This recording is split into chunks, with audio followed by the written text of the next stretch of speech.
All right, good morning everybody out there, and thanks for tuning in and welcome back to the Krui Pro Day 3. This is the men's 5,000. It's the back end of the round of 96. We have one of those heats to go, so effectively heat 16 is first heat here this morning. Things are looking pretty good after a little bit of a debacle yesterday with the storm and then getting called off because the surf maxed out. Everything went a little pear-shaped, but Billy hanging, it's looking way better this morning, my man. Yeah, morning, Mark. It is on the cook. Ujung Bachor, big, wide ones coming, but the takeoff spot is pretty clean. Surface of the wave is really clean, and people are out there getting some really good waves in the free surf. Man, I saw some great waves go down this morning, and obviously it's still a little challenging when those big old nuggets roll through. You don't want to be under one. But you do want to be on the medium one, so it's a little bit of a cat and mouse, a little bit of dodgeball out there this morning, but way better than yesterday, so absolutely play on. Yeah, look at those conditions. It's not quite trade winds, but it's groomed over a little overnight, so conditions are good. Let's play on. Let's get a heap of heats done today, and knock this out of the ballpark. Can't wait. Well, we have allegedly 21 heats on today's format, so we'll just clean up this round here with this heat. Misha Marguson in the red, Varun Tanjung in blue, Rio Miura in white, and Leo Casal in green out of Brazil. Yeah, and there goes Rio here on his first wave. Medium-sized one, like you said, these ones are going to run through and offer you a bit of scoring potential. He's already racked off about 4 turns. This one going all the way through the inside. Check it out. Yeah, Varun, son of the legend. This is Rayo. I don't know. No, I think... in white. Okay, well, sorry, Varon is in blue. Yeah. Ma'af. Yeah. Rio is in white. There we go. So a bit of a son of a gun heat. Pretty good way to start. I mean, a wave's a wave out there this morning, and you know, finishing a ride or at least getting something happening early, a good confidence booster. I'm sure he'd be pretty stoked. Yeah, that was nice. We're in the lip sort of a move, and then finds it again on that follow-up turn. Bourne really important to finish, and he doesn't quite, lands on his backside in that shallow part of the reef. So the boys will be looking to finish these waves and get a real good turn. Of course, Micah Margerson, the son of legendary Brendan Margerson, star of some of the best movies ever made, best surf movies ever made, Green Iguana. And some of them still stack up as some of the best movies ever made today. Do. I reckon that was so sick. What an era. Yeah. And Varun, the son of Rizal. So it's great to see these generations going down. Mark, who we got? All right, so this is Varun in the blue. So let's see what little fella's got here. He's well, he's definitely growing up, getting much taller. He's just tagging this wave. It's a pretty decent wave. It's a pity it had all the froth from the wave before on it, but he did a good job to stick 3 pretty strong moves. So I imagine Rizal's probably tuning in this morning, so good on you, Rizal, and everyone in Bali and everybody around the world. We are here at Krui, which is Pesisir Barat, the Regency of West Lampung, and it's a good place to be. And the surf is toning down a little throughout the week as we just watch Varun again go through the motions here and stringing together a pretty good first wave. So conditions are looking more favourable as we go through the forecast this week, Billy, and that's a pretty good thing. Yeah, you bet. It's supposed to be biggest it's going to be right now. You know what I mean? So if it kind of halves in size, we're still going to, the set waves will still be those, probably those, runners, that first one we saw, the runners. So things are looking up for the rest of the week. Speaking of sons of guns, I saw Rajo Barrel out there this morning catch a pretty big wave, a little speck, the son of Joey Barrel, of course. And he's like my chuchu, my grandson, so I love him. And I saw him on a big wave today, and man, he was a speck. It was about quadruple, 5 times overhead on that little I fella. gave him a pat on the back when he came in. I said, good on you, Ra. Well done, mate. I'm proud of you. He's all smiles. I said, not too scary. He's like, nah. So good on him. Yeah, good on him. He'll be coming up in the junior men's later on, so we digress, but there we go. And yesterday afternoon we did 3 heats. The plan was to do at least 4, but things just went, got a little bit too big. There was, 10-foot sets and 10 waves in a set. It was pretty out of control. Yeah, and for those people who were watching on the broadcast yesterday, it's kind of hard to see in here from the camera angles, and kind of raised a few eyebrows at their decision to call off that last heat. But when you got outside and had a look at the bombs coming through, that was kind of off screen. Yes, very good. Apparently one set came through and just skittled all the caddies down the line, and when you saw it in the flesh, it was really dangerous. So good call. We don't want anyone to cause themselves a mischief. The welfare of our athletes is the most important thing. And we do have the availability of a highlights package out yesterday. I imagine it's not too long because we only ran those 3 heats, but maybe while we're bright and early this morning, we're getting a thumbs up from Sam, so we might throw to that and just see what yesterday was all about. Bring it on.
So what do you think, Tippy? How big was that last set? Like 10 foot plus?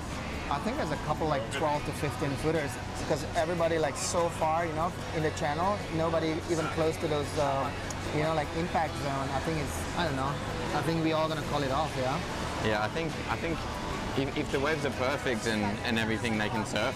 big waves, but the way that they're sectioning and everything, it's a little bit too dangerous. I think for the athlete safety, it's probably the right idea to call it off. Yeah, and because also, you know, Krui is known for this fun, perfect lap, and today this condition, I think we all not even prepared. I think the athletes, they don't even have a big board. So. Yeah. And the forecast for like Tuesday, Wednesday, Thursday, Friday looks perfect. It's going to be so clean and pumping. So. Yeah, good call. All right, let's do it. Thanks, Tippy. Fear comes on like a fever. It gets under your skin. Starts playing with your mind until you. Well, there we go, everybody. You can see what we're on about with that package from sort of yesterday and a little bit of highlights from the opening ceremony, etc. It was pretty big, Billy. Yeah, it was bombing, bossy and messy. So you can see the concern on Will Hayden-Smith's face there, talking with Tippy. local legend Tippy Jubrick, and a wise decision in the end. Much better today. It's all play on. Varun's obviously scored himself a couple of rides now to be in the lead. Here he is. So I'm sure Rizal and his family are watching at home. Good on your team.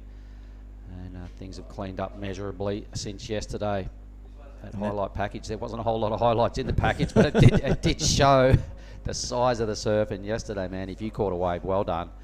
You stay on that thing and you bank it, because kind of 2 waves per heat was about the theory yesterday. This is much better. Leo Casal, the Brazilian. Yeah, that was a nice opening manoeuvre. Really hit the lip and floated down with it, and tries to triple it up on the end, but kind of goes upside down. So Leo, nice lad. We met him on the way down, didn't we, mate, in the convoy of Oh, that was Leo. cars? Okay, Yeah. all right. Yeah, we certainly did, and brought half a dozen sleds with him to help his campaign this week. This is Misha Margison. Geez, he's kind of got dad style a little bit, hasn't he? That Oh, yeah. drop knee sort of bottom turn thing. Little knock knee turn. It's endless, and he's got that same sticker on the nose. Why wouldn't you copy dad's style? Oh yeah, one of the best Boom. ever. Bang! There look we at that. go. That was dad all over. Is that Brendan or is that Misha? I hope Margot's watching as well up there. If you are, Margot, absolute legend, mate. We love that whole generation and what you went through on your boys here, carrying on the legacy. You got to love it. All right, well, that'll be a really good score in today's conditions, I'm tipping, Billy. To get up there and actually tag it a couple of times, good work, and it shows commitment and not the fear of falling off sort of approach, so good work. Yep, it's got consequences to those turns. Even Leo, look at this. Some quality turns. Get up there and tag the lip is a good thing today. Look at it. This wave just gave him a lot of joy, Billy. Yeah, this is a million times better than yesterday afternoon. All the guys are putting on a good performance. We're seeing a lot more surfing and a lot less paddling. Here goes Brendan. Yeah. Effectively. This heat, I think we're going to bring him out of his old man's shadow. In this heat, it's a history-making thing. Well, good on him, and I imagine it's a fair bit to live up to when you got that carrying that surname. But geez, he really did a great job. That was dad all over. Yeah, that was so sick. So this event, as we were confirming the last couple of days, Billy, a QS 5000, the biggest QS we've ever done in Indonesia, and suitably it's here at Krui, which is a place that has just kept upgrading the status of this event every year. So it seems fitting that we're making history at this location, and here is our Japanese surfer. Rio, not sure of that pronunciation, but really doing a good job on his backhand there. Couple of turns will do him. He'll try and get out there and secure a good priority position. And this heat is alive, well alive. Everyone's got a good wave under their belt. I reckon Leo and Misha will probably take, the top scores from what I've seen so far. There were some pretty good rides. Look at these things grinding through unattended. Yeah. That is an A-grade wave, folks. Oh, mind Indo. surf that one, everybody online. Indo Dream. That's what you can expect out of this reef. It is a really, really long reef. Offers, wow, I've seen surfers in heats here throw down 10 moves per wave. It really can totally link up on the better days, and that was a good example of a bit of a freight trainer coming through here at Ujong Bocor. Good pronunciation, I like that. Yeah, a bit of timber in the water from yesterday's storm, but that is not rubbish or any sort of sumpo. It's heaps of trees on the shoreline here. It's just a natural part of the ecosystem here at South Sumatra. Yep, a big old river mouth, just probably 300 metres away from where we're positioned. Bit of brown water going on yesterday as well, with all the rainwater trying to escape from the jungle. And this heat here is ticking down. It's still plenty of time, but there we go. Leo posted a 5.5, Misha a 4.7. Okay, so reasonable numbers. The judges are still expecting more and wanting more, and I reckon I saw somebody get a backhand barrel this morning, Billy, so the judges probably took note of that. I did see Ty perusing the lineup for a number of, more than half an hour this morning, getting his head around what's on offer, and I think the barrel thing, if you can get one of them today, big points. Oh, 100%, yep. Yeah, they're kind of in the middle takeoff section now. They're not quite up the point. So expect conditions to change during the day and see a whole lot of different sort of waves, which is a beauty of this reef system. You've got the running tubes right up the point, and then you've got these turny sections here. When it gets bigger, you're further down the way. Yeah, just don't get clipped by them big ones. No. That's probably the theory. And speaking of tubes, in the very next heat, first heat of the round of 64, Jesse Mendez. Boy, that guy knows how to do it, doesn't he? 1-2 heats a couple of days ago. BOG on day one. He's got the best tube of the event so far. It was an absolute screamer. So he'd be licking his lips at what he saw this morning and going, all right, I'm all about them inside drainers. Bring it on. Jesse representing Italy now. We had a bit of dinner with him last night, didn't we? And he was explaining that modern day Brazil now is there's a lot of Italian heritage getting around there, Portuguese and African as well. But his heritage comes from his father's side. All right, so he's in the next heat. We'll throw some more heat on Jesse in about 10 minutes time, but that's what's coming up next, everybody. The round of 64. All the seeded surfers get a performance today, and a great takeoff for Blue. Geez, Varun sticking it. That was a fully committed takeoff, folks. So I reckon he's already got a bag of points just from these first couple of moves, the takeoff. He's really starting to look pretty good. Those first two sections were just some solid surfing. Well done. The takeoff again, I'm loving it. And Leo, our young kid from Brazil, really stocky, really powerful sight, and there it pays dividends right there with that lip launch. Looking to do something with that wave, feels full of water now, and hoping it stands up. Not really. It's just got to have a little bit of patience and stick with it, and maybe we'll get some scoring potential down the line. We saw Sol Bailey do it yesterday, and here it is, bang, a little bit of garnish on the end of that one. So Leo just can't hang on through the white water. He'll be a bit spewing. Yeah, he probably just hit that a little low to be, on review. Had he tagged it a little higher, he might have got pushed back out in front of that thing and actually banked the move. So probably get no credit for that turn at the end, but he did a really good job. I like his approach on that first turn, flat out, straight at the lip. It was pretty good. Yep, bringing on a bit of a rocket launch on the way down. Here's Varun Mark, check it out. Wow, bang. He's a slight boy at the moment, but he'll put on a bit of weight. But look at that, shot right out from the lip. He'll be stoked with that, and they're struggling with the lumps and bumps a little bit. He's got that Tanjung build. Well, he's growing in height. He's just got to put a little bit of weight on and deal with these. But look, let's have a look at Leo's here. This first approach was really good. Yeah, that's a ripper. The judges will love that, where you don't balk at it, you just get up there and take your opportunities. The wave didn't offer him a whole lot more from then on. He put a whole lot of time and effort into this end section, which kind of he didn't really nail. So his score is effectively going to come out of that first turn and a little half move. So this one here, you can see how low he kind of hit that. Yeah. I mean, we did see Sol Bailey yesterday kept really patient through that full section, and that did offer him a couple of turns afterwards. But you've got to deliver once you've waited all that time.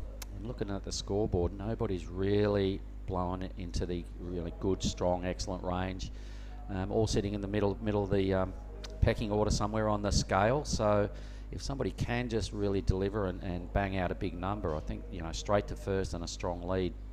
So effectively, we've got a very competitive heat going on here, folks, and the last 7 minutes are going to be super important because it's a neck and neck for all these surfers.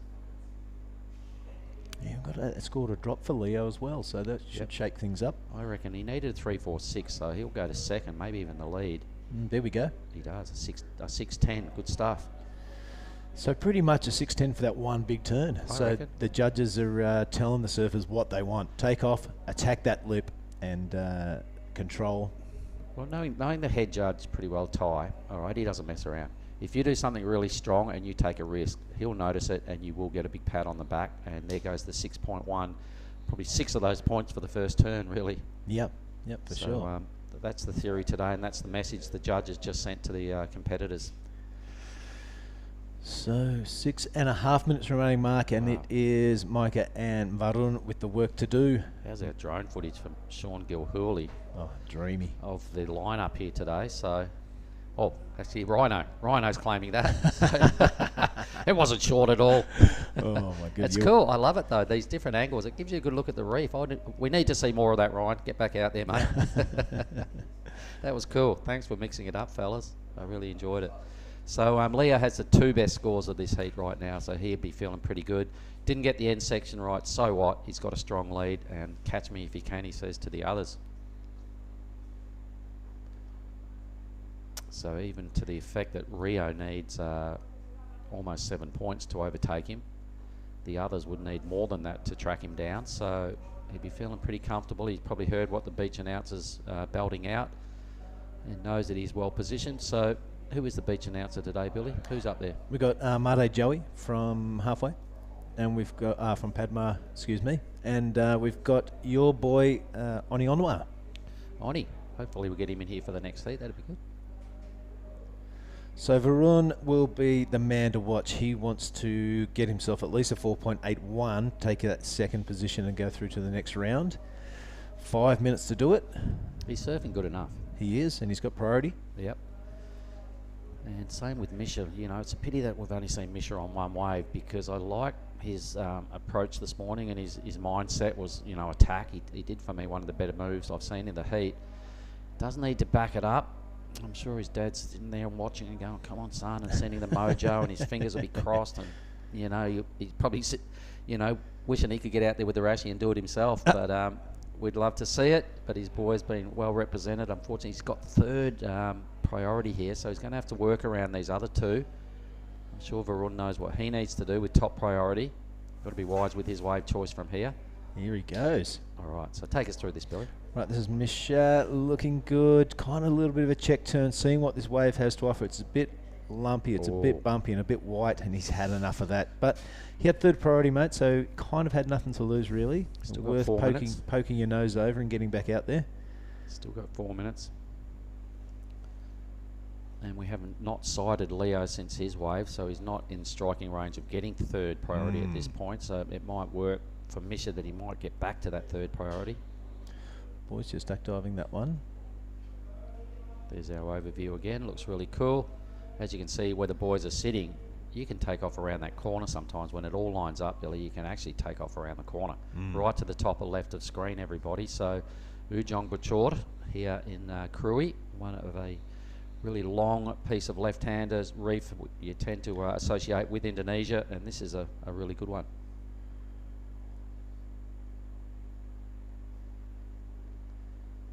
Geez, we've had some big crowds on the weekend too, mate, haven't we? There must have been thousands of Indonesian people down here watching. So there's the competitors area as the drone flies by.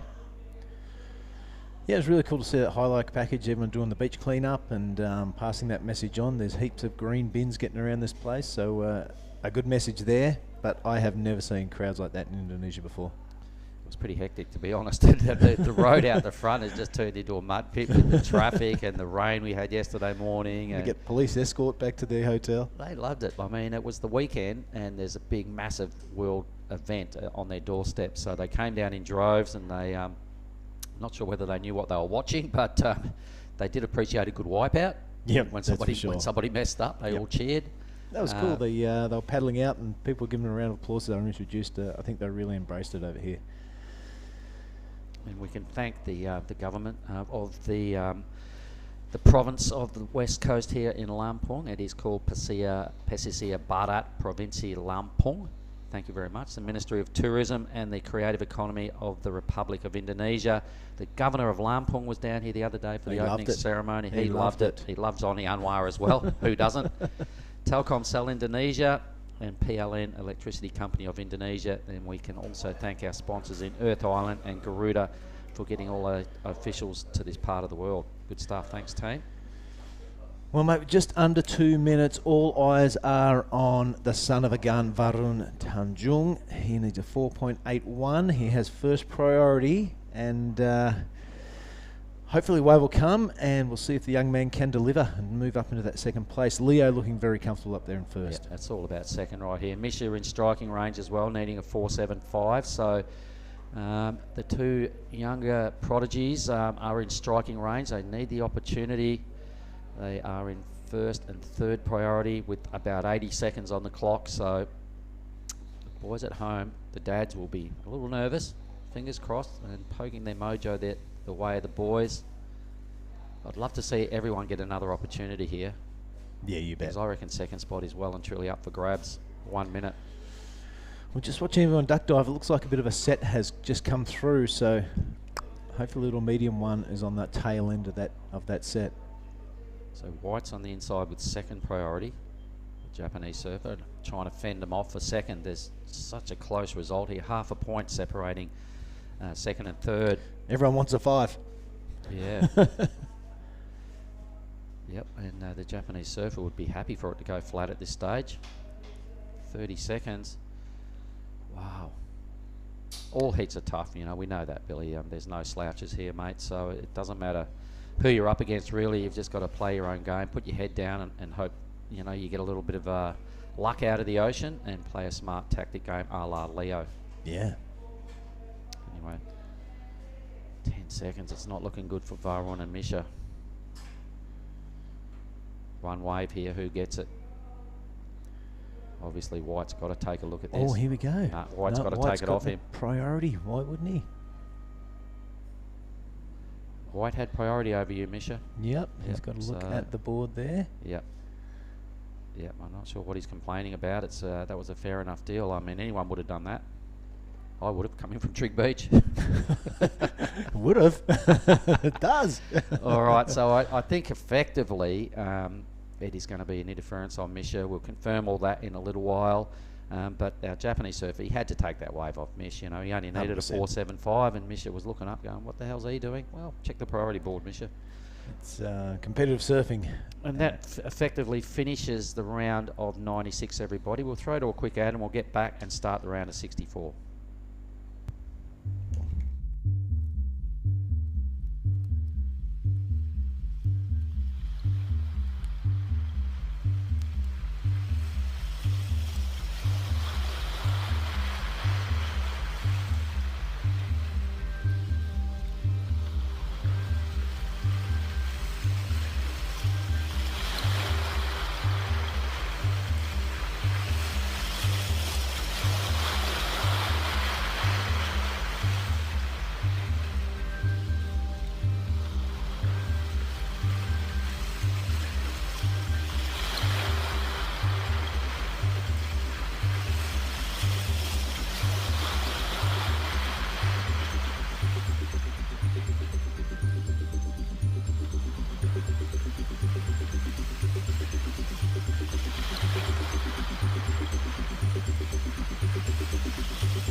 Yeah, well, welcome back to the second heat of the day. This is, in fact, the start of our round of 64. Just a little bit of update on that last heat. Reds, Misha Markinson, high score was halved, so effectively an interference on red. White did have priority and pulled the trigger on that blocking red and from getting that score and advancing through to the next round. Jamie Thompson is in 15. We look forward to that one. And the heat in the water now is Rio, Dylan, Jesse and Jack. Jack Thomas, hailing from the Margaret River region, put in a solid performance yesterday. Well, Jesse Mendez, of course, the standout of the competition so far. Dylan Moffat, can't wait to see him in action. And our young surfer from Japan, Rio in Ada. I'm joined by Jada. Welcome to the commentary position for the first time. Thank you, Billy. Thank you for having me. I saw you out there ripping in your free surf this morning. How are conditions? Wow, it's really tough out there. I mean, I did catch one pretty good one, but then this massive set just like came and like dragged everyone down to the inside. I even broke my tail. Like the leash got so on your board? stretched. Yeah. Oh, that's good. Yep. The leash got so stretched, it just like dinged it. Wow. So there we go. Well, lucky you've got about 50 boards in your quiver, so that's fine. Yeah. Came with a few backups. Now, did you catch that first heat? I did. Really good surfing from our surfer from Brazil, Leo Yeah. Casal. Killed Looks it. like the modus operandi is take off, attack that lip with everything you've got, and you'll be rewarded with some points. For sure. So, oh, Varun Tanjung, Michael Margison. This is the last heat. Oh, this was the last heat. Yep. Sorry, my But, mistake. Here's our list of names right here. Oh, the upcoming heat. Yep, this is the one we're into right now. Oh, our surfer from Japan, Australia, Italy, and Australia again. So cool. Yeah, looking forward to Jesse Mendez as we saw him really attack that first heat of the whole competition and set the standard straight off the bat. If you want an excellent score, that's how you got to surf. And I'm looking forward to my boy Jack Thomas from Margie's. He has put on a really good display yesterday. I'm very excited for Dylan Moffat as well. Yeah? He's a good friend of mine, and he's an amazing surfer as well. Where is he from in So- Australia, do you know? I think from around Sydney, Right on. like the northern beaches, if I'm not wrong. But Yeah, the, he's such an amazing person and great surfer in and out of the water. So Cool, cool. I'm Well, excited to be watching his heat. let's see what they deliver. All the heats are getting stacked and the standard is going up as the competition progresses. Yeah. There's some really big sets coming out there. Really Yeah. big ones. Well, as we discussed in the previous heat, I think this is the largest it's going to be for the entire week right now. So it should, dissipate during the week and clean up a little bit, which will be great for our juniors. Yeah. For sure. There's a lot of stick. A lot of wood. Yeah, a lot, lot of of sticks logs. and trying to avoid sticks while you're on the wave as well. I saw a few of those. I even heard a kid got completely stopped by a piece of trunk. Deep in. A bit of a roadblock. All right, looks like we're underway, Jada, in heat number 1 of the round of 64. As we see Jack, also a good friend of mine. Funny, actually, I was watching his first heat as well in the booth. Yeah, yeah. Yeah. No, he has had an interesting year. He got second in the trials at Margaret River. And usually it's just the winner. His little Yeah. buddy Benny Spence, who's here as well. He got through, but there was an injury, and Jack got to go into the main event. I think he made a couple of heats, but a fantastic experience for him. And that's a real confidence builder. Yeah. for You look sure. at all these people through this whole heat, and these two, maybe Jack Thomas and Benny Spence, are probably the only ones that surfed in a CT this year. So it's a Really? confidence builder for them. There might be another list of Oh, names. but Rio I'll have to Wida go through it. too. Rio, yes. Oh, yeah, he's We absolutely can't smashed it. forget the national. Pride. Yeah. Yep. So there's only a handful of surfers that have surfed in a CT, and Jack is amongst them. Yep. Jesse, really impressive first heat when we first opened up. Yeah, what a way to open proceedings. A big, long, working tube, and then backing that up with a series of really aggressive, precise hits off the top. Yeah. You can really see his pedigree shining through.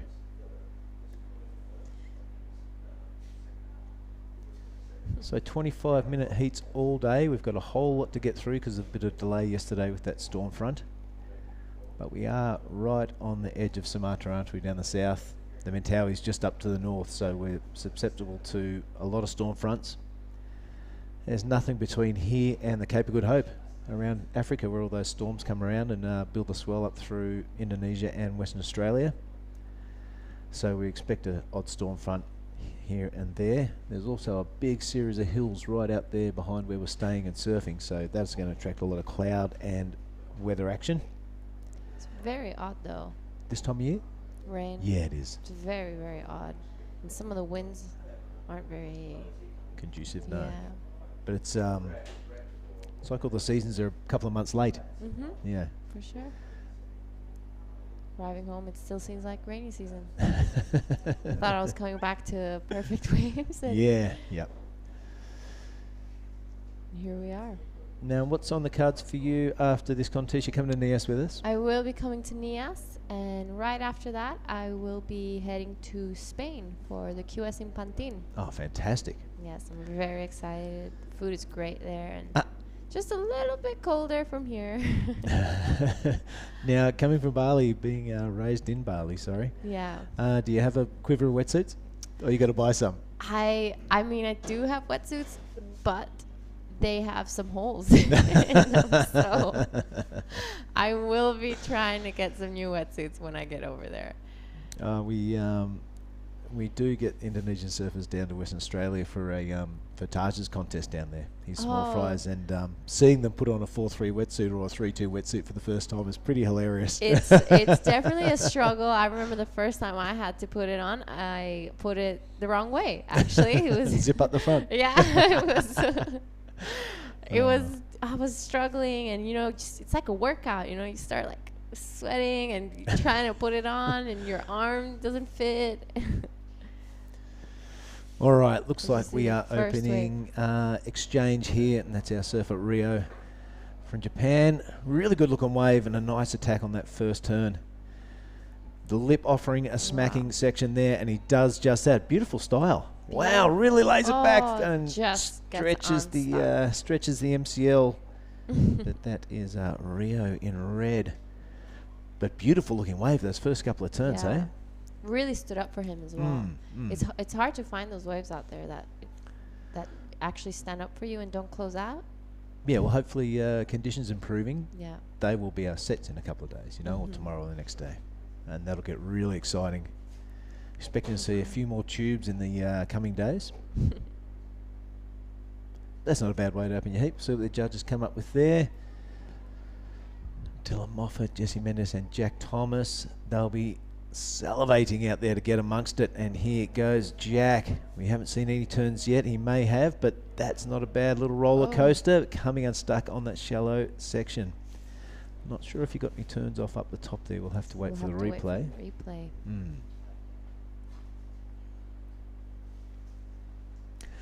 All right, Leo is down there with Oni Onwa, the winner of the last heat. Leo, let's hear from him. All right, we got the winner of the last heat. That was our first heat of the day. And how are you feeling, brother? I'm feeling pretty stoked right now. The waves are bombing, and yeah, Indonesia is so amazing. Sick. So, muito bom. That's a good wave, huh? Amule! So, tell me how do you got the how you feeling surf against all the Indo guys out there? Oh, I feel like they're such a good guys, and especially they know the place really well. So yeah, I'm just a big fan of you. Like since I was a little kid, and to be competing with you guys from Indonesia is such a big experience.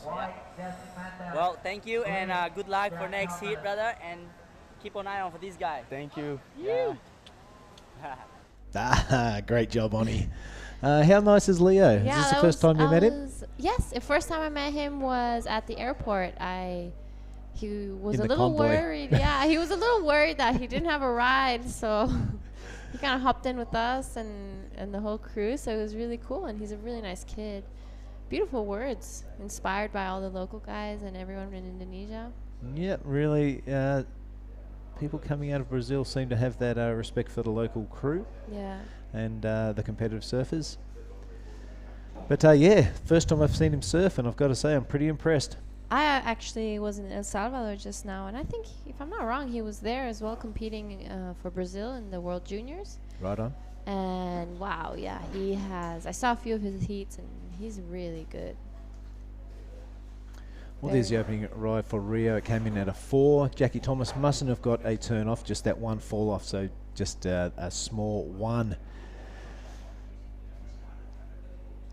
No priority just yet. A little bit of a lull compared to the last one, maybe. Yeah, bombing through. Oh, there goes our surfer, Jesse Mendes. Springing into screen there.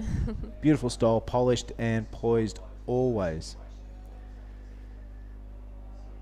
See what the inside can offer. A little bit of whitewash on the face, so it must be really hard to control his board right now. Yeah, but if you go to rail like he's doing, you kind of negate those bumps and lumps. Looking for down the end. He'll be looking for one last belt right on this section here. What's he got? Bang! Beautiful drift down into the flats. Now, Jada, I think Mark is going to step in here, explain what happened that last heat with the interference kerfuffle. And welcome to the commentary booth. Mark, what news do you have for the last heat? A quick explanation. There was a bit of confusion at the back end of that last heat. There was an incident that went down regarding an interference. We do have the replay ability to watch that wave again. So for the people online, what happened was Misha Marguson in red stood up, all right? Yes. He had third priority. The surfer in white, a few seconds later, dropped in, thinking he had second priority. The hooter went between red stood up, the siren went. Right. The heat effectively finished. So let's watch this right here. The siren has gone. Yep. So heat's done. No so priority. the heat is done. There is now no priority. There are no rules that stand, all right? That was the end of the heat. Will Hayden Smith explained it to me. So effectively, red had you know, he's looking waving because maybe he knew that. I don't know. But he stood up and he surfed this wave. White effectively had no priority anymore because the heat had ended. Apparently, it's only the second time it's ever happened. It was a whisker in it, but that's the rule, and that's the reason why white got a priority interference. The wave of reds was effectively messed up a little bit. He couldn't surf it the way he wanted to, so he didn't get the score. The beneficiary out of all of that was Varun Tanjung, who moved to second. Wow. And the two guys that were involved in that little mishap are both out of the draw. So for the people online, and I'm sure Varun's dad and Misha's dad and everyone's going, what the hell just happened? I hope that explains it a little better. Will just told me the rules, and he said he's only ever seen it once before, folks, so it was a little bit unfortunate. That's the way it goes. I'm going to boost back out of here, but I hope that explains it, everybody online. Yeah, nice one, Mark. Good one. Yeah, I have only heard of that discussion happening once before. It was on a CT, in a CT also. I can't quite remember who it was, but wow, really showing dividends to bring the WSL guys here because they understand it and they've seen it before. You ever seen that before happen? I have not seen it, but I've definitely heard it before. In the European QS leg, a friend of mine, actually, I don't quite remember who, she made the same mistake, and that's where I noted to not ever go after the hooter. After the hooter, yeah, right on. Well, it's a big learning curve for everyone, these QS 5000 surfers, administration, work crew, everybody. Including yourself. How are you enjoying doing the commentary and the beach interviews? I actually love it. I think you're killing it. A great time. It's great. And everyone's super friendly and really welcoming, and you guys helped me out so much. So I was a little bit nervous at first, I'll admit. And no, you're doing very well, and you know, that's kind of what these QSs are about. We get into the community, bring everyone up with us, you know what I mean? Doing things for the first time, new experiences, and that's great to see. So keep it up. Thank you. You're killing it. Not many waves ridden in this heat. No, I think we are still waiting on that score from Jesse for sure. That could be a ripper. I mean, we didn't see the opening attack on that. He just kind of sprung into screen. So that'll be interesting. Jackie Thomas with that 1 and Rio with that 4. Dylan Moffat must have a little look over the edge for not much of a score. Look at these waves, wow. Looks like Uluwatu. It's really pumping through. Here comes Jesse's wave. Yeah, flat 5. 5. Right on. It must have been the beginning that we saw, so judges setting the scale and telling the people what they want. Some precise surfing, but nothing too critical or dangerous. So Jesse Mendez has taken the lead now. A slender one at that over Rio Anaba. Jackie Thomas just with that 1, and Dylan Moffat really yet to spread the wings and get going. 12 minutes and 40 seconds remaining in this one. Looks like the boys are kind of caught on the inside and a set has caught them, so you know. It's going to be a long paddle back. I can tell you from personal experience. It's a very long paddle back. Just this morning, I got dragged from the peak all the way down to the inside. I'm pretty sure that's like 500 meters underwater. That's a few hundred meters, yeah. Came out a little bit disoriented, not sure where I was.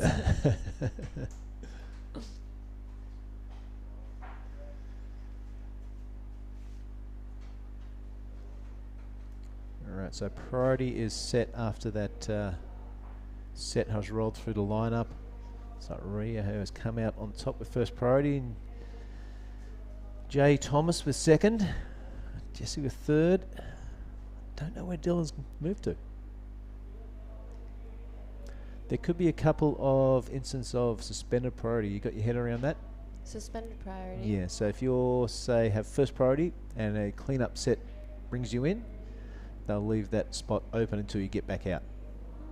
So if you have second priority and you get cleaned up by a set and it pulls you in, the other surfers will not take that second priority until you get out there. And then you get out there and you get rewarded with it again.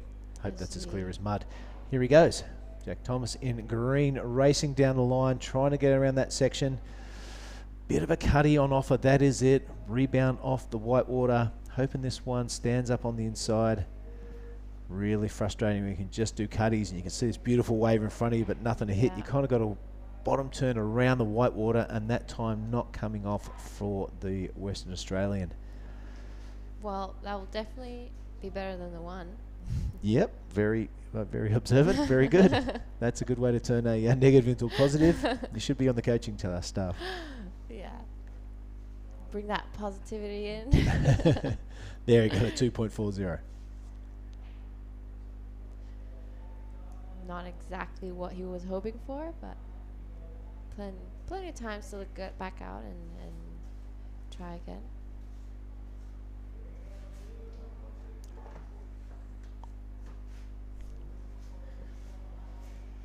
As we see Dylan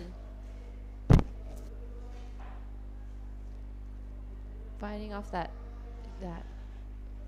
Yeah, that was a lumpy dance floor, wasn't it? Right on the inside there.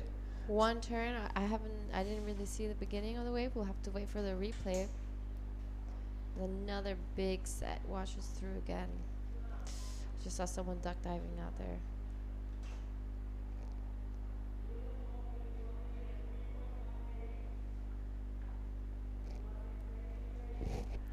Wow. This sets continue to roll through. It looks like someone duck diving there, wrestling crocodiles as we speak.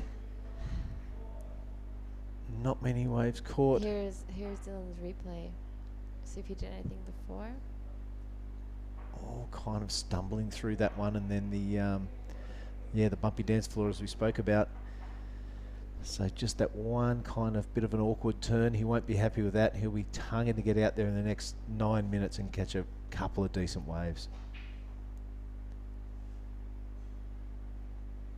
Wow, look at the Rio. Looks like that's him on the inside duck diving. I'm not too sure. Excuse me. Jesse and Rio just waiting to catch a backup. Caught that one wave. Shows you how hard the paddleback is, because the time between catching that first and second wave and deciding which one to go and which one not to go. Yeah, 4 very strong, fit lads there, and 25 minutes, one wave.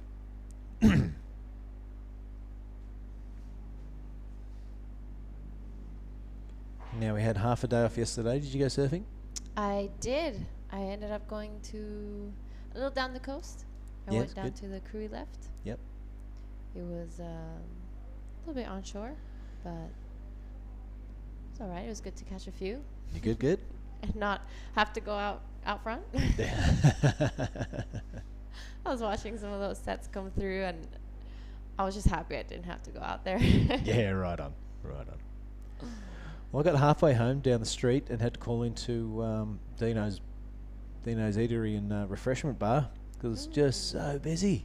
Really? All the crowds, the crowds are clogging up the roads. There was selfies and handshakes of anyone with blonde hair and a surfboard under their arm. But it was fantastic to see the community really getting into it. Yeah, there was a really large crowd yesterday as well out the front. It was nice. It was good to it's good to see everyone coming and really enjoying the surfing and well, and taking lots of selfies. Lots of selfies. Right, let's have a look at this. Everyone pretty much needs a 2 to advance. Look at that. Rio, Jack and Dylan. 7 minutes, and Jesse just looking for a backup, and that's really going to put the cat amongst the pigeons. Here goes Jack on an inside runner. Beautiful styles he takes off. Lovely current arms there and an opening and wrapping turn. Bit more of a sharp, tighter arc turn on the second one. And now being able to rattle off a series of turns and a little lip line floater there. Jackie Thomas putting his best foot forward. You got to love his style and his intent. That was a beautiful ridden wave by Jack Thomas, especially those first few turns out the front. Wow, really good wave. That's definitely something he was looking for to get back into this heat. Here's a replay. Yeah. Yeah, it really holds that rail all the way from the top to the bottom of the wave. Judges love that. And they also love when you try and hit the lip in these horrible, sharp, shallow parts of the wave. He does it twice, so we'll see what the judges come up with.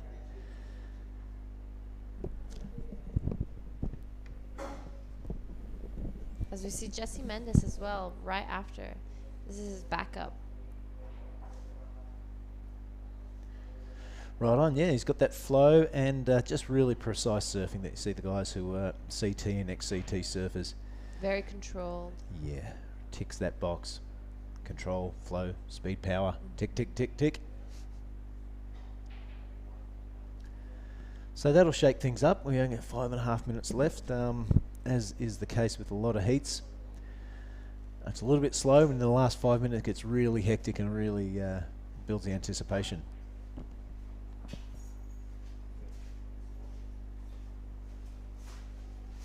Big ups to all of our work crew, especially the production crew of Sam, Ryan and Toto. Really killing it, bringing those images to you from the south of Sumatra. It's a really remote place as we watch Jesse just shove it through the lip there one more time. Mendes kind of putting on a clinic so far, definitely setting the standard. And we expect to see him in the pointy end of the contest. Well, watching that again, it was even more impressive, wasn't it, Jada? Yeah, it was a very well-ridden wave. Controlled, as you said, flow, speed. Just another set. Oh, Dylan just passing by. See if he made it. Last thing you want is in those 5 minutes getting caught in one of those sets. Do I turn around? Do I keep going? Of course you keep going. You keep keep attacking it and trying, because you don't know what can happen in the last second, just like the last... It's not over till it's over. Not over till it's over, just like the last heat.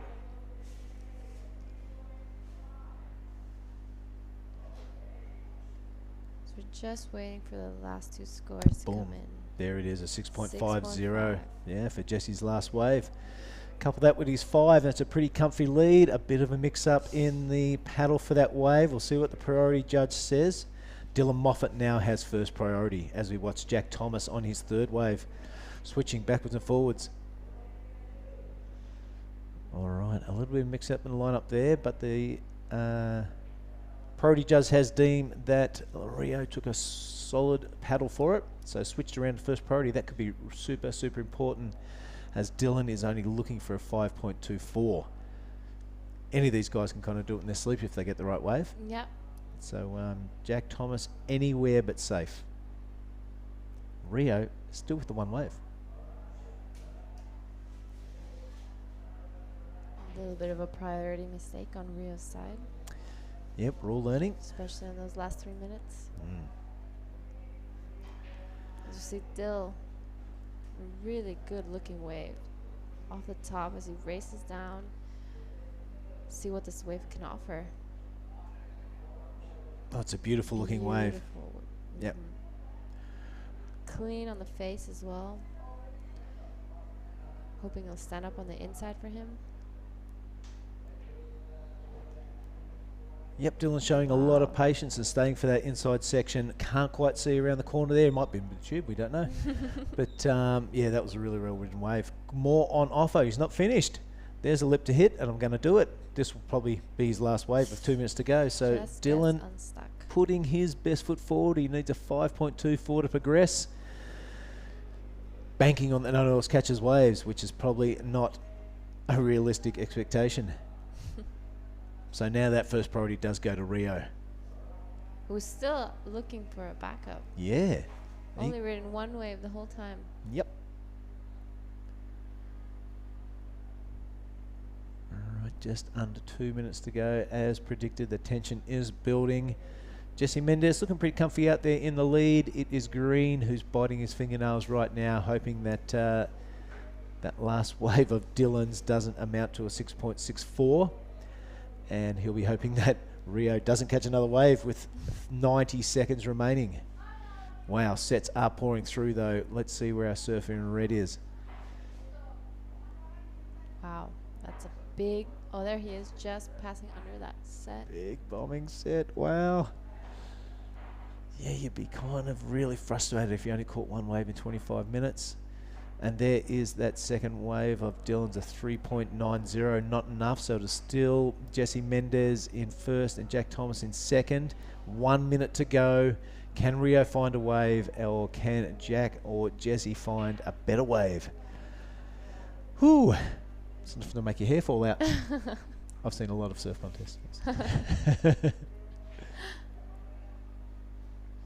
Rio just looking for anything to come his way. Yep, 40 seconds remaining. Jack and Jesse will just be praying for the ocean to go flat. Rio will be chucking up all the good karma to have something to ride and annihilate. 25 seconds. Few waves coming through. 15 seconds. It's not looking good for our surfer from Japan. It's looking good from our surfer from Italy and Australia. We'll hear Oni and Rio count that out in 5 seconds. Wow, a really strange heat there. Only one wave ridden by our surfer from Japan, but congratulations to Jesse and Jack progressing through to the next round. We'll throw to a quick ad break, and we'll be back with heat number 2 of the round of 64.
All right, here we are back to the scene of the Krui Pro QS 5000. It's all going on out in front. That last bit of footage you just saw, everybody, was the crew he left a couple of days ago, just up around the corner there. So there's lots of opportunities for good waves in this area. We are watching Heat 2 of the round of 64, and I'll just welcome him for the first time this morning, my good friend out of Lakey Peak. This is Oni Anwar. Morning, Oni. Good morning, Mr. Mark. How are you? I'm well. I've had a good morning so far, and it's great to come down and see our workplace looking so nice. It's clean, the waves are good. Absolutely play on today. We have a long format forecast for the day, Oni. Do you know exactly what it is? I heard they're gonna run around 3, which is I'm gonna surf again today, and I don't know exactly what the wind's gonna do, but it looks like pumping this morning. I was Yes. out there already. So we are couple formatted of- to finish this round, so you will get a surf today in that heat 16 at the end of this round as the last heat of the round of 64. Yep. Then we have 4 women's heats also penciled in, so effectively 21 heats today due to Yep. the fact that we had to finish off that heat 16 of the previous round as well. So that's what is formatted for today for all the crew online. It's going to be a big day here because we've got a lot of surfing to get through to finish off this year's Krui Pro men's and women's 5,000 Pro Juniors, men's and women's Pro Juniors. So we've got a lot going on, and today's some of the better surf we've seen, so it's fair enough that we are going to push right through and finish probably in the twilight just after 5 o'clock this afternoon. So if you can, stick around. The waves have also forecast to start to drop a little, which would help this reef and would probably line up a little better. So how's your morning been, Oni? What have you done? So far, so good. Just surfed and had a coffee for sure, and did some beach commentating. I watched a couple of the boys ripping this morning, and pretty tough, I guess. Oh, here we go in red. We'll get to this heat in a minute. One but guy was catching like one wave the whole heat, and the last heat, yeah. yeah, it's great. And he got washed by the Whoa. set. Have a go at white here. So this would be Rinta Uto, who surfed a great heat to win the other day and did one of the better backhand turns of the first day. So I remember his name, Rinta, a good surfer. Keep your eye on him. Watch out for him. Also, he's got a fellow teammate out there in Jin Suzuki, who is the surfer in blue. We have Hinata Aizawa in the green and George Pitar, the Australian, in red. Also Hinata being an Australian. So once again, we have the combo of 2 Australians up against 2 Japanese. Who's this? This guy is Jin Suzuki. Have you surfed with him before? Never. I've never surfed with Mr. Suzuki, but he looks good out there. And yeah, all the Japanese are surfing good. And Gee, there's a lot of them here. There's still a lot in the draw, so I can see even a 3-person heat containing 3 Japanese a little further down the list. And it's good to see so many of them here. Being a dual-sanctioned QS event, they do get to keep their points and take them into their regional rankings. That's why there's so many of them here trying to bank these 5,000 points. But here's the replay again of White's wave. So this is Rinta. He's picked off one of those waves that just has a nice even sort of line across the top of it. It's hugged the reef pretty well for a wave of that size, Oni, and pretty good wave choice really at the end of the day. yeah, I love how all these Japanese guys are looking solid on these big days. Like they look really compressed, and they're coming top to bottom really good, and they're matching up all the Aussies. And I'm excited to see more Indo guys too in the water soon. Like see Mother Joy, Rio is in the same heat as Mother Joy, and Yourself. Tattooed, and it will be me maybe later. Let's have a look. What other Indos? Ryuki Waida. Yeah, we've Ryuki got Waida. Nyoman Artana. Yeah, that's Mega. Megatron. There's Rio and Joy in heat 9. Katuragos and Tonjo in the same heat, heat 13. Made Ariana in heat 14. And you and, I've got Tenchi listed as an Indonesian. Yeah. Oh, they haven't updated the last heat yet. All The right. winner of that, I think he was. The winner of heat 16 would be Leo. So Yeah, let's write Leo his name Casa, in there. yeah. Leo Casso will join you guys. So that is your heat. Yeah. A little later on, much later on throughout the day, 25-minute heats. We're Yeah. still only at heat 2 of this round. Oni's in heat 16, so plenty of time to come up with an effective game plan, buddy. But I'm liking the score of Rinta, a 6.33 for that opening wave we saw. In these conditions, that's a really good number. Yeah. And this is still the last heat. Here we go. Let's get back to There where you we're go. at. And we are on now here. Yep. There you go. Oh, sorry. There we go. So Rinta did get a 6.33 for that first wave. Yeah, 6.33. Jin Suzuki. Here goes Hinata. Hinata. It's my I love Aussie this fella. little fella. All right, he's out of Burley. Yeah. We rolled around with him a few years ago. He was on Team Nakal. Yeah. Me and Yeah. Johnny and him and Liam O'Brien and a Yeah. whole bunch of other crew all rocking All around my together. boys. Yeah. And Hinata right there stringing it together, a stylish goofy footer. He really is. Yeah, I think he went to my school, PBC. Okay, all Yeah. right. Palm Beach, Currumbin. PBC, Palm Beach. All right. I'm sure he was, but yeah, I like how he's surfing, especially on Palm Beach there, some beach breaks. He's been going around the QS for quite a few years, so Yeah. he knows how it works with the rash vest on. Here's the replay of Hinata's solid. wave. Take us through this. What did you like, Onnie? I liked how his timing is. That was nice. I like that turn. You know, he's not rushing it. He knows that he need to stay low. Look at that, compress. There you go. Because the wave is really wide, and you cannot just like do quick up and down. You gotta kind of 1, 2, 3, 4. Here you go, like 1, 2, rah. On your bottom turn, like 3-second bottom turn. That's then going to be a hit the good lip. score. Yeah, I like it. He really did, do some Oh. top. He's gone to the lead. On the lead. So what was that his opening wave?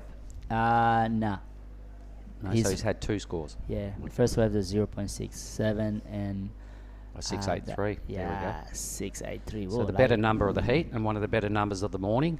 Yep. So a job well done. Oh, there's so many logs out there. The wood from the rain 2 days ago, and no, it was yesterday morning. Yeah, it was. Yeah. Yeah, there's a river mouth about 300 metres off the side of the break, and that's where a lot of the brown waters come from, and a bit of the debris has been washed out of the jungle. Yeah, I went for a surf with TP and his family yesterday. I mean, we created our own family, me and Jada and his daughter and a couple of friends, and there was so many woods on the river, like big bamboo and stuff. Where'd you surf? Out here? Down the road? Krui left. All right.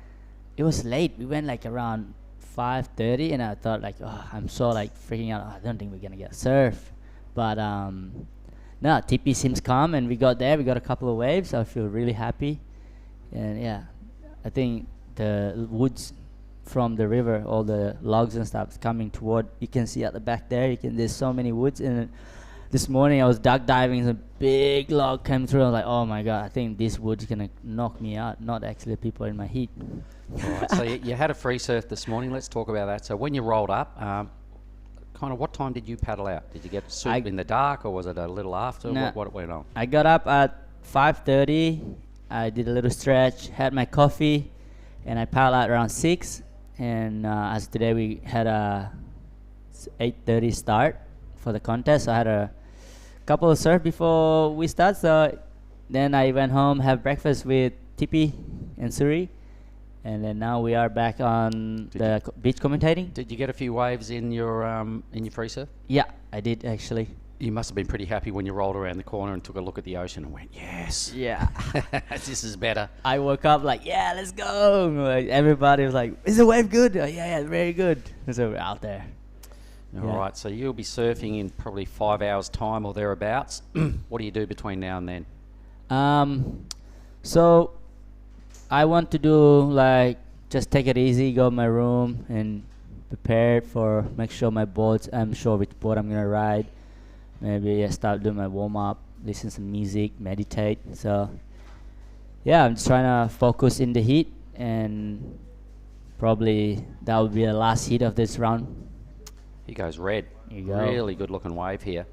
So as we watch George Pitta drop into this thing. Oh, like his style. Yeah, Very. geez, I think he's got himself a good wave. What's the other side of this section? Here we go now. Looking for a top to bottom approach, just another kind of check turn to keep his speed and his down the line flow. Nice. There's some of that debris you were talking about, mate. You can see Yeah. it drifting over the wave, some of the brown stuff in the lineup. Boom, crunches that turn there. George, he's got his groove on. And Oh, I like that surfing. it was pretty good, and he had a good read on it. He had to go fast, and he had to sort of, speed through a couple of sections where he would have perhaps loved to get up there and really crack it. But a job well done. We are going to throw down to Jada, who's going to have a chat with Jesse Mendez, winner of the last heat. So we're here with Jesse. Tell us, so not a lot of waves were in that heat, and it looked really tough. What were your thoughts? Yeah, definitely it was a tough heat. In the paper it was already a tough heat, and I knew it was going to be tough no matter how the scores came out because everyone's pretty smart. And actually the ones that has the lowest scores are the toughest ones because you're just struggling, trying to figure it out. Should I wait for a wave or just get a backup? And I had a 5, and then I pedaled back out. I had first priority, second priority, and me and Rail got swept all the way in.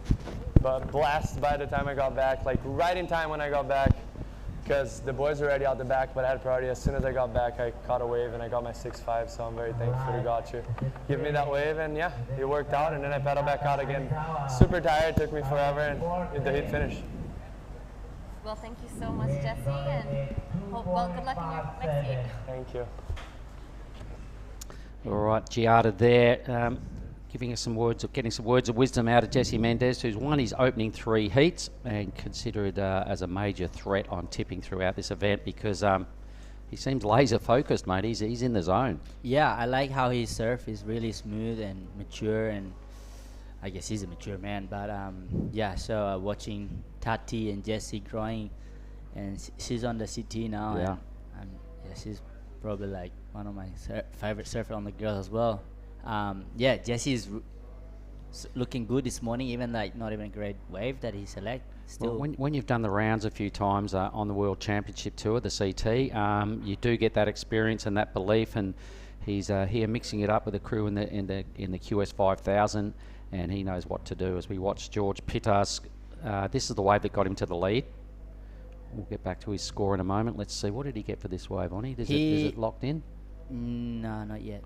I don't think that's a 5.33. It took him to the lead. I Yeah, think it must have been. I thought it was bigger, no? Anyway, when we checked the leaderboard, I'm pretty sure he went to the lead. He did. There you go. So he's 5-ish. There you go. Because a little bit of speeding down the line, he didn't really get to square up, and you know, a couple of those turns were effectively speed turns and check turns. Yeah. So it drops in at a mid-ranger. But here goes Hinata, who's already scored himself. What did he get? A high 6. Yeah. All right. So One, I imagine two. he needs only a pretty low score here, and he'll go into first place. He's probably already done that. He's got one of these little runners again. Oh, How's the speed? very smart surfing by Hinata, yeah? Well, just squeaking out 3 moves. I agree. Smart surfing, only trying to drop a 0.67. Here goes Jin Suzuki. He also looking good, this guy. Look at this bar. Boom. Look at these waves. Okay. Oh, What? That was damn, brutal. That got me excited, that one. It did. It got me excited too. I'm sure he's underwater. Go, why the hell did I do that? It probably hurt. That looked like a nasty landing. Well, the caddy was going wide from bigger set. Well, let's see where Jin is, all right? Like, that's a brutal wipeout. He's got other waves on the head now. Let's see how long it takes him with 10 minutes on the clock to recover. And does he get back out there? Does he get another crack at priority or even another wave? Because he's a fair way down the line. And he's being punished by this set. So, you know, let's keep our eye on Suzuki. And it may have been the last we see of him in this heat. I hope not. But anyway,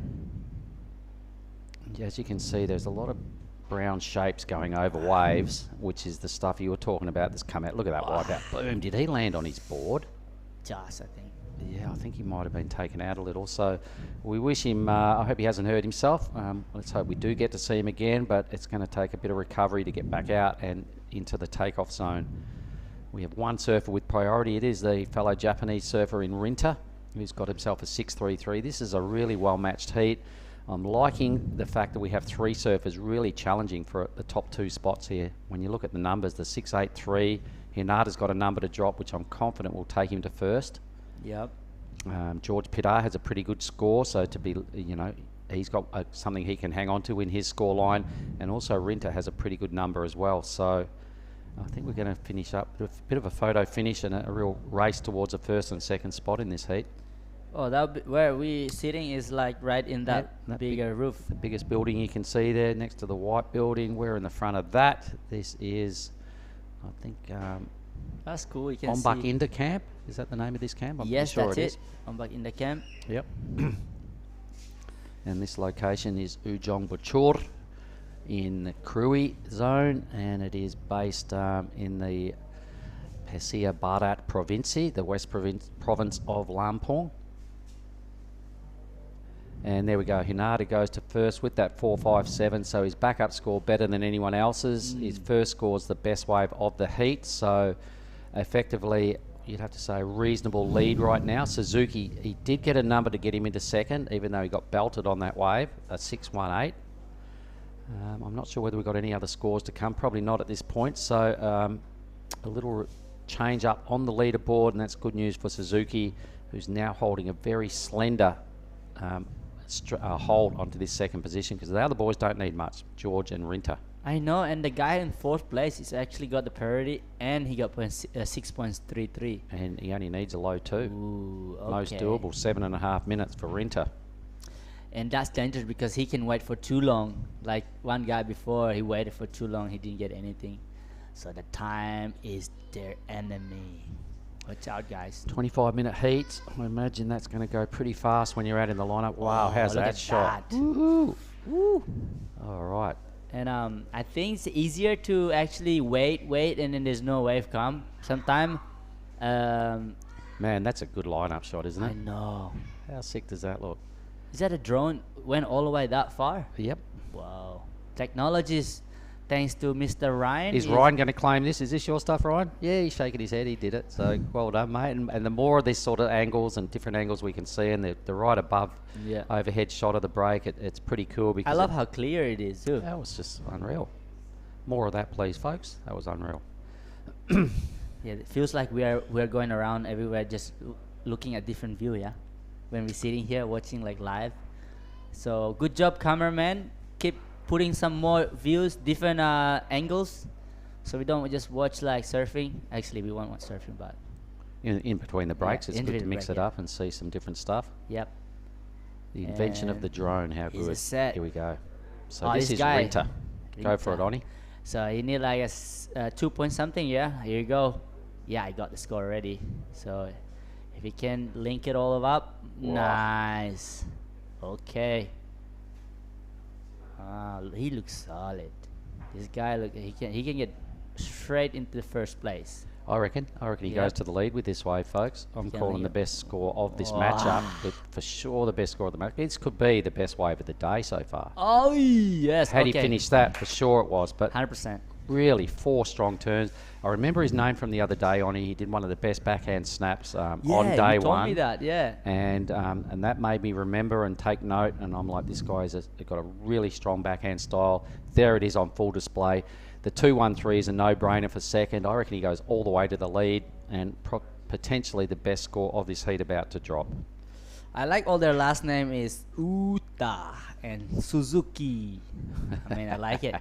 We're going fast Uta. with the Suzuki. He's in second place. Watch out, Suzuki. We are going.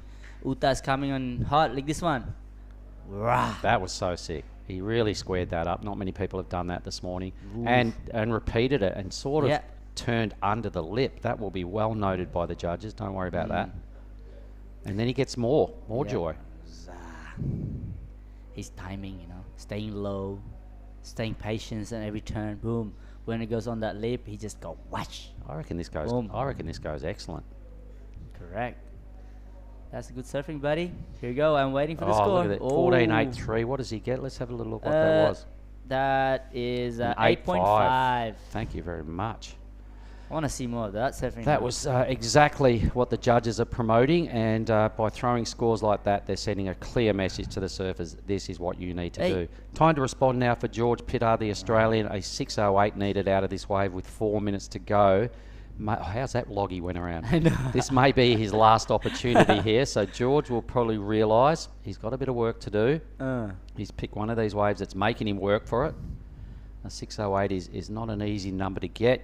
Some good stuff has to happen, and you need steep sections. I'm not sure whether he's found the steep sections needed. He flicked off. I think he shook his head. Maybe his body language is also suggesting things didn't pan out the way he wanted to.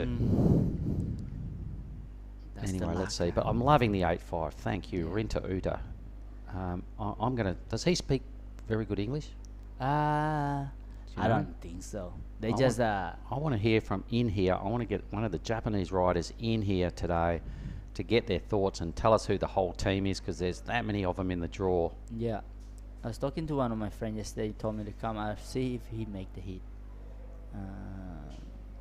That's right. I did give you that mission the other day, didn't I? To Yeah. go and find one that's going to sit in here and have a chat, and for you to interview them. Yeah. But Rinter, he's turning into one of my favourites, one of his favourite Japanese surfers here at least. That's a really strong scoreline, 14.83. Not many people have gone there on 2 waves. 3 minutes remaining. There's another look at the beach. More drone angle. Coming up to the contest site is the northern tip of our contest site. As you can see, that break wall right there is the start of our camp where we are all parked up. We're going past the judging tower right there. That was it in the blue, and that is where we are sitting right now, everybody. 2.5 minutes. George Pittar score to drop. Needed a 6:08. I don't think he got it. Can we have a look at what George's last score was for me? He not out yet. It must be. He's moved Oh, up. yeah, actually. He's moved up into third. 3.7. Yeah, the wave just offered him no sections, really. No vert, no game. No, unlike Rinter, the wave that Rinter found, all right, so the judges had that wave to compare George's score with. And George's wave just had no sections like Rinter had. Rinter took all his opportunities, didn't balk at any section, and you know, an 8.50. That is, Oni, the best score of this year's Krui, the QS 5000 on the men's side of the draw. Oh, really? Yeah, because it was Jesse Mendez had an 8.43 the other day. Ah. Rinter just went an 8.50, folks. So I'm going to write that down on here. So as we glance down, we have something to flash back onto. That was a really strong wave by Rinter. Yeah, he's staying really comfortable with 8.5 and a 6.33, and his opponent only need 8 point. Hinata Izawa needed 8. Hinata surfed a good heat. The waves he scored, he's done some pretty strong surfing, so deservedly into that second position. The 6.08 still stands for George, and a similar score for Suzuki with just over a minute. Here goes Hinata. Take us through this wave, Bonnie. That's not an 8 though. It doesn't matter. He probably just needs to improve on the Camera. 4.57. There you we go. They're listening to you, mate. So he's got to improve a 4.57 to make this decision worthwhile, but less than a minute to go. He kind of had to probably catch it anyway, given the fact that the heat's almost done. Yep. Unless Pira come in insider, maybe. You need a Well, at 6 this stage, point. no one has priority, so probably potentially no one is close to the takeoff zone. That's what that means. Yeah. Otherwise, somebody would have scooped up first priority. So all the boys are still paddling out, is what I'm reading out of that. Yeah. With 30 seconds to go. So Hinata, who's potentially going to hold on to second spot. You can see the takeoff zone, and surfer in white is getting close now, but it is Rinter who is already in the lead, so Hinata won't mind that. All right, 10 so seconds. I like this heat. I really love the way Rinter surfed. I like what young Hinata did. And that's going to stand as the result. So congratulations to those two surfers. George and Jin will have to sit on the sidelines and watch the rest of the event and support their friends. I'm going to boost out of here. We are going to throw to an ad break, and then Billy Hangen's going to come in. Welcome.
Alright, good morning again. We have Billy, Mr. Billy in next to me. How are you, Billy? Good to see you again, Oni. Fantastic. I'm enjoying the opening rounds of this opening heats of this round, rather. Really pumping conditions here, and entertaining surfing, challenging at times, but we've seen some cracking turns. A little bit of drama, maybe an injury. We'll see how we go with that. A little bit of a teaser, yes. Who was that? I'm just teasing. So I saw someone out there with an ice ice packet on their shoulder. Oh, is that guy who did As floater as last we time? are straight into this, who we got on him? This guy is, what is it? Blue, green, yeah? Blue. Mikey Brown. Oh, here. There we go. Damn it. Sorry, guys. We have technologies now. Mikey Clayton Brown. He's from Australia. And currently, he does his first wave, so he's got a 1. And Yep, a really fast start to the heat, but only a 1-turn wave from Mr. Clayton Brown. Who have we got? Let's look at the form guide here. We've got 3 Japanese surfers and an Australian surfer. yep. Ohayo gozaimasu. Watashi wa namae wa Oni. That's Oni devil in Japanese. I Oh, think. really? Yeah, I Wow. like it. I'm a Satan. Yeah, so Hiroto Arai is one of my friends. Daiki Tanaka, the Toi Tanaka, all Tanaka. Are they brothers, maybe? Oh, maybe. A lot of Tanakas. Samadesa. Yeah, so Hiroto Arai is watashi wa one of my tomodachi. Oh, really? Yeah, What's Tomodachi's Tomodachi friend. mean? Friend, Yeah. okay. Good friend, has a family there. Stay with him a lot in Japan and doing a lot of QS. And he's actually coming back now, trying to do some QS. Actually, like to see this Hiroto Arai. I remember watching him in the World Junior in New Zealand, 2010, when all the Indonesian team went there, first time. So, probably the listeners out there who enjoy the WSL coverage and maybe just watch the CT, there's some of these names are a little bit new to them. Yeah. But the people who have been going around the QS for a while and the ISA games, these names have been around for a few years Yeah. and probably more seasoned than you would expect. Yeah.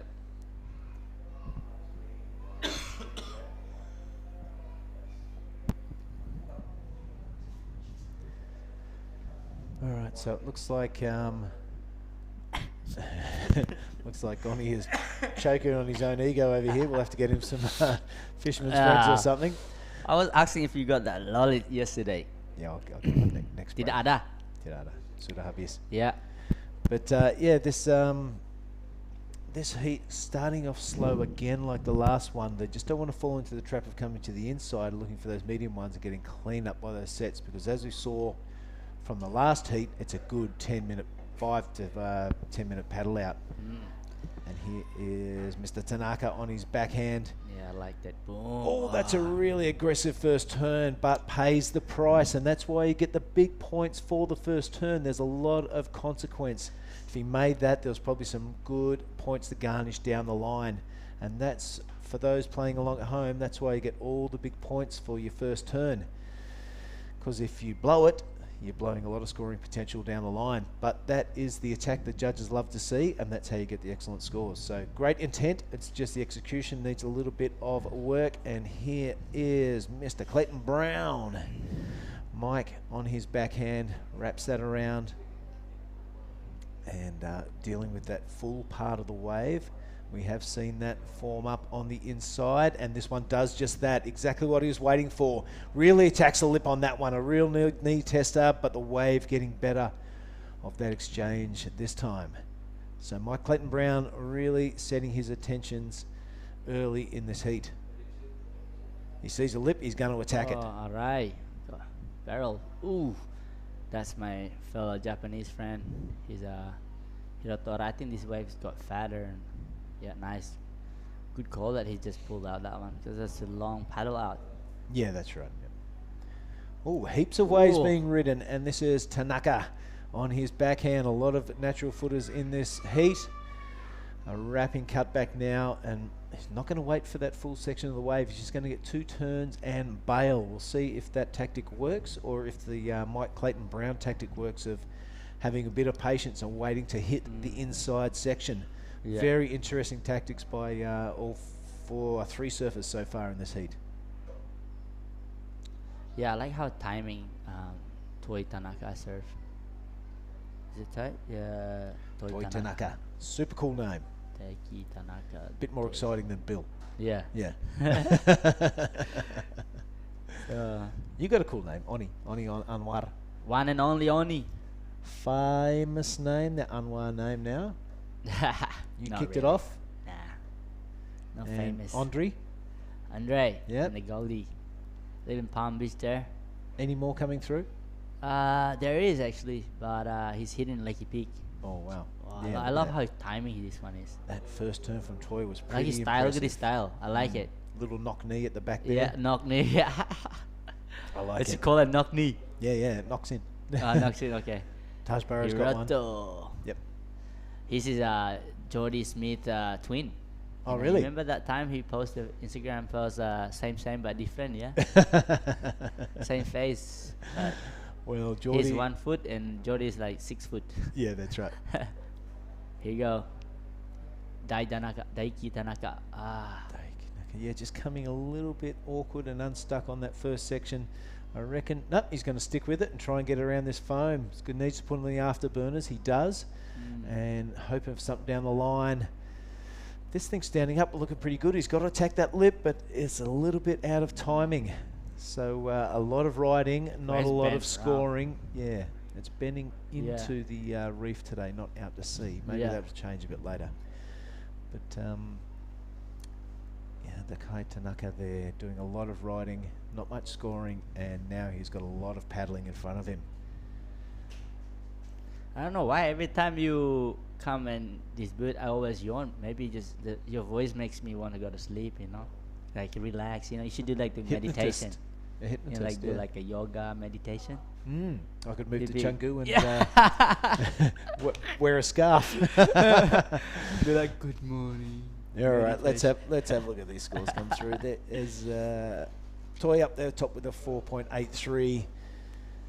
It's pretty small score. I mean, Yeah. there's a lot of time left, huh? Bit of a sleepy start to this one. Yeah. Maybe that's why the score. Yep, there we go. Did you wave like this? Just to see your score? Okay, here we go. Oh, that's a late takeoff. Yeah, Toy Toy Tanaka. Tanaka. Beautiful looking wave here. Really groomed face. Here it stands up now. He attacks the lip. Beautiful style. Bit of a free fall, but getting the better of him. Goes over the handlebars. Toy will not be happy with that. He'll be underwater. Can't wait to get up and paddle back out there and get a better score. Where is he? Somewhere in there in the white water. Yeah.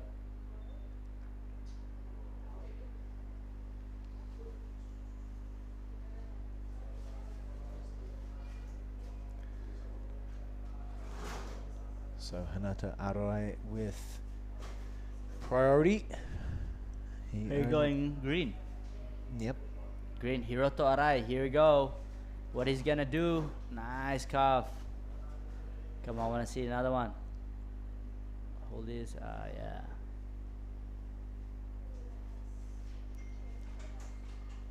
Oh, that was a good one, Oni. Into the really critical part of the wave and dives off, but completed that turn beforehand. So, our surfer Hiroto Arai, that is his second wave. He's only got a 1.90 so far. Yeah. I reckon he's going to better that with that wave. Yeah. Yeah, I'm sure Mr. Ross, his coach is in Japan, be watching this, and his dad.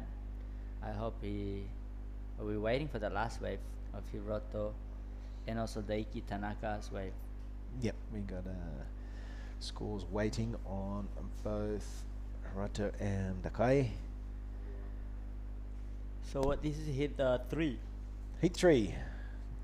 Fourth heat surf today, but heat 3 of the round of how many we're up to. Okay, Toy has got a 4.33 for that one and taken the lead. So Toy Tanaka out in the lead. Mike Clayton Brown sits there with priority. He's looking to better just a 1, and here he goes. Really fast takeoff Pull in. there. Maybe pulling in. No, really high line. Pinching at the end was probably a good decision. Patting the dog on the way through. That looked like such a good wave, but not 1 ounce of scoring potential Yeah, on that's it. a fat wave. Yeah, wow. Yeah, not really going from top to bottom that barrel, so really hard to pull into, and probably would have got pinched anyway. So Yeah. a good decision by Mike. This is it.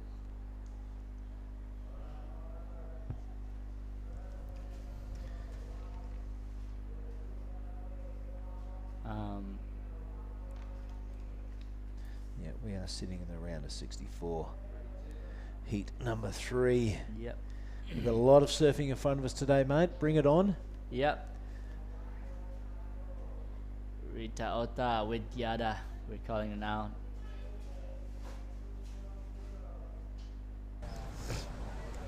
So Rinta, 850, one of the highest scoring wave for now in the men's.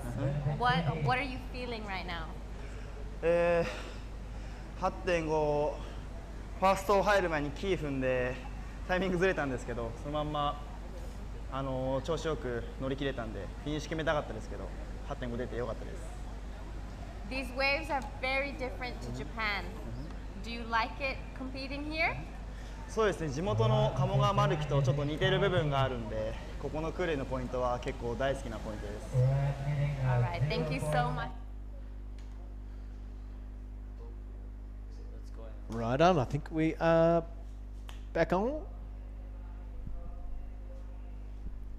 Back on. Yes, we are back. Hi, Oni. How good there. Well, Rita there with a great interview. Truly international field with those interviews. Hope everyone in Japan enjoyed that that interview in Japanese.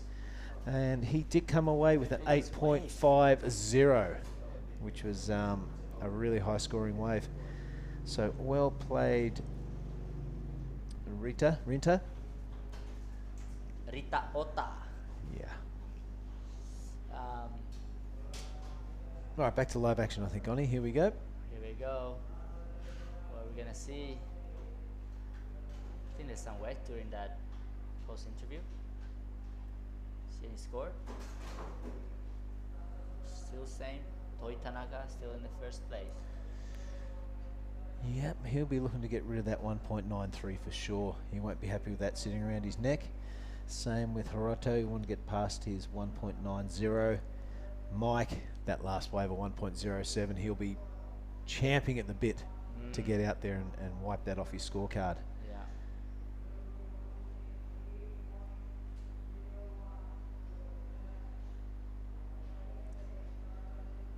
Seems like the sets every time sets come, they clean them out and then they are out Off the takeoff spot? Yeah. Yeah. And then they don't get a score.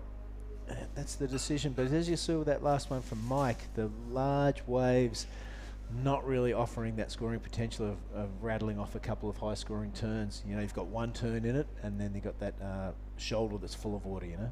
Yeah. Here you go. The scores on board. We got Toi Tanaka 4.33, 1.93. Very small scores. They only need like 2 points. Hiroto only need 2 points to get back in the first place. Yeah, look at everyone. The bottom three, everyone just needs a 4, and then they're going to progress out of that situation. Yeah, well, and I was talking with Jada before, as is the case. It's sometimes a bit of a lazy start to the heat, and in the last 8 to 5 minutes, it gets really, really exciting, and everyone's anxious for the result as things get really tight. Yeah. Look at this little one, Billy. Yeah. That's the one I've been looking for in my head, I think. Oh yeah. Sure. Let's When are see. you up? Next round. Last hit in this round. Wow. Right here.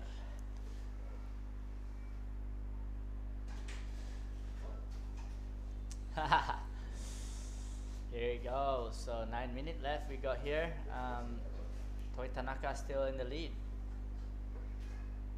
And do you have anyone who's your favorite in the contest? Really? My pick to win or my favorite? Your favorite? Well, you're my favorite. Ah. My pick to win so far on form, Jesse Mendes, is going to be hard to pass up. Yeah. I've seen him surf 2 heats, very clinical display. And right now, this is Mike Clayton Brown using priority. That's a beautiful looking turn on his backhand. And that wave again, not quite barreling. It's a bit of a higher tide. This could offer a couple more cutback sections and cut down sections as we see Mike working his way through to that inside section. Stands up now. Puts his back foot into it and grabbing the rail for the bottom turn. I gave So the score already. you're giving him that score already of a 3.01? Yeah. I think you're right. Maybe on that first turn. But there, that was a better wave from Mike. And that wave let him pull off about 3 or 4 good-looking slicing turns.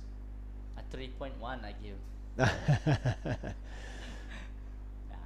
All right, Toi Tanaka now sitting at the back with priority. He's looking to get rid of that 1.93 and put a big space between him and the rest of the field. But how's that first turn from Mike? That was super. And kind of skipping along there, hoping for another section to hit, and it offered himself up here. Really patient through this section. I like that. Bit of a wrapping turn, not much going on there in the scorecard. And here again, bang, got a white bottom turn around the white water, and that resulted in that second turn. So, A 4 maybe, yeah? 4 or 5. Let's see.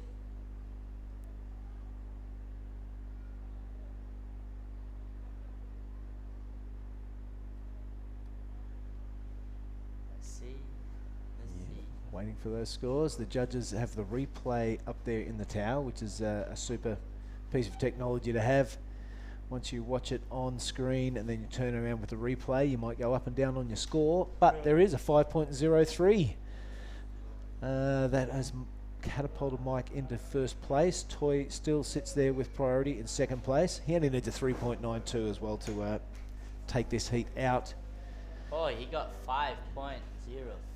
7. 7, yeah. Straight to the lead. Straight to the lead. So we have seen a couple of cases of suspended priority. Got your head around that for your heat, Oni? What is that? Suspended priority, you know about that? Yeah, no, what is it? I'll explain. So if you're sitting out the back and you have, say, second priority, Yep. and a big cleanup set comes through and pulls you to the inside, Yep. they'll suspend that second priority until you paddle out the back, and then you'll be awarded with the priority that was previously given to you. Yeah. So you don't lose it. Yep. You don't go back to fourth. Uh-huh. It just gets suspended. No one else can take it until you get about the back. So we've seen that in play a couple of times today. Interesting, yeah. It's good to know that thing, you know. Otherwise, you think you will get the priority until you power back out the back. Okay, so we've got 5 minutes. Hiroto is waiting patiently. I think he needs to move. Try and get this insider one probably, yeah.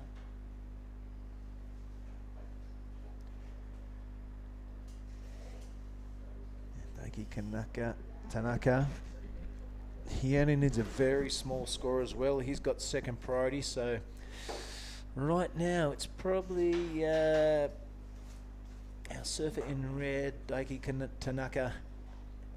Put your eyes on that surfer because he does have second priority and he only needs a 3.27 to get up there and progress through to the next round. However, Toi sits there with priority. He's only looking to better that 1.93. So things getting interesting within the 5-minute mark of this heat. Number 3 of the round of 64.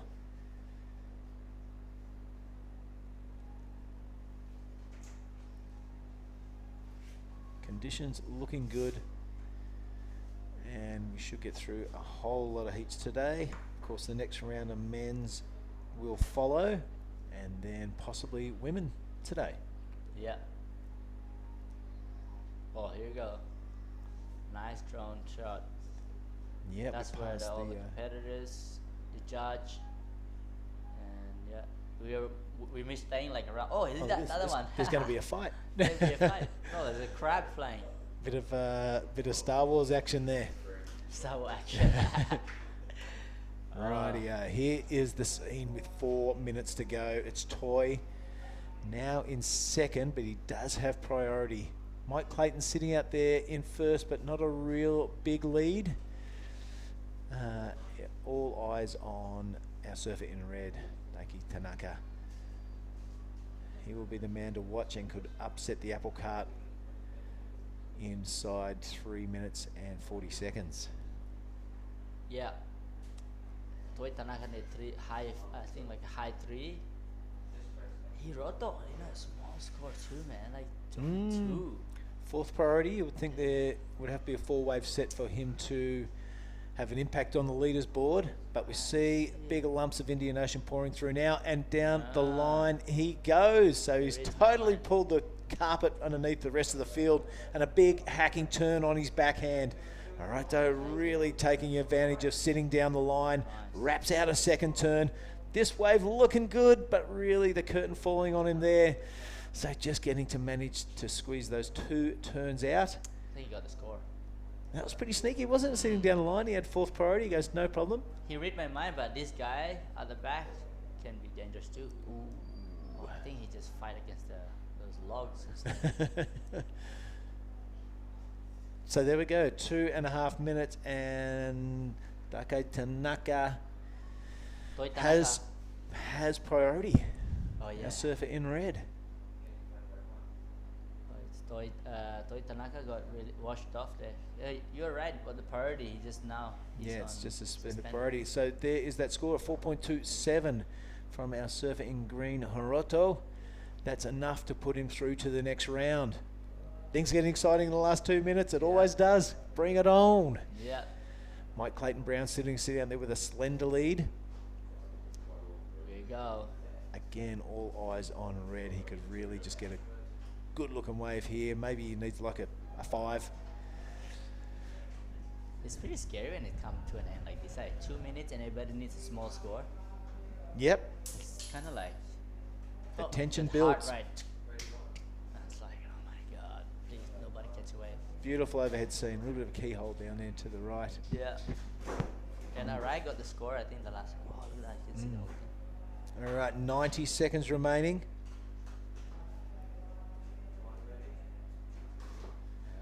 Hiroto and Mike out in the lead. That's so nice. I like this shot. Oof. Bluest of blue oceans. You see someone riding wave there. You see that? Oh, wow. A little one. I think that is Daiki Tanaka. This is the top section of that reef. Maybe a couple of free surfers out there.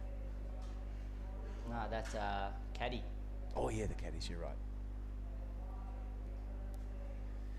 All right, under a minute to go now.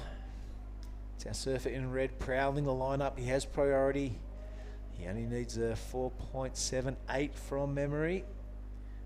But down the line again, looks like this is Mike Clayton Brown in the last 40 seconds of the heat.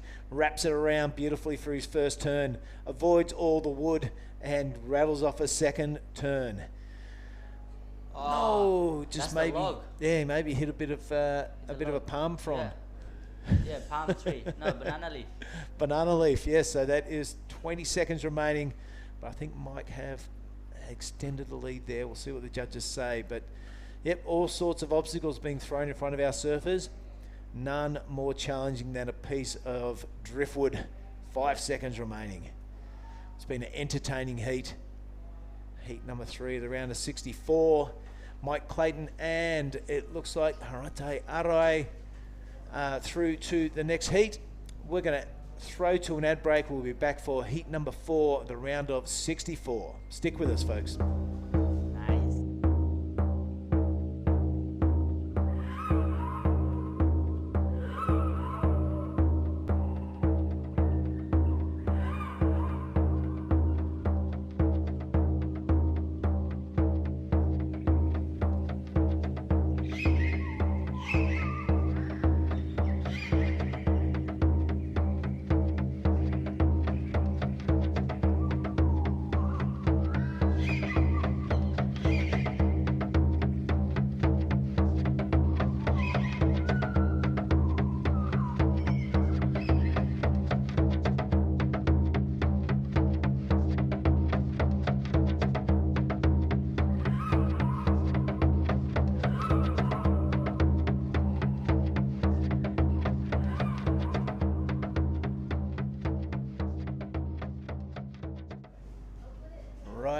Welcome back to the Krui Pro 2022. I'm joined by my good friend Mark Clift, and we are watching heat number 4 of the round of 64. What a day it's been too so far, mate. It's been a beauty. I've really enjoyed it so far. So yeah, who have we got in this one? Yep, looks like Oscar Berry, Joe Zucchi, Jarvis Earl, and Bodie Williams. So we have an Australian, a Japanese, an Australian, and another Australian. All right. Truly Well, international field. I had a break during that last heat, mate, and I was doing some other stuff, so I missed a majority of it. What went down and who got through? From memory, it was Mike Clayton Brown taking it out in the blue, and after that it was Hiroto Arai just coming through in the last, from fourth priority in the last 3 minutes. He was sitting down the line, he had fourth priority, no chance of getting through, and absolutely pulled the carpet out from the rest of the field. So big ups to that young man. All right, good work. So that'll put him effectively into the round of 32 a little later on. Probably not today, but definitely tomorrow. Got some nice conditions on offer. We're going to just smash out heats all day, Billy. We have formatted for 21 heats today, everybody. So this is heat 5 of the day. It's heat 4 of the round of 64. And on we go. Oni Anwar's coming up a little later on in the day as well. He's pumped up already. Yep, I'll tell you who was also pumped up. I had a little chat with Hinata Aizawa before, and we did a little interview with Sean Gilhooly about the good times on the QS Tour over the years. Right. And we had a bit of a laugh, and Johnny Uluwatu got a good old mention there, and so did the Green Bottle, got a good old mention, and all the fun times on the QS that we did with, over the years. Liam O'Brien's been another one of those guys, and right on. And just a little flashback as to the good times we've had, touring all the different parts of Indonesia on the QS circuit. It's been great. Well, how lucky are we to do this little mini tour of Sumatra, the south, the north, and the big bonus this year, 10,000 points on offer. Combine those two competitions. And for you and me, it's kind of the trifecta. It's like our triple crown, G-Land. Yes. Krui. Fantastic. And we're on our way to Nias. Bring it on. How good. Stop it. Maybe I'll get tubed. Well, it's only 3 events, Billy. Come on. Hang on. Let's not push it too far. Hopefully we can get you on some waves at least and do a bit of angling. Let's go there first. You get the angling part right. The dual tube bit can happen, so we're working on it. Super coach, Mark. Anyway, it's fun times, guys. We are to really enjoy our work days because we're not digging holes and we're not laying bricks. Bring it on, yep. We're talking to surfers about surfing. It's great. Yep, could be the best job in the world. All right, by the sounds of that siren, mate, we are underway. And there we go. All right, might have been a little delay. I'm not sure what that was about, but anyway. Heat 4 has started, and we did have that little incident in the very first opening heat of the day. So for the people that will get that explanation out there again, there was a little altercation right at the end of a heat. It was a good heat to watch, and it was all going on. And Misha Margison on our priority list had third priority, needed a score. He was in 4th spot. Stood up on a wave. The siren went. The surfer in white, who had second priority, one of the Japanese surfers, dropped in on him. Effectively thinking, well, I've still got second priority, so what the hell are you doing, Red? Red's looking at him with his arms waving, going, what the hell are you doing? Red never got the score he needed to get through the heat, Misha Margison. The surfer in white copped a priority interference due to the fact that the siren went between Red standing up and White standing up, which is split-second stuff. So they both got eliminated. The beneficiary, Varun Tanjung, moved through, doing nothing, doing 0, and wasn't involved in the altercation. Moved up in a second. White dropped out. Misha never got the score. Everybody was a little confused for a while there. But as Will Hayden Smith said, it was only the second time he's ever seen it happen. And that happened in the very first heat of the morning. And if anybody watched that, the explanation was that's what happened. The siren beat White, and it also took out Red at the same time. So it was unfortunate. That's the rules. That's surfing, and that's what happened in the very first heat of the morning. Yep, very rarely that happens. But a real easy way to explain is once the siren goes, there's no priority. Yeah, and so if you can split that hair in between it, you can pull off a miraculous comeback. But not to be for Marginson, to be for Rizal's son, Varun. And all the Lakey boys were out there. I saw Bronson and Westernhurst were there, and they're like, Varun, what the hell just happened? You got through. He's like, what? And he did nothing. He was in 3rd, and he got bumped up a spot. And sometimes it pays just to keep your nose clean, Mark. Yep. All right, here we go now. So our first strike, and a good strike as well for Azuchi in the blue. Look at these waves compared to what was on offer yesterday, mate. It's getting better out there, seriously. Yep, that tide will change, and it will have more sections to hit and more scoring potential. But this is Azuchi making the most of this one, standing up on the inside too, Mark, and really belting the lip on that one from the back view. It's hard to tell what happens down there from the camera angle, but I can assure you that the judges have a really good view of that. They're up a bit higher, and you can see all the waves and all the scoring sections. Really good start for the sole Japanese surfer in this heat up against 3 Aussies. He banked a good wave. It was clean surface all the way. Had lots of steep sections. What? Somebody's in the pit. Get out of here. I never saw that takeoff. Oh my goodness. Surfer in white. Take a bow. So this is Jarvis Earl. Won his heat yesterday. Red as well. So the Aussies are now starting to fire back. Oh, Oscar Berry going upside down there on his second turn. That looked super critical. That's just what the judges have been rewarding. Man, we've got to get another look at the Jarvis Earl tube ride, surely. So Toto's sitting over there. We'll try and see if we can bring up White's last wave. I never saw him take off. I just saw a board in a barrel, and out he's come. So we'll see if Toto can get that little rewind going on in a moment. Because tube rides have been rare. They have. They've been kind of been pinching on the top, and it hasn't been top to bottom, as you can see on that wave going through there. They have been rare, but as that tide drops out, they should get more and more.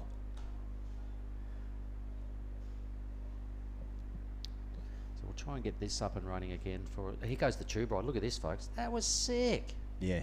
Oh my goodness, Jarvis Earl, and then finished with that. Yep. Whew, I'm thinking somewhere near excellent or thereabout, because that tube was mad.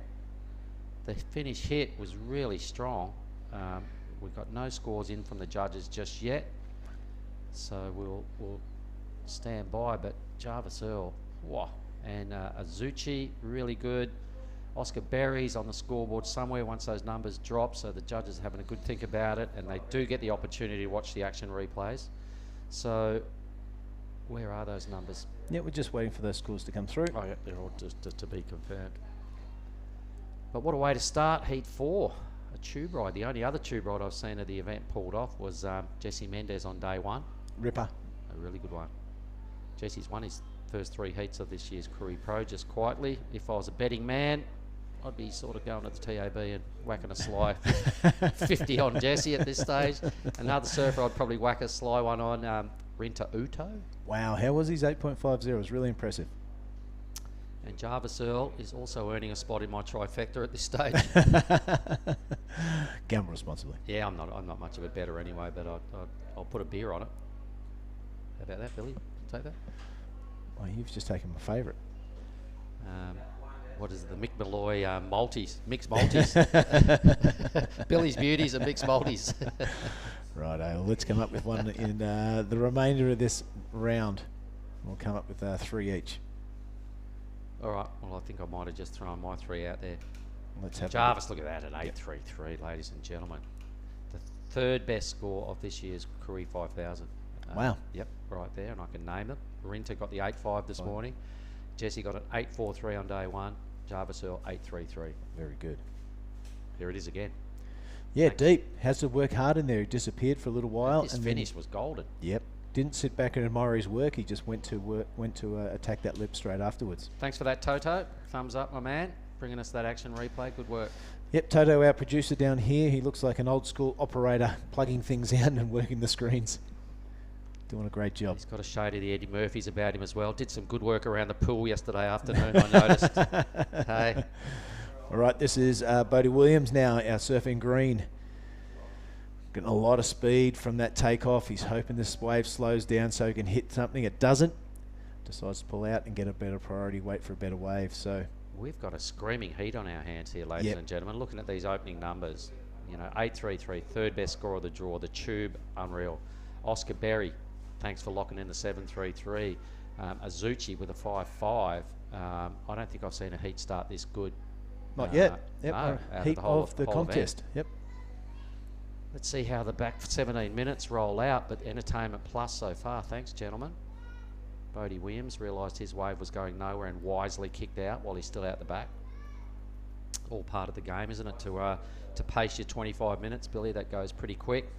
And in conditions like this, you've got to make instant choices and instant decisions. And if they pay off, you get through. Yeah, and Jarvis doing it beautifully. Now sitting out the back with priority and at 8-3-3.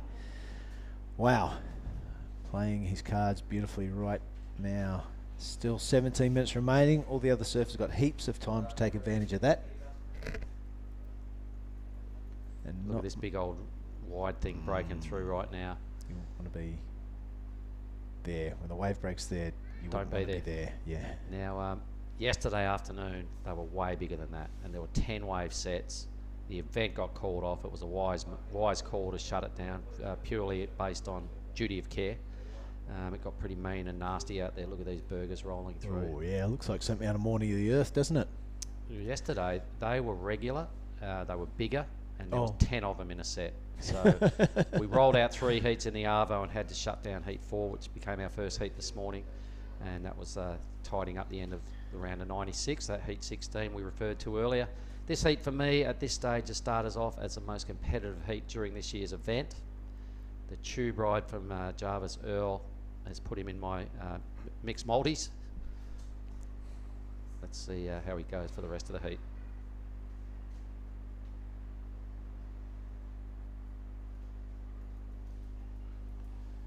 Yeah, a little bit more quiet on the crowd scene out there today, since it's not a Sunday. Thank God, that was kind of crazy. Very hectic. Heckers. But these guys all got cleaned up by that set. You can see there's no one. Well, there's one surfer with priority, but he's probably going to get a suspended priority. I imagine he's been washed backwards as well.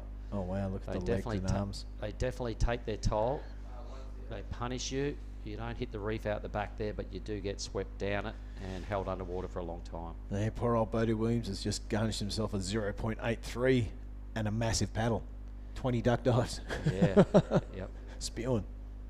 Yeah, they are. They're still going backwards. The arms are going forwards, but they're going backwards. More work there for Azuchi. So it is a fairly punishing arena. I think we're going to visit Jada, or we're going to go down to Oni in a minute with the winner of the last heat, Mike Clayton Brown. So take it away, Oni Anwar. Okay, we got the last heat's winner. How are you, man? Yeah, I'm good. Stoked to get a heat win. How is it out there? How's the wave? Is it getting bigger, smaller? What is it? What is going on?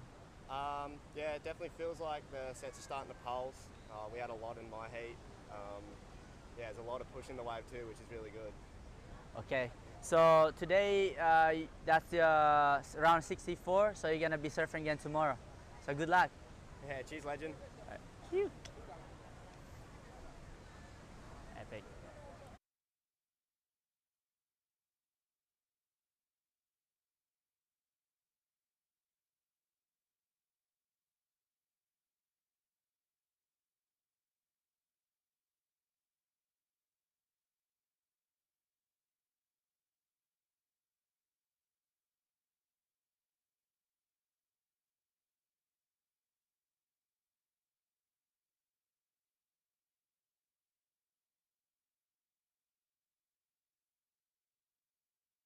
And we all went out and had a paddle.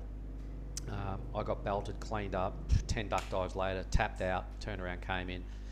The lounge jockeys were all there with the green bottles out, so I joined them as you do, and we're having a couple of sips, and it's big surf, it's late in the afternoon.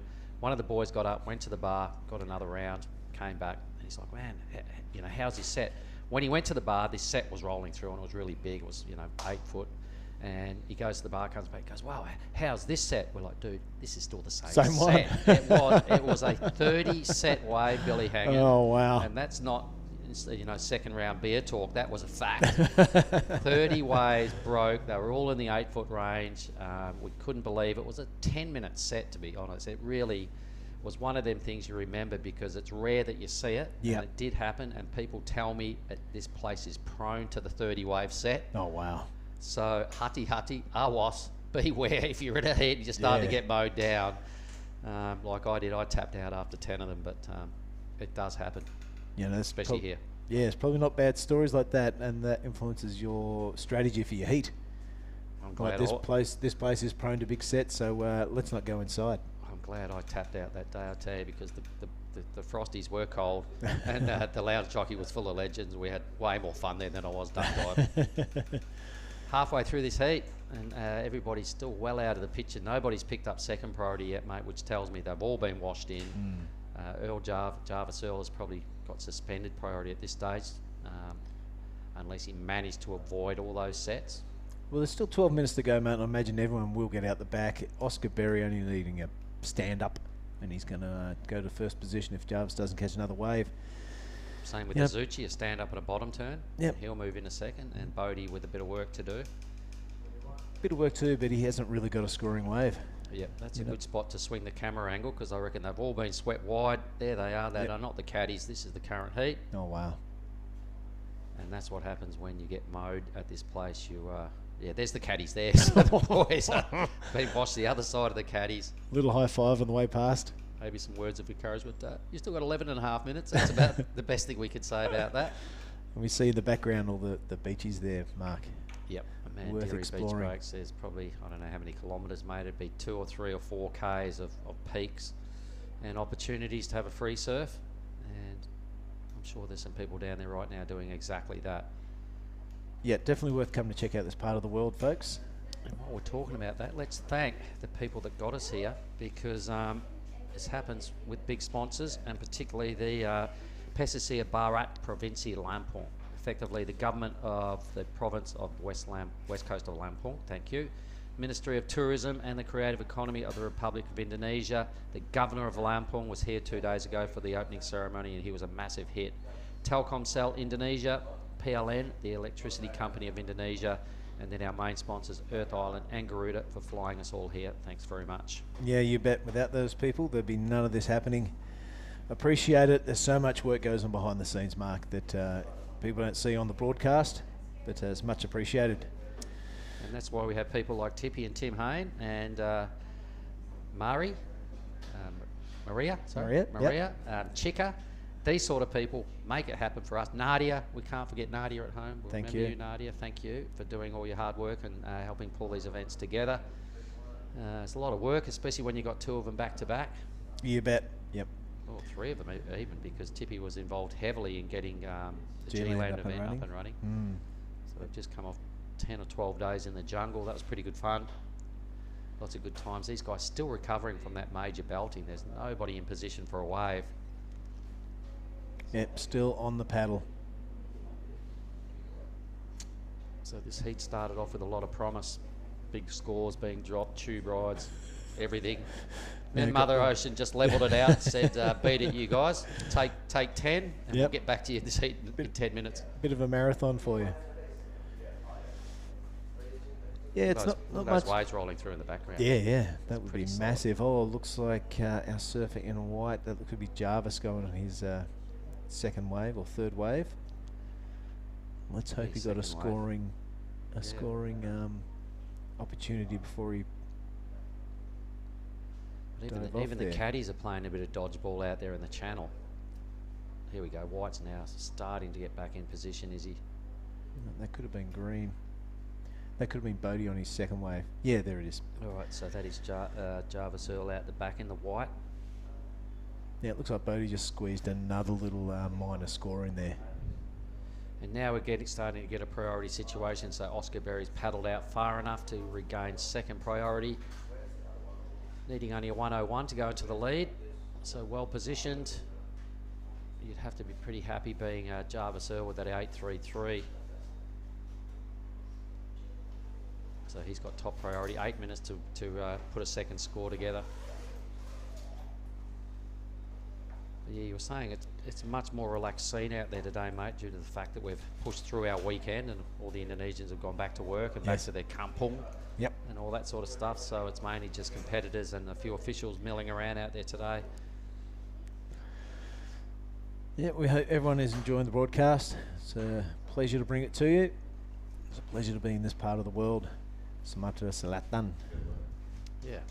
So we had to get here, fly from Bali to Jakarta. Little layover, then on to Lampung, and then we all hopped in cars, did about a 6-hour overnight drive up over an amazing ridge, plenty of wild, raw Sumatran jungle. Driving. And then we got here and it was, driving.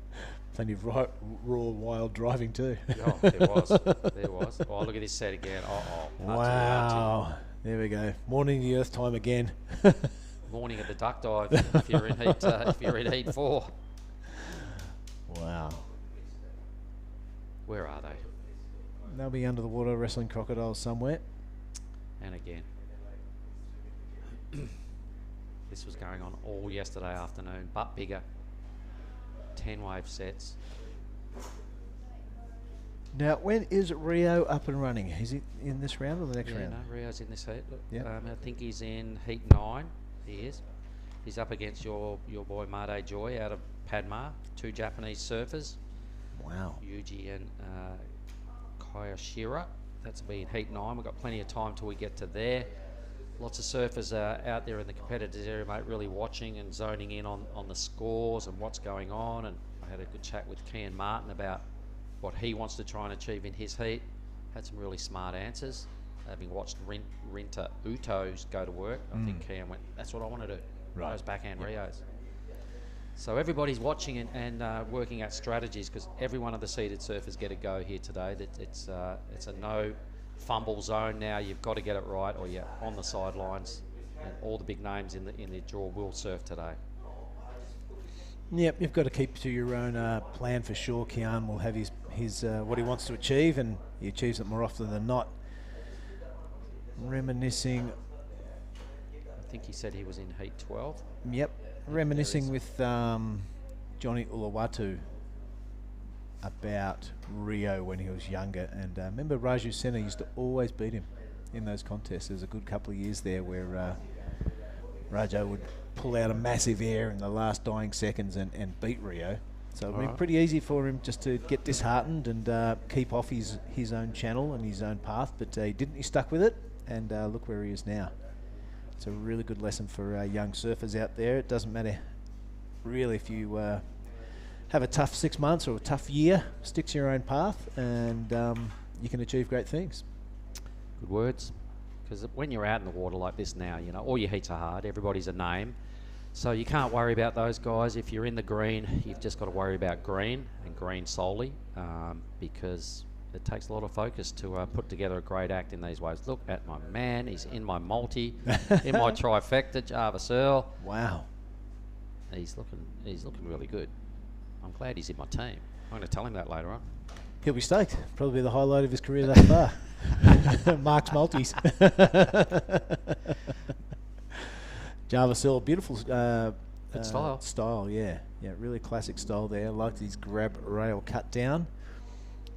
And there's no messing around when he puts his board on rail. It doesn't bounce, it doesn't bobble around. He just does solid surfing. So let's see what Red Oscar Berry can put together. So these guys were both sitting in first and second, and they've got a very timely backup wave here. Oh, yeah.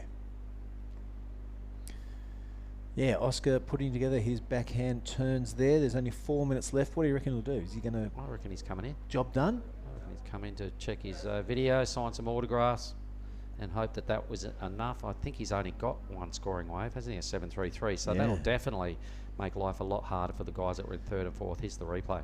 Here's the replay. Finds just under the lip on that first turn.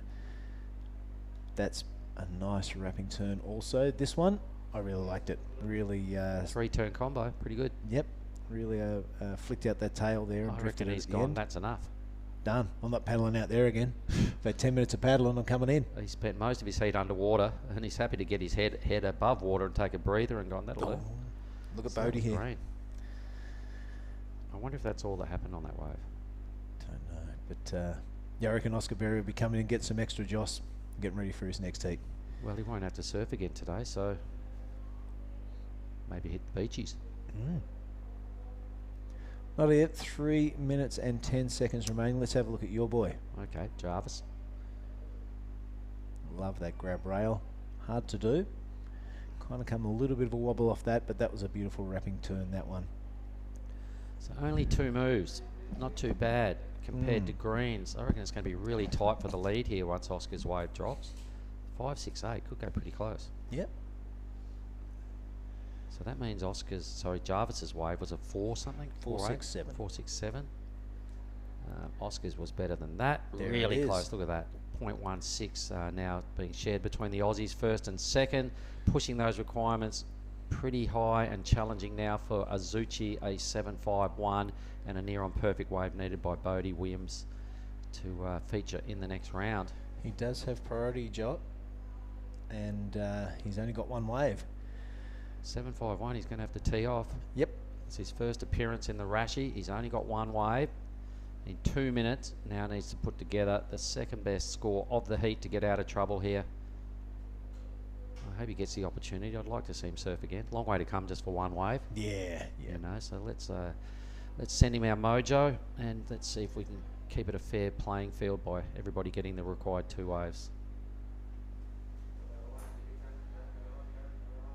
Yeah, it's a tough old grind, the QS series. But the reward is that CT berth eventually 1 year after the challenge. Yeah, they've got to get onto the Challenger Series, which is road ahead. Yeah, and we've confirmed it before. History making here at Krui with a QS 5000, the biggest one we've run in Indonesia. 2 of them, so double whammy on the history front.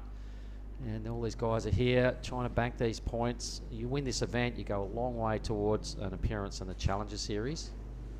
I believe this region ends up with 6 positions on the Challenger Series. Right on. So you're trying to end up in the top 6 in your region, and that will get you a berth on the Challenger Series, which is about the only way you can make it onto the Championship Tour. Yeah, it's pretty new for everyone, but I'm kind of digging it. You look at someone like Callum Robson, who was in the cut. Now he's very close to getting back on tour. You know what I mean? Well, Callum is nailed his spot down for next year. I think he's still hovering in the top 10. Yep.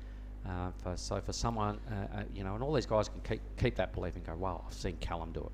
All right, you've seen him, you know, come out of sort of obscurity, puts himself in the CT, banks himself a top 10 spot and some really big performances, and they go, wow, it's there. I can see the finish line or the start line for some people, but that's where they want to go, and they can draw experience and some inspiration from people like Callum. Yeah. Who was doing these rounds previously. Comeback wave from Bodie needed, a high 9, I think a mid 9 to get out of trouble here, and I don't think that was it. So it's going to be congratulations. Oscar Berry does go to the lead. Jarvis Earl drops into second, but a great heat. I really enjoyed the entertainment value out of that. So well done, you guys. And Billy Hangen, you can have a break. We're going to throw to one advertisement and then hopefully get Oni Anwar back in here with me.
Back with live action, Heat 5. The round of 64 is underway, and we've got Keanu Kamiyama out of Japan in the red, Alistair Reginado, the Australian, in blue, Harry Phillips, another Aussie there, in white, and another Japanese surfer, Kaiki Yamanaka, in green.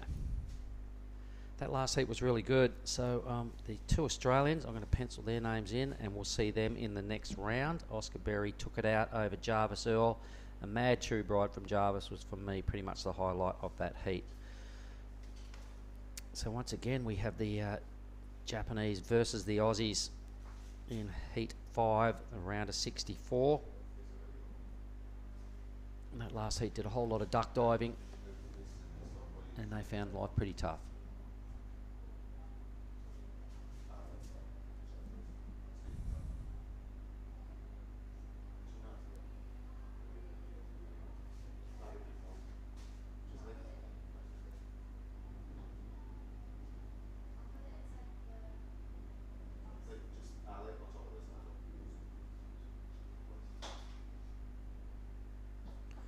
Okay, Surfer in green's just open with the 2-6-7. Sets rolling through. Good old takeoff here for red.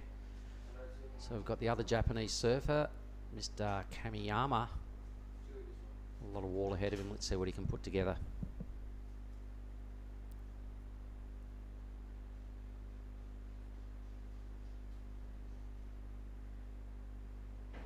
Really well done. Strong ride. Some big top to bottom surfing there. He'll be happy with the way his opening ride has kicked off heat 5, Keanu.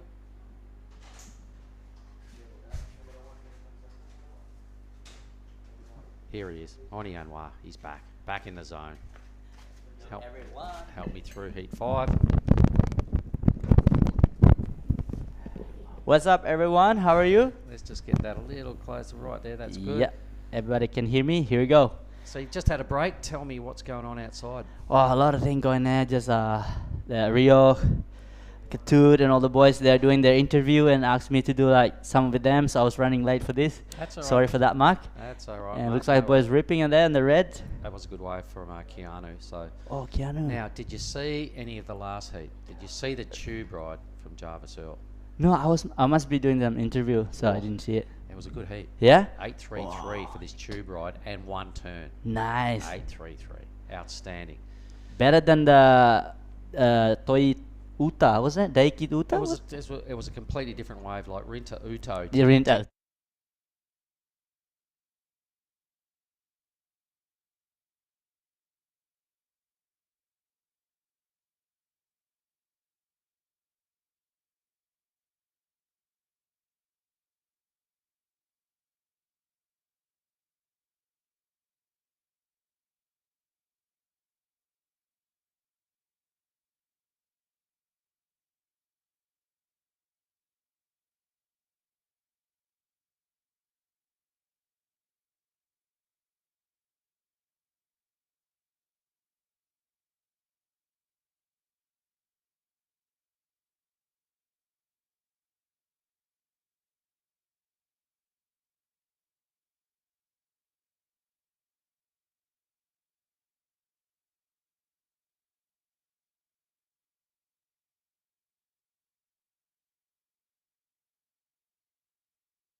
3:33.65. Let's go back to where we just were. How do we go back one? There we go. It's a bit easier to see. All right, I think Jada's going to have a chat with Oscar Berry, winner of the last heat. So let's hear from Oscar. Hey guys, so we're here with Oscar Berry, the winner of our last heat. You know, you guys had some of the biggest set waves come through in your heat. Tell us a little bit about what was going on out there.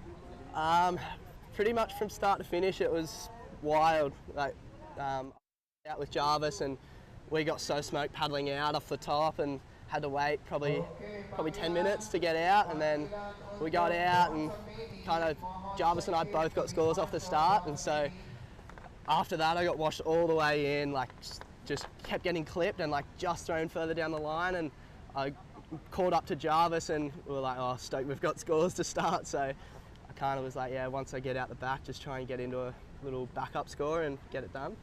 Would you say you were a little worried when you had some of those sets on your head? Yeah, when I got out the back, this massive one landed straight on my face, and I was like, oh God, and pretty scared. But I think from here on out it drops off and it should be fun conditions for the rest of the week, so good to get through that one. All right, perfect. Congratulations and see you in the next heat. Thank you.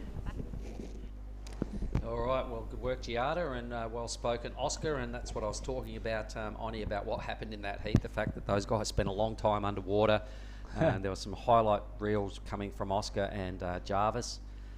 And same with this heat. I'm liking what's going on here. The performances from the man in red, Harry, that one hit. Thank you very much, and Alistair as well. Well positioned heat. Even Yamanaka in fourth, needing just a low 4 at this stage. But yeah, as Oscar said, you know, he was a bit scared of that wave that landed on his head. It's still pretty big out there, and yesterday it was bigger and a bit crazier, and most of the guys in the draw said, I don't want to go out there. Are you kidding? That's crap, was what a lot of the comments were, but there was mainly crap because of the size of the surf and the fact that most people were a little intimidated. And even today it's dropped substantially, and you're still hearing surfers say, I was kind of scared. Yeah. It's not your everyday stuff, is it? This is not like competing at Manly or or on a beach break. This is solid Indonesian reef surf with potential 8-foot plus waves dropping on your head and washing you hundreds of metres out of the lineup. Here goes Harry again. He's a big wave Dave, this guy. He loves the bigger ones. Look at him go again. How's that little rail grab? Ooh. Not many guys have opted to pick on the big waves in a heat because most of them see them as just big fat burgers. But Harry's first wave was anything but a burger. That one got a little bit fat on him. But Harry is headhunting the biggest waves he can. Yeah. And he's trying. His clear theory: go top to bottom at every opportunity. Yeah. It's smart that he picked that wave as a backup, because otherwise he can sit there and wait for wave until it's no time left. He'll go to first place here. Yep. So yes, 2 waves. It took him, as we remember, about 14 minutes before we even noticed him. He was sitting out of screen. Comes back into play, probably 10 minutes he was out of the picture, and comes into play and opened up with that 7.23. His backup number will take him into the lead. There's our judging tower. There's the crowd, competitors area just to the right of screen. There's the scoreboard, the priority board. The old 1, 2, 3, 4 with the X's, plain as day, easy to see from the lineup, so everybody knows where they sit in the priority ranks. 6 minutes, there we go, Harry to the lead. So that wave was, where's Harry? It still hasn't appeared. Still not there, still waiting. Probably should be. Maybe we can refresh it. And anyway, it is Harry in the lead. 2 Australians first and second, Japanese surfers with a little bit of work to do. Kamiyama, a 2.33 needed, and Yamanaka, a 5.67. I think I like this surfing. It's scary for the guy in red. You know, he got a 7.5, but you know, Reginado can also back it up that 3.33. That's the scary part. So Harry's last was the 3.67. There it is. Yeah. All right. So enough for the lead. All right. Well, I'm really happy with our work day today, mate. Having waves like this and the level of surfing we're seeing, it's most entertaining. I hope you guys that are on the broadcast watching are entertained as well, because not every day you see surf comps held in stuff like this. Reginado trying to improve on a 3.33. So, Oni, in your career, how many times have you surfed and competed in waves this size? Oh, one time I was surfing in Central Coast. I think that, oh, look at that turn. That's a big wave, man. Look at that thing still. I mean, it's not very often that you really No, have to, is it? not To really, be just- honest, is where I'm yeah. going with that question.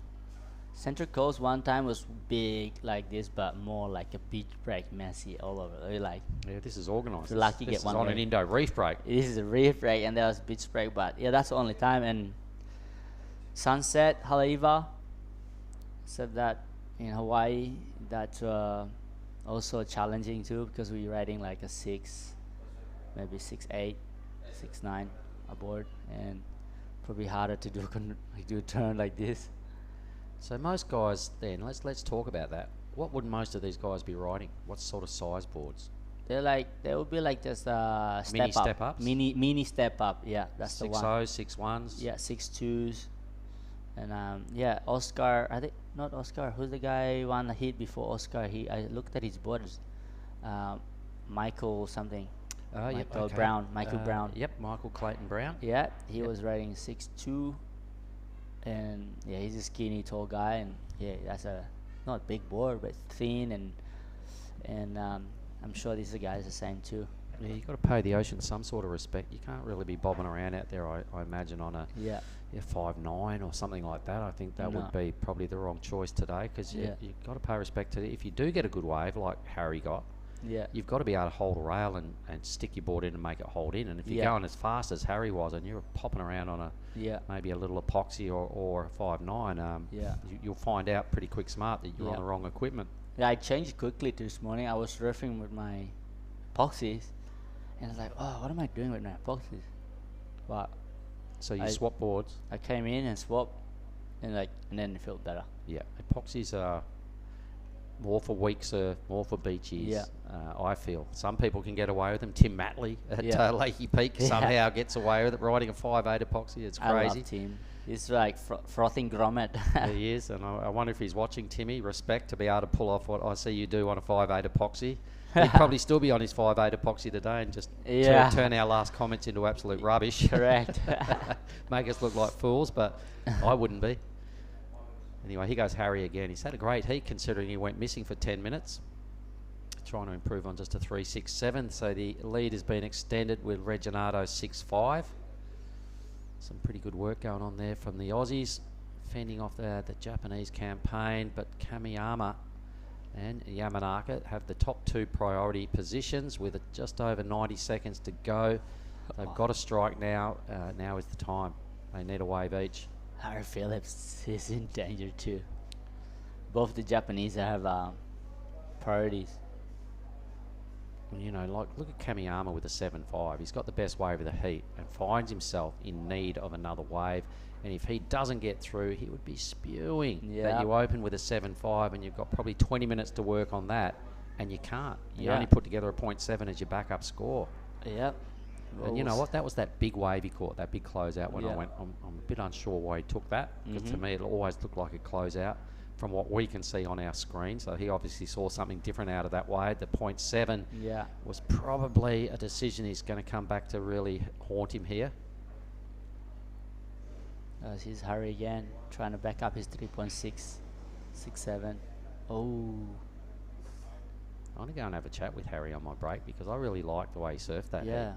He basically had a 15-minute heat from the time we first saw him. Yeah. And he's caught 3 waves, or even 4 waves now, but it was the first opportunity he got that I'm going to pat him on the back for. Ooh. Green, not the way to get out of last position. 20 seconds to go. Hang Red on, is there's- getting on this one. Has to be, or he's toast. If he doesn't get this wave, I think he will. He has to. he's nowhere to be seen. Where is he? He's not in picture, which means he's not on the peak, which means with 10 10 seconds second. to go, the Japanese Oh, are no. going to cop a third and a fourth, unless he's on this wave. Yeah, Yes. he's on. Too deep. Oh. Hang on. The siren's gone. We'll stick Nah. with... Oh, he just. And that'll be the 2 Japanese in third and fourth. 2 Australians in first and second. Oh, no. Oni Anwar, that was fun talking that heat with you in heat 5. Yeah. So we'll take a short break and be back with heat 6, everybody. Thank you, Mark.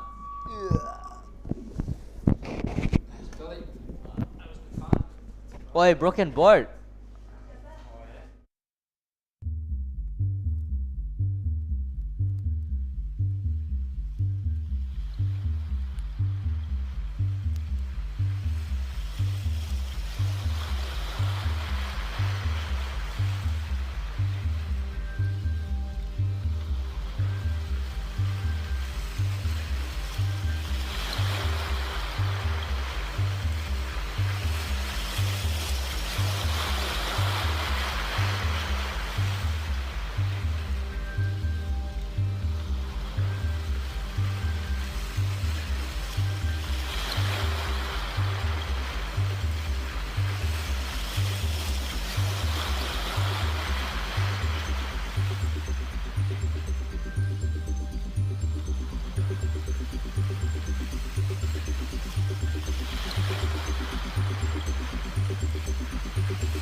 Yep.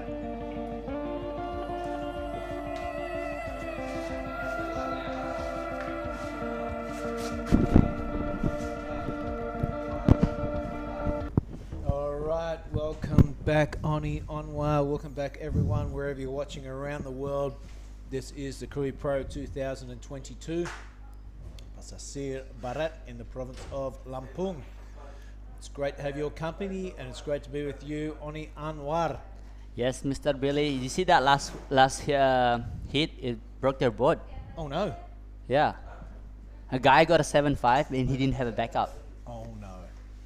He was like, he only need like a 3 point something, but he didn't make it. But Well, here we are in heat number 5, I think.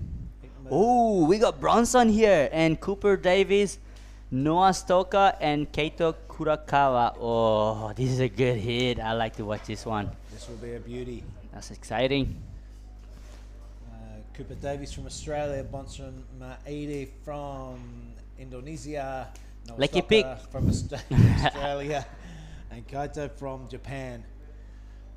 Yeah, tell us a little bit about Bronson, mate. You must have seen him grow up. Nah, this kid, I remember when watching him, so like probably like 4 or 5 years old, surfing Lakey Peak 6 hours all day and coming in, have a quick snack, power back out.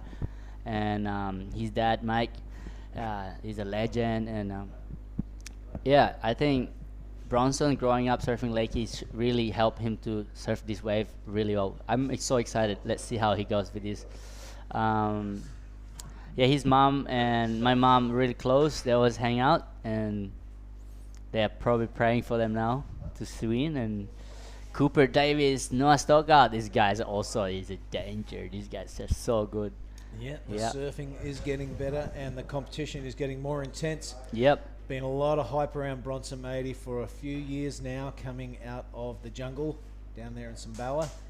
Cooper Davies, Noah Stocker, pedigree. Here we go. Speaks for itself, and this is our surfer in red. Really shoves it in the lip. Big elevator drop. That's what the judges are after. Can he get around? He can't.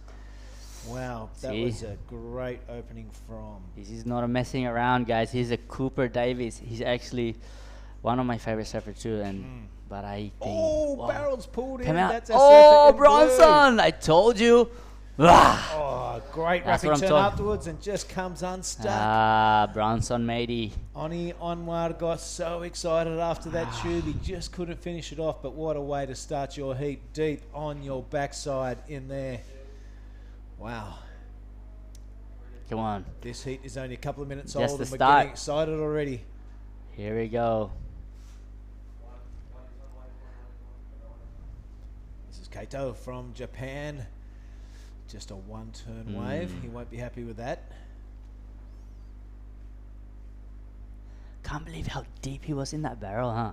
Really nice style. And only too. Bronson can do that, you know. You know, at Lakey Peak, he just like a gecko. He can get barrel. You know, you call yourself Rajo Barrel. Man, Bronson Barrel can be in Bronson Air also. On the air, Bronson. Yeah, I'm really excited to watch this hit. We only got 20 minutes left. Woo, I wish we could do 30 minutes to watch this hit. It's all right, I'm back. You're back. All right, let's have a look at waiting for those scores to come in to be confirmed.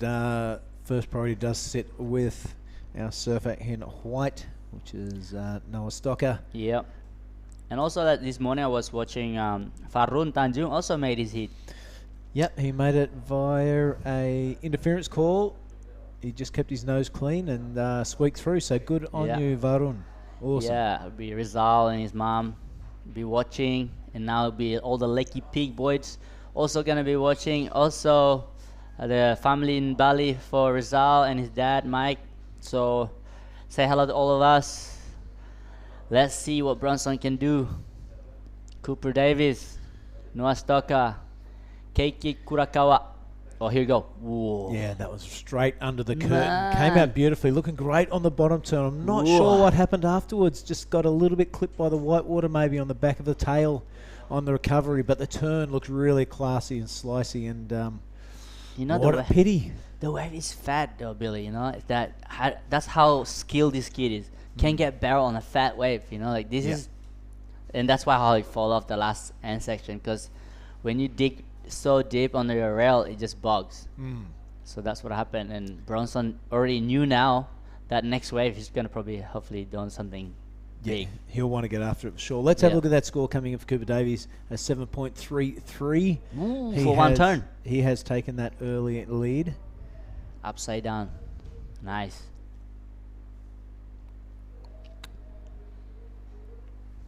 Let's have a look at it. So this is Cooper. That's a really good looking turn. Yeah, that one turn only. But hey, the judges are saying, give me two of those, and you're getting close to the big snake and donut 10. So yeah, Cooper starting his heat off in the way which would make him very happy. And Bronson coming up with a 6.50 as well. So the kid from Sumbawa doing pretty good. Ooh, 6.5, huh? All right, let's see. I want to see Noah Stocker get this wave too. He's been surfing good too lately. Yep, we are into heat 6 of the round of 64. Is Noah Stocker? Oh, just scratched over there. We'll see if the priority changes for that. He had a good old paddle for it. It certainly does. Bronson comes up with first priority. Noah down to second now. So the young grommet must be feeling pretty good about himself. Yeah. Feeling pretty good.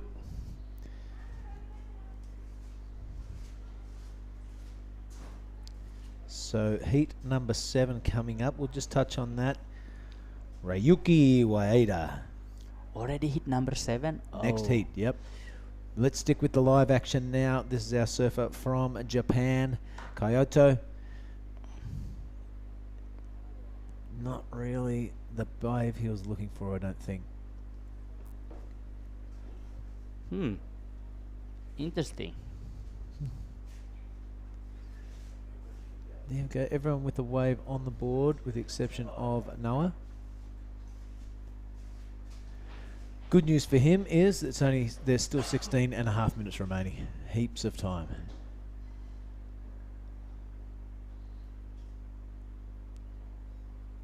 What did you do on your break?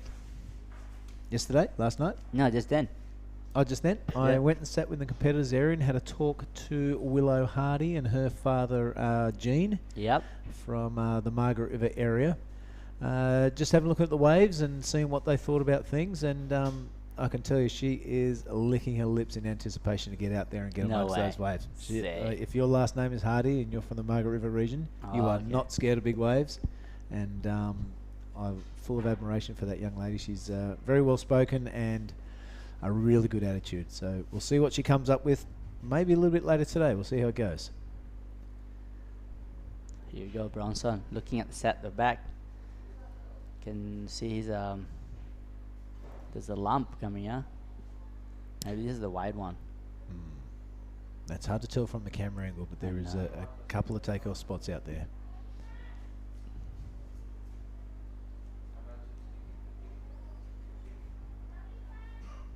Where would you sit for your if you're gonna have the heat? I reckon this seat here is pretty good. Yeah. No, I'm up there. Maybe stick to the top of the point and look for those ones that run down. and probably chicken out of the end section. Yeah. But this is Cooper on his second wave. That's a pretty handy looking turn. Puts the hand in the wave to steady himself, but can't capitalise with that wonky old bottom turn. You're right. Sometimes the wave doesn't do the work for you. Yeah. Lakey's quite a powerful wave. Yep. And you can throw in a big turn, and it almost helps you back along the wave. But Yeah. sometimes when the waves are a bit full of water, it's not breaking from top to bottom. Yeah. You have to generate your own power, and it's kind of showing there with a couple of mistakes from pedigree surfers during the morning. He sits comfortably 7.33 and 2.5 now. I think Bronson need to. I'm sorry. I just want to see Bronson again. Oh, here we go. Noah Stocker. Nice. Wow. See, the judges like to go vert on that. So, that wave just went fat now, huh? Kicked out. Yep, just a one major manoeuvre sort of a wave. He squeaked out another one, but that won't have too much effect on the judges' scorecard. But a beautiful looking opening turn from Noah Stocker. He's waited almost half this heat to do that. And it looks like we are going to cross down with Jada with Alistair, the winner of the last heat. Take it away. We're here with Alistair. Congratulations on your last heat win. Would you say you would have had any changes in your equipment as the waves got bigger? No, not really. I actually dinged this board right here this morning on my hip, so I was really liking the board, so I really wanted to keep it going, so I just duct taped it up and it worked fine. So yeah, definitely had the right board, I think. Is there any other, would you change your heat strategy, or are you just going to keep it the same on your next heat? I'll probably paddle out a little earlier. I got pretty smoked trying to paddle out and got out like as the heat was starting, so yeah, that'll definitely go into the next heat, paddling out that a little bit earlier. All right, Alistair, thank you so much, and congratulations on passing your heat. Thanks. All right, Alistair Reginato having a great day. Won his heat, and he got to speak to Jada. Perfect. Things are okay. Yeah, that heat was so gnarly. Everybody got 7, and one guy with 7.5 lost. Didn't get it back up. Yeah. He got 2 6s. Tough. Have a look at Noah's opening score, 4.17 for that one turn. Not so bad. He's impaling again. Here we go. I think this wave's gonna stretch out a nice wall here. Wow, that's what I want to see. And no pump, and straight to the next turn. I think he's gonna do another one. He's gonna big score. Okay, his little bubble here. Like, I think the set just went past. So he picked the second wave of the set. Oh, look at this one, stretching out. I think it's just done right here. Good job, Noah. Yeah, so that'll be a good score. I think he'll put him in a second or first. Yeah, right on. And Bronson. here goes your boy, Bronson Maady. Beautiful looking bottom turn. Looks to the sky. Cranks off the first turn. Looks to the sky again. Really wraps around for that second one. And Bronson looking poised, looking confident. Looking nice, but I want him to hit that section, that end section. Yeah, he should finish no those kicked things. out, brother. Nah, I think it's a reef right there. That's why. Oh, well, look at it, yeah. So a couple of waiting for a couple of scores. This should shake the leaders board up a little bit. Yep. Cooper Davies looking to get rid of a 2.57. He won't be happy having that on his score. Have a look at the replay here, Oni. Whoa. Smooth, huh? Yeah, smooth, precise, really confident. Whoa. I love the way he looks over his left-hand I just shoulder. want him to that would be high score if he did that one more turn on that one. I love the way he looks over his shoulder on his bottom turn. Yeah. Yeah, really. You look where you want to go. I love that. Who is this? Looks like He's the hit leader. Yeah, this is Cooper Davies. Big looking old wave. He's got to kind of squeeze under the lip there. Will it offer him somewhere to do a major maneuver? Probably not. Will probably clout him down onto the face there. So Cooper will probably have to stick with that 2.57. Get out there with just under 11 minutes remaining and look to better his score.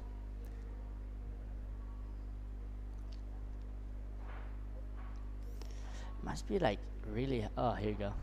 Noah's wave looks sick. Yeah, that was a big fan of spray on his first turn there. And then if this was a clean face and not just a set broken, it may have improved his situation a lot more. But nevertheless, he'll be looking at this as his first wave. And he want to get out there and get a better wave than this. So in effect, he's probably looking at this as his backup. get out there with just about 10 minutes to go and get a decent wave. And he was that bigger set for Cooper, but really not playing ball. He kind of knew it. You can tell by his body language there. I'll go for it, just shove it up in the lip and... yeah, just try and turn her off. Yeah. Here we go. I think Bronson's going to go on the next one. He got priority. He went to first. 4 Wow. point. Okay. Well, that has shaken things up. Bronson Mady with that 4.23 has gone into first. Ooh, I like this one. Call us through it. Go for it. Okay, he's going to pull in. Woo! Ah, damn. Oh. Nobody's did that, huh? All right. Nobody does that better on that section. He's pretty fat. So Bronson Mady really taking that high line on the high pinching wave. That one running off in front of him, but he loves to get inside the tube, and we can't wait to see when it barrels a bit more and see what this young cat has to offer. Yep. So Bronson probably not going to improve his situation with that 4.23. Oh, yeah. This is our surfer in green, Coyote, sorry. Nice turn here. Yeah, that's a good look at I think Bronson broke out his leg rub. Yeah, it see looks that like his board does. right there. That's his board inside there. Oh no. All right, these are big waves, and you want to take your competition leash and probably hang it up for the remainder of this contest, I would say. Good news is you're Western is the caddy. Yeah, you're this one. You're allowed caddies.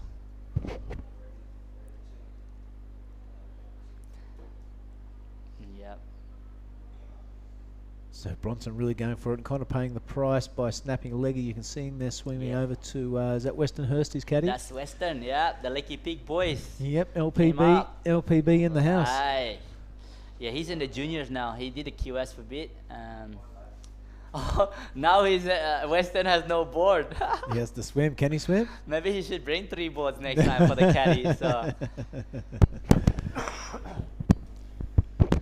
Yeah, I think Western will have no boards unless the other caddy will help him and catch the paddle in with.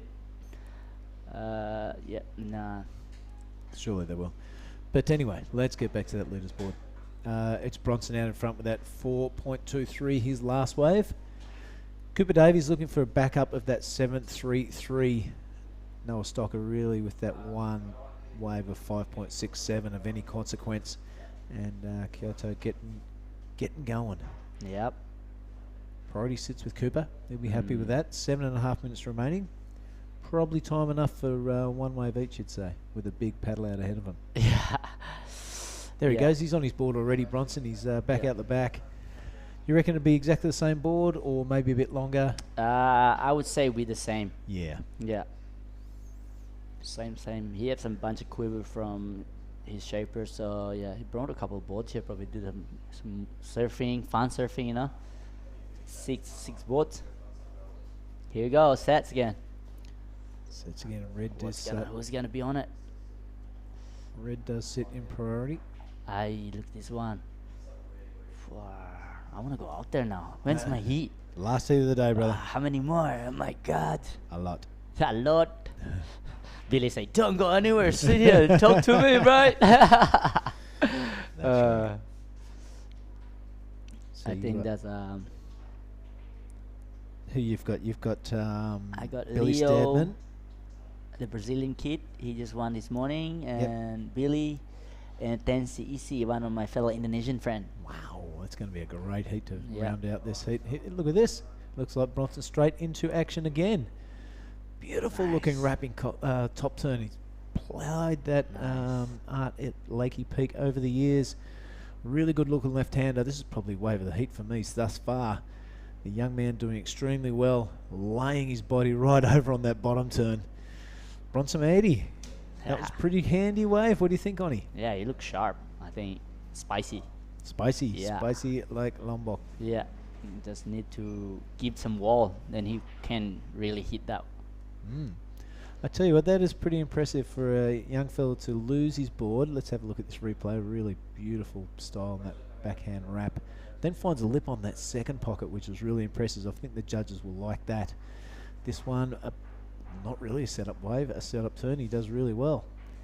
And this one kind of petering out the wave. But it's very impressive for that young man to get totally smoked in the barrel, have to change boards, swim over to his caddy, get back, and already in action and gets away before anyone else. Exactly. Yeah, so well done at Bronson Mahady. Oh man, a lot of good indoor surfing coming too. Weston, Bronson, Faroon. Who else there? Duke Philip. Rio, Ryuki, Yeah. Mega Atana, Mega Artana, yeah. the speed machine. He's good here. I saw Yeah. him this morning, looking good. Yeah. Yeah, keep an eye on them guys. Now, speaking of Indonesian surfers and pro tours, it's really easy to be a rock star in Bali. If you're Indonesian, you can surf perfect waves the whole year round. You're earning a decent wage, and girls love you. Yeah. It's hard to leave the island, isn't it, and go to Manly and surf 3-foot waves onshore. Yeah, that's why Rio doesn't even go to Canggu. He doesn't even go anywhere close to the party time because it's too good. I can definitely vouch for that. He's an impressive young man. He spends months away at Lakeys. Here you go, Noah. I like this surfing. Yeah, that's Nice bottom, really low low. and powerful. Bottom turn. Stretching out in front of him. That rattles off a third turn. Noah looking determined. Beautiful, beautiful style, especially that bottom turn. He's Hangs that riding left Matt hand Uji out. here. Yeah. So Noah looking the goods on this one. He'll be thinking this will be his best ride. Bit of a Nice. flex at the bottom. I'm Yeah. loving that style. Like it. Noah Stocker feeling confident. Oh, it's a scary heat because Only 3 minutes to go. I reckon Cooper will be really putting the motors on the kick and hoping to get out there. Go on, get going, son, for another go with 3 minutes and 20 seconds remaining. yeah. Bit of a recap Oh. here.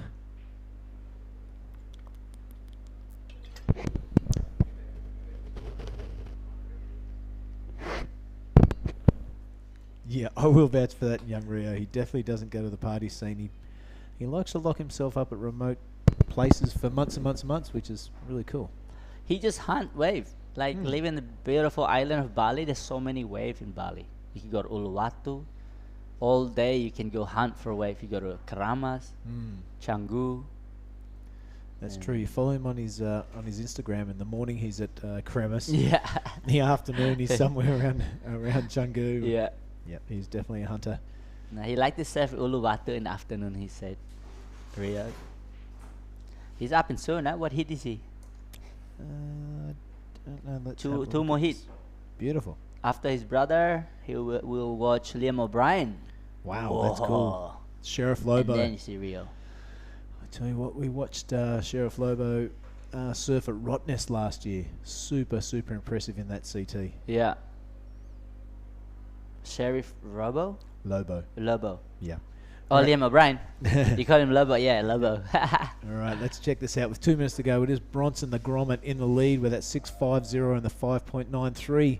Cooper Davies up in second. We have a few scores to drop for Bronson, Cooper and Noah, but at the moment it is Cooper second and Noah third. So our surfer in green, Koto from Japan, he has priority, but he's got a bit of a hefty score of a 6.74 to progress into the next round. He can do it. There's 90 seconds remaining, and he has priority, and I think here he misses it. Oh, he'll be Did you just lost priority? cursing himself in it. One would think so. Noah Stocker goes up into first position with less than 90 seconds remaining. So that last wave, a 6.77, I'm pretty sure it was. And here goes our surfer in green with 1 minute to go.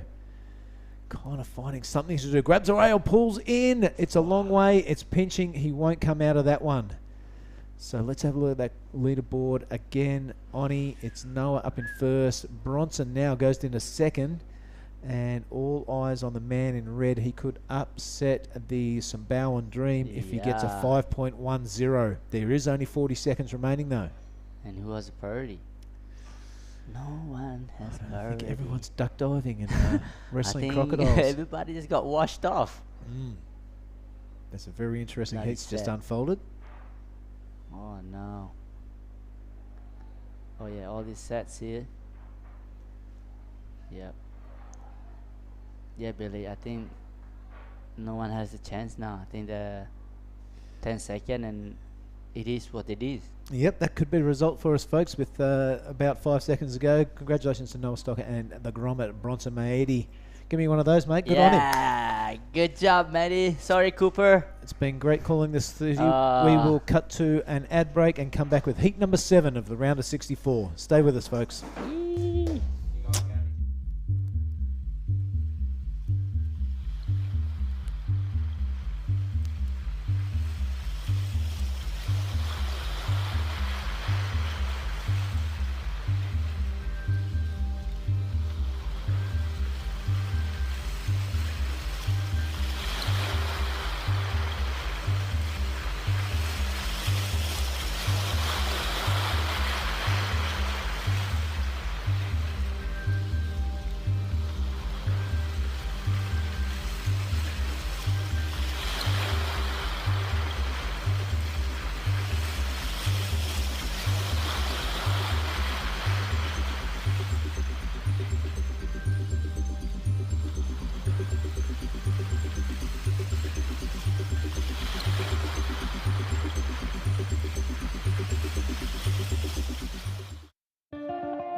All right, welcome back, everybody. It is the round of 64 at the Krui Pro 2022. Heat number 7, Reiku Waida, brother of Rio, Axel Rose, Taj Stokes, and Geordie Maria from South Africa.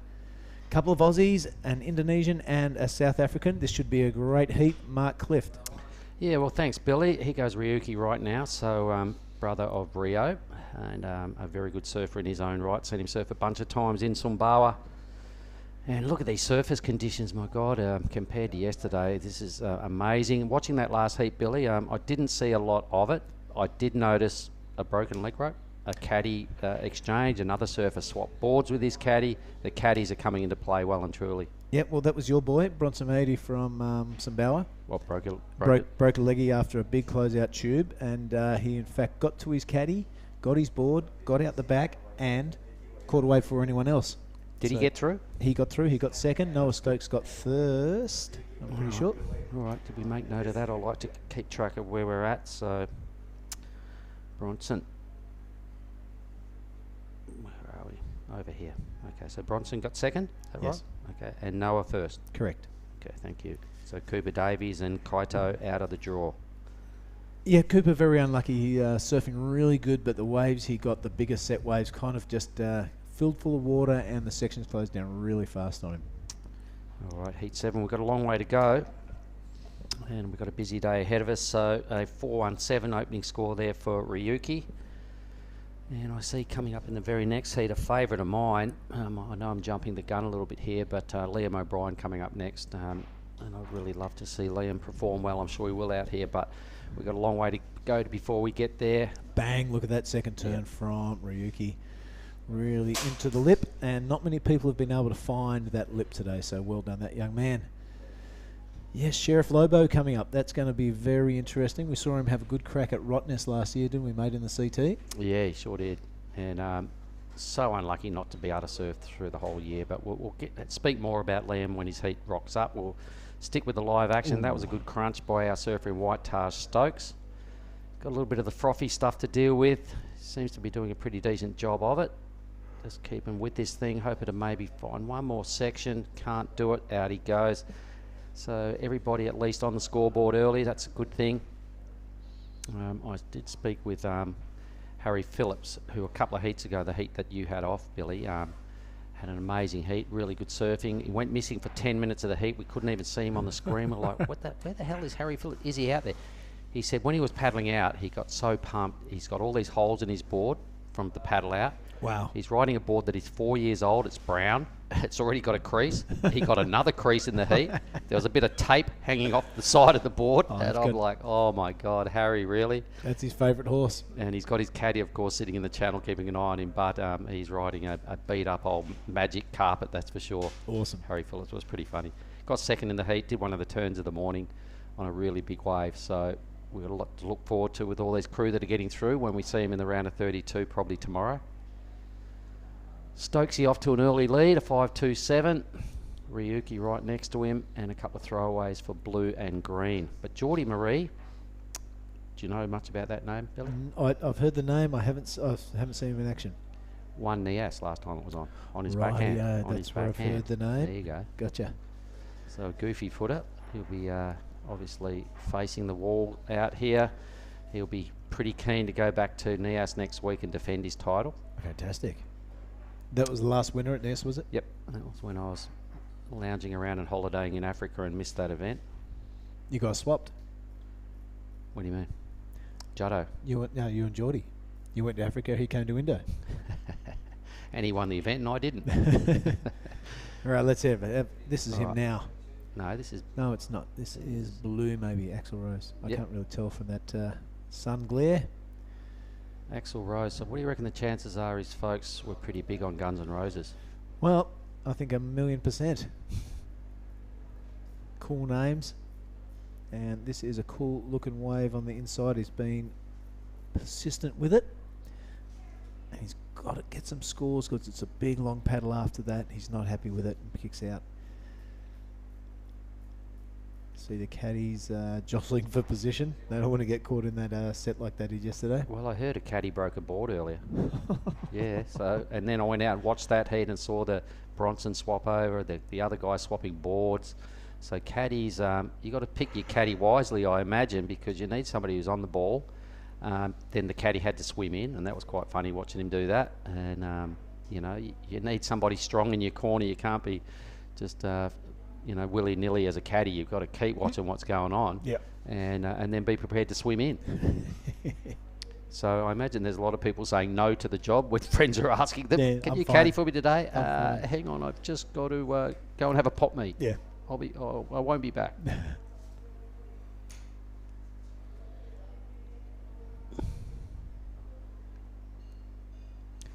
So I have seen Ryuki in action at Desert Point a couple of times. He goes all right there. All right. So if you imagine if this place starts to barrel and he gets through, provides he gets through this round, it's going to be interesting. He was going all right at Lakey too, and that's another strong wave. So, you know, in the footsteps of his brother, and everybody's rating, you know, that he's not far behind where Rio's going at the moment, what he's doing. So let's see if the hype matches the performance. Of course, all these heats are pretty tough. Some of the names we don't know, and etc. And you're watching guys just get out there and blow the back out of it. You're like, who the hell's that? Yeah. Well, it's interesting. It's great that all these people from around the world are coming here and showing their wares, and it's exciting to see new talent coming through. Of course, 5,000 events. Most people are allowed to enter these events, unlike the Challenger Series, unlike the CT. So this is kind of tier 3 as far as the whole world rankings work. And one way to get onto the Challenger Series is do well in these 5,000s, get your rating up in your region high enough to be invited to the Challenger Series. You get to the Challenger Series, then you've got an opportunity to crack, I think it's either the top 10 or top 12 a la last year, and be invited into everybody's during the championship tour. Yeah, bring that on. And let's have a look at Axel's last wave of 4.03. That's put him to the lead. Charles Stokes just with that solitary 5.27. Ryuki. Just with Tell you that what, one he looks a lot. wave. He looks a lot like his brother too. He looks exactly He like just him. shook hands with me out the back, and I said, "Oh, nice one, hang on, that's not." He goes, "No, Ryuki," and I went, "Oh, I thought so," but I had to look 3 times and still didn't get it right. Yeah, their parents are definitely playing tricks on the same initials. They look exactly the same. And they both rip. All right, so let's see if Geordie Marie can do some decent work on his forehand this time. He'll be licking his lips going back to the scene of the crime where he won the last NIAS Pro. So one would imagine he's surfed here before also? Maybe. I don't know whether I was at the last event here in Krui.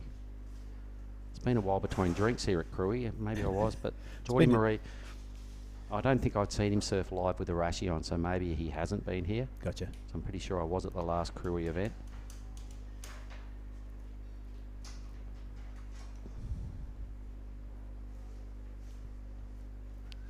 Either way, it's a good day outside, mate. The crowd, you can actually get a seat in our own restaurant today. Unlike yesterday, there was how many policey and military and government crew were rocking around over the weekend, and you know they took all the prime seatings as they do when you've got a uniform on. Oh, they do. Yeah. and pretty much ate all the food at the restaurant, etc. It was kind of hard to go outside and relax. It was more relaxing coming in here and doing some work. It was everywhere. Hello, Mr. Photo. Yeah, so you had a few of them. A lot of those. A few handshakes, a few back slaps. Our junior women, they couldn't walk 10 paces without getting stopped for a selfie. Yeah, big deal for the crew down here. You know, in the Pesisir Barat province of Lampung, the west coast here of South Sumatra. It's a big deal, and yesterday proved all that. The traffic jam out on the road was just horrendous. The amount of people getting around, and every little available shady spot was taken. All the seats in our restaurant were well and truly taken. There were people queuing up to swap seats as soon as somebody budged. And the road just turned into a mudslide after the rain in the morning. It was too many people in a small space, but hey, at least they're paying massive homage to this year's Krui Pro. You betcha. Building interest. I love the opening ceremony. It's like a little mini big day out. It was, and the dancing and the speeches and the handshaking. The governor of Lampung was here. Ronnie's met him. That's how much of a rock star Ronnie is. Yeah, we came up into the judging tower. That was pretty cool. Very well spoken gentleman. The Ministry of Tourism and the Creative Economy of the Republic of Indonesia involved in supporting the event. Telkomsel Indonesia and PLN, the Electricity Company of Indonesia, putting the show together. And of course our major sponsors being Earth Island and Garuda for getting all us officials here in one piece. Hopefully we get back in one piece as well. And that'll be all thanks to Garuda. I tell you what, it is a pleasure to fly Garuda around Indonesia, isn't it? It was a painless transit from Bali through Jakarta through to London. You check in with your board bag, and the people at Garuda don't even budge. They look at you and just hand over your boarding pass. In you go. Unlike Jetstar, and all of a sudden your credit card comes out, and you've got this horrendous telephone number in front of you, which is what they expect before they allow you board on. So I'm not going to bag out Jetstar, but I am. Oh, you just did. Yes, but let's give kudos to Garuda. They are the official travel partner of the ASC. How good's that? Unreal. Have happened to notice they do have some quite nice staff as well that get around in the aisles, the hosties. Billy's just giving me a wink, and he'll back that up. I think we've got Jada with Noah Stocker down there and have a chat about the last heat. Go for it, Jada.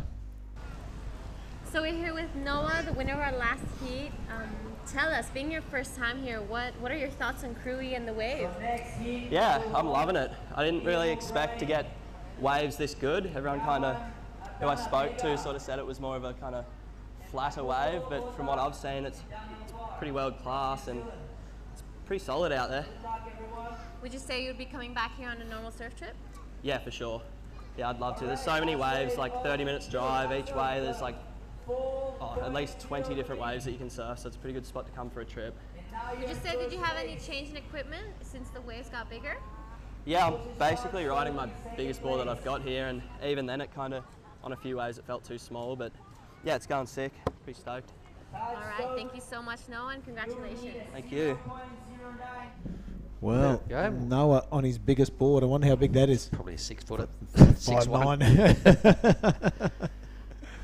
All right, so it's good to hear from these crew, and they're all paying a bit of homage to the size of the surf because, you know, we're looking on the monitor and we only see what the cameras follows and what's going on. You go outside and you stand there and you go, oh my God, look at this set coming and look at that thing around the corner, and you're watching these swell lines break on bommies out the back and head down to the beachy, and then a lot of surfers say that, you know, they got scared. No. One of the boys said he got a wave right on the face and he said it hurt and he's seen it and he was scared, and Stocks, he's gone, it's pretty big out there, and There's a lot to like about what the energy the ocean is producing on the reef here today, Ujong Bachur. And got to pay the ocean a bit of respect when it's doing what it's doing.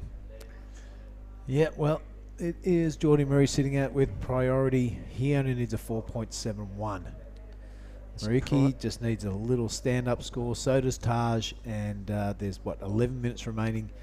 Axel Rose will not be feeling that safe in first position right now. No, you're packing a low 4 as your best score. It's nervous times, but it's quite strange to see, Billy, with all the motion in the ocean today, the size of the surf, that there's only been 5 waves ridden in 15 minutes. Yep.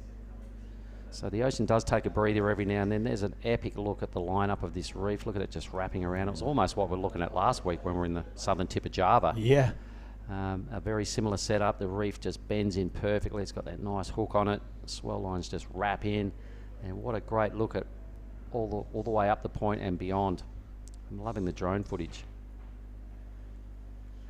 Yeah, well, maybe this heat is a little gun shy of the last heat when they all got cleaned up coming inside. Hang on, Billy Chong. Just as we say that, the horizon disappears and there are sets on the way. Let's hope someone in a position to catch this thing and not duck dive it. Doesn't look like it. I would say Awas to the caddies as well. Yeah. About now, those things charge on through. I know what they're doing further down the line. They're heading straight towards caddy corner. Actually, someone got over to that and threw that surfer in white. So Stokesy, I won't say the obvious, but he will be stoked though. Go. Geordie Marie with priority and just one low number. He's got to be in the picture somewhere. If you've got top priority, you've got to be perhaps furthest up the point. There's all the boys there. There he is. All 4 of them. That's Right. good to see. 9.5 left in this one. Heat number 7 around a 64. Things are hotting up, Mark Clift. Can't wait for the next heat. I'm going to go out there and do a bit of beach commentary. Good on you. And can't wait to see what Sheriff Lobo's got for us.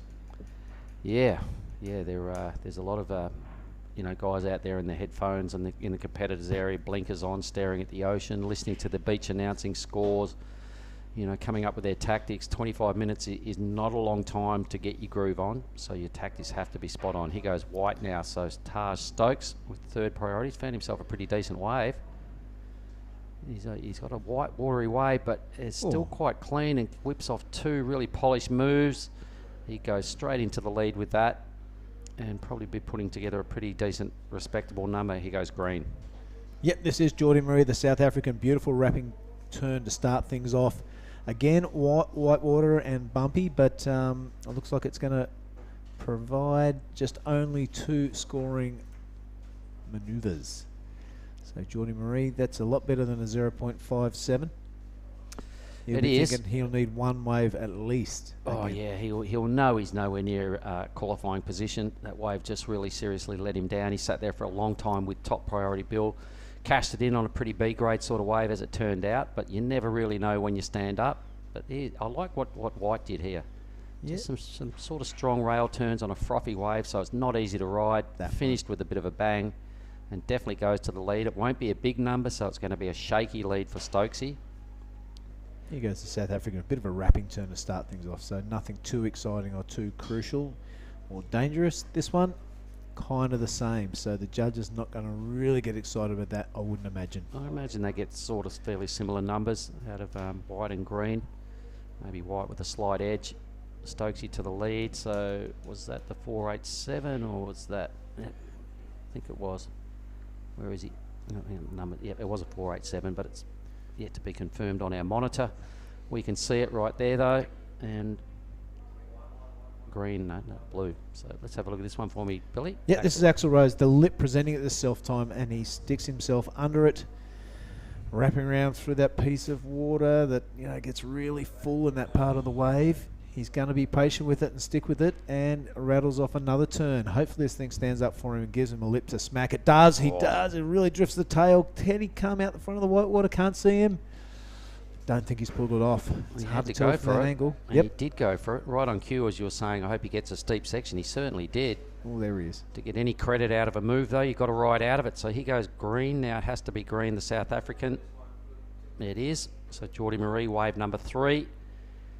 This time he'll be looking for a bit of a runner and try and get multiple moves in. Oh. Second big crack, and once again, no finish, no credit, and one manoeuvre away for Geordie. Oh, it's tough out there. A heap of waves been ridden in the last couple of minutes though, so promising Good, signs. because we did have a lot of downtime in the middle of this heat, so they're starting to get a little bit more feverish with their wave count, and Ryuki will be wanting to do exactly the same. He's sat there with one score for a long, long time, which is most un-Ryuki-like. Yeah, 100% it is. Here's a South African. That was a nice snap under the lip.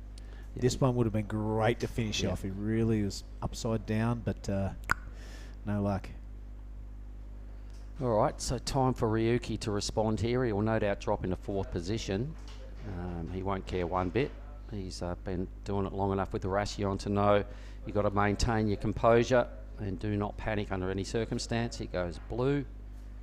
So some action replays flying around here. Yeah, this is where he's sticking with this wave as it's filling up full of water. One little snap there, and this was the money. Really sticks it up there, but It would have gambles. been. But roll the dice, and sometimes it doesn't come up your way. All right, so it's still going to be a close heat. Nobody's really banged this thing wide open. They've all had a crack at it. They're all getting similar numbers. So Ryuki, in fact, with the least amount of waves, really he only needs a 363 to qualify into second. Hence, all those low scores we're seeing above his score line. 5.27, the best number for Taj Stokes. His backup is the second best score of the heat, but they're both low numbers, meaning everybody's still well and truly in this. The South Africans making little increments towards a qualifying position. His best score is still only a mid-range 3, so he won't be happy with his work. And Ryuki being most patient, and let's see if that pays off in the last 4.5 minutes. Yep, this heat following the other heats of today, where it's kind of been of a lazy start or a whitewashy start, and then the last 5 minutes gets really interesting.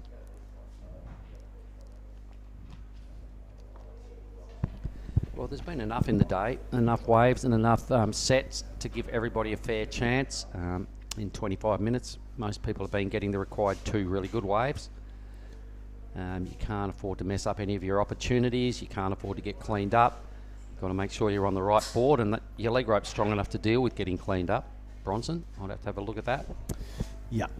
Paul Patterson will be absolutely thumping the desk, going, the waves increase, throw your competition leg ropes away. Old Yeti Patterson. Our boys on the west side. I hope there's some of you crew listening here today, because we're having good fun, me and Billy. You bet. It's great to be here. Both out of Surfing WA. Maybe Jada's got it online. Maybe Mr. Lane's even watching. If you guys are, shout outs. Love your work, Team Surfing WA. Meanwhile, 3 minutes. Close heat going on, folks. We have seen some amazing performances today. None better than an 8.50 we saw earlier from Rinta Uto. Yeah, that was earlier awesome. in the day. That was awesome. The tube ride from Jarvis Earl. Just as awesome. Probably the highlight of the day for me. Yeah, 100% it was, because we've seen only a couple of real proper barrels go on today, and Geordie and Jesse's, that Jesse got on day one, Jesse Mendez, outstanding tube rides. As good or better than anything we saw at G-Land, actually. Yeah, I'll go along with that. Yeah. Let's have a look. This is Ryuki. His second wave only. The pressure is building. He's going down the line with heaps of speed, looking for something in a hit. Wave really not playing ball. Bit of a wrapping, searching turn. Getting a bit bumpy now. Wow, really wraps it off the top time that time, and this will be the money turn. Right in the lip, floats it down and rides out. A bit of a hair flick, and he may have just surfed a really smart heat. Over to you, Mark. All right, so we'll watch Stokesy here. So he's trying to improve on only a 4.87, but as you were calling that wave of Ryuki's, it took him a long time to get his first scoring move in. It was a so-so move. The second move was a little so-so. As he hit that third move, I thought if he doesn't make this, he probably doesn't get the score. He did. He was chasing a 3.63, so I think he'll move into second, and Axel Rose will be seriously challenged for that qualifying second position. So we might try and get... Are we going to get Tippy in here for a chat at some point? Maybe not today, maybe today. So our boss just stepped in to keep an eye on us, make sure we're still here and present. We are. And hopefully we get Tippy in for a chat because I love the way he goes about it.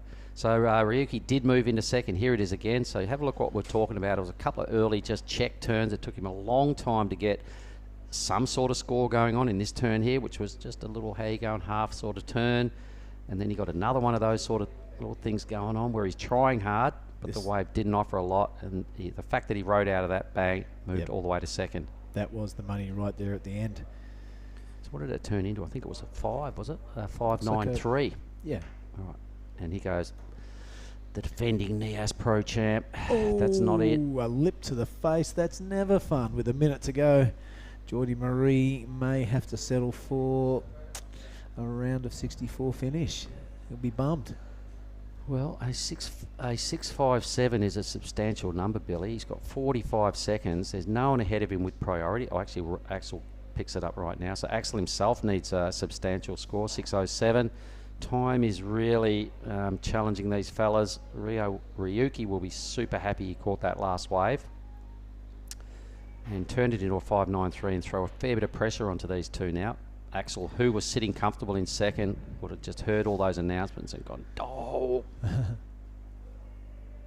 Here we go. There is an opportunity. Who has priority here? Two surfers paddle. Blue has top priority, and he wisely takes it off green. He does. If green gets a little too close, he could get an interference. It doesn't matter, I guess, when you're in fourth, but it's going to matter for Axel chasing a 6.07. 6.07, a couple of turns. He hits the lip there, rides out, gets swallowed by the white water. Needed to make that turn. Yep. To have any chance of that number. So I don't think he does. I think he'll remain in third. It's going to be over and out for heat number 7. Hopefully we'd like to get Tippy in here. Either way, what we'll do is we'll throw to a quick advertisement. We'll come back and check those results from that last heat and maybe with Tippy Jabrick. On you, Billy. Thank you.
Righto everybody, and welcome back here to the Krui Pro Men's 5000. We are at heat number 8, and I can tell you, check out that first name in the red. He's a favourite of mine, Liam O'Brien, and I'll give you a reason why in a minute. He's up against Nyoman Artana out of Indonesia, Takuto Ota out of Japan, and Daniel Farr from NZ. Heat 8, it's a rip-up. And like I was just saying, one of my favourites, and I imagine a lot of people would have loved to have seen this fella do his thing in the CT season, but due to an early injury at Pipeline, Liam O'Brien had to relinquish and tap out and did not front up again for any of the CT events, even though he qualified for the big tour. It was a real pity because I remember, Liam, we did a 3-event tour through Indonesia a couple of years back. We went near Simalu, West Sumbawa, and Liam won 2 out of those 3 events, and also think he racked up about a 5th in the other one. And right then he established himself as a serious CT challenger and really got there and never got to reap the benefits of the CT Rashfest. So it's a real pity. I think he deserves his spot back, and time will tell, and this is a big step towards doing all that with this event at Krui and also on our way to NIAS.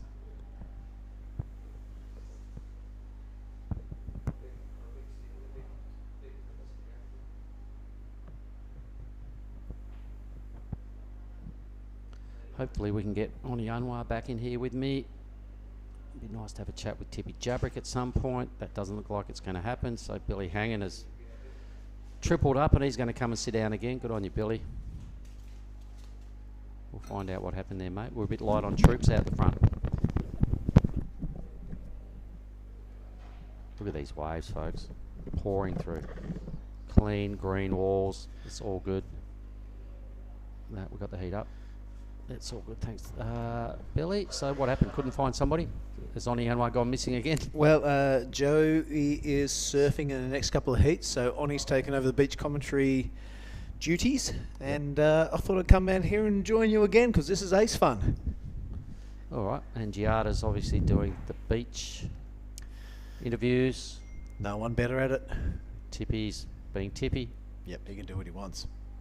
Rock starring around the site, looking like Bruno Mars when he's got his sunnies on. There we are. There we are. G'day everybody, I'm Mark Cliff. This is... I'm Billy Hangan. Great to be here at the Krui Pro 2022. The action has been great. The conditions are, while a little bit bossy, very clean and much better than yesterday. Oh, way better than yesterday. A cracking heat in front of us. Liam O'Brien. Yeah, I just went through all the, how props on Liam O'Brien. How he made the CT, never got to pull the jersey on. Pity, what a pity, to go all those hard works over a bunch of years to get into the championship tour, and a little injury just ruins your whole season. And he's back at work, chipping away on the QS series. But he's a favourite of mine. And Mega Atana. Yep, Megatron. Super fast, little speed machine. Goofy footer, crazy good. Brought up in the halfway Kuta region. Yeah, he's come down to WA and visited us there a couple of times. He's a nice kid. He carries himself well. Very little ego attached, and I really like the way he goes about it. And here is Daniel Farr, the Kiwi. Yep, he performed really well in the first round. Really polished backhand attack. He'll be looking for something to attack right here, and he does.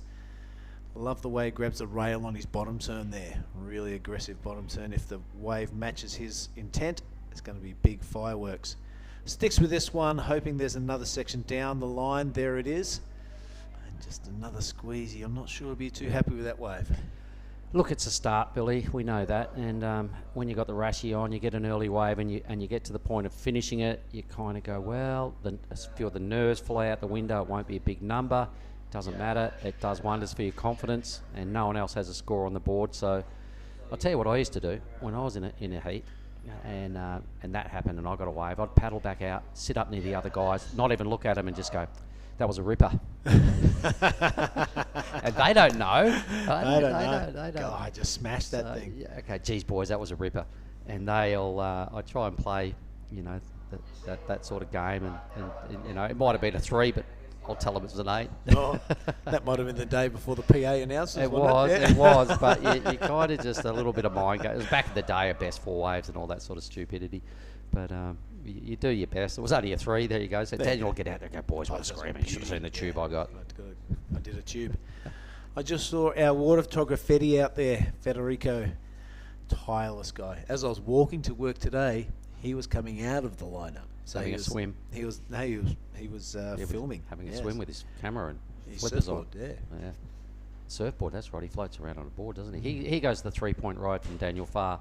Rode it a long way, did some work. None of it really clicked due to the fact that the wave probably let him down a little. That section there was pretty good, and the better of this wave.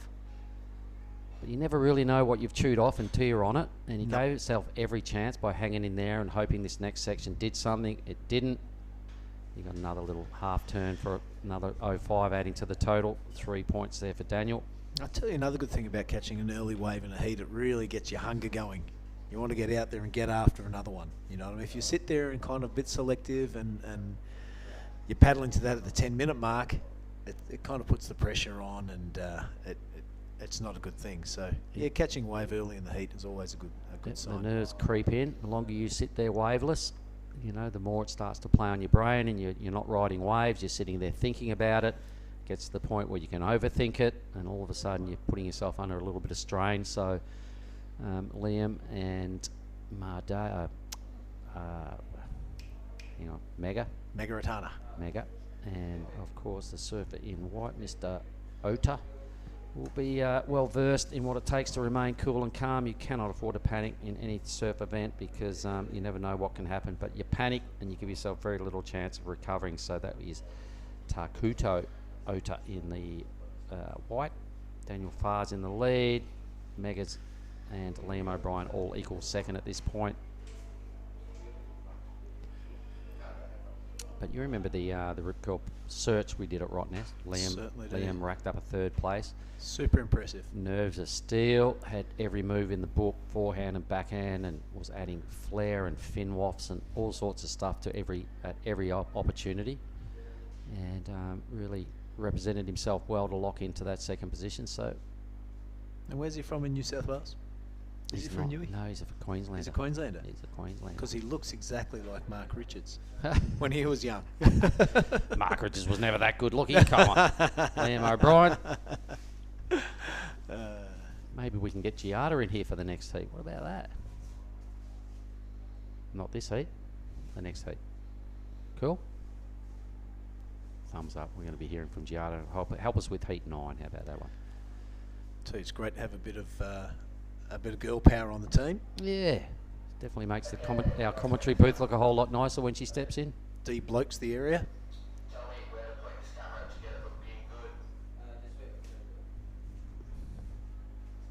So a little bit of a lazy start to this heat. The boys won't be impressed.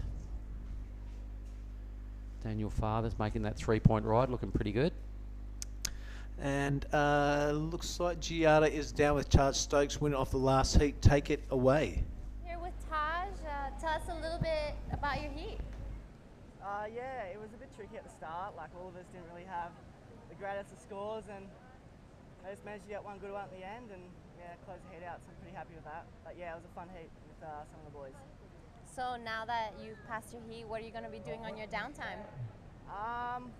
Not sure. We were talking about going into town, into Krui, and catch some waves, but might even just hang out and rest a little bit and head back out here in the afternoon.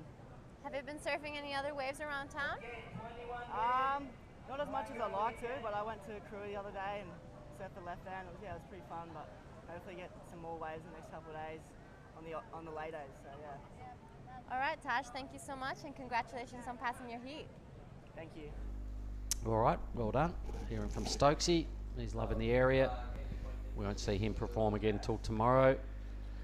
So the format is to finish off these 16 heats of the round of 64 and potentially roll into the women's side of the draw for 4 heats of those have been put onto today's format. So let's see. But a real sleepy start. We've had one wave ridden. I imagine we've had close to 10 minutes off the clock. Time to just keep the belief and go, well, no one else has done anything. They would have heard the 3-point ride from Daniel Farr and gone, all right, well, that's nothing. Yep, so we're all even, and there's probably about 15 minutes to go. Yeah, wow. Down to a 15-minute heat. So you can't afford to make any mistakes from here on in when you have 0 waves, 15 on the clock, surfing a long point break.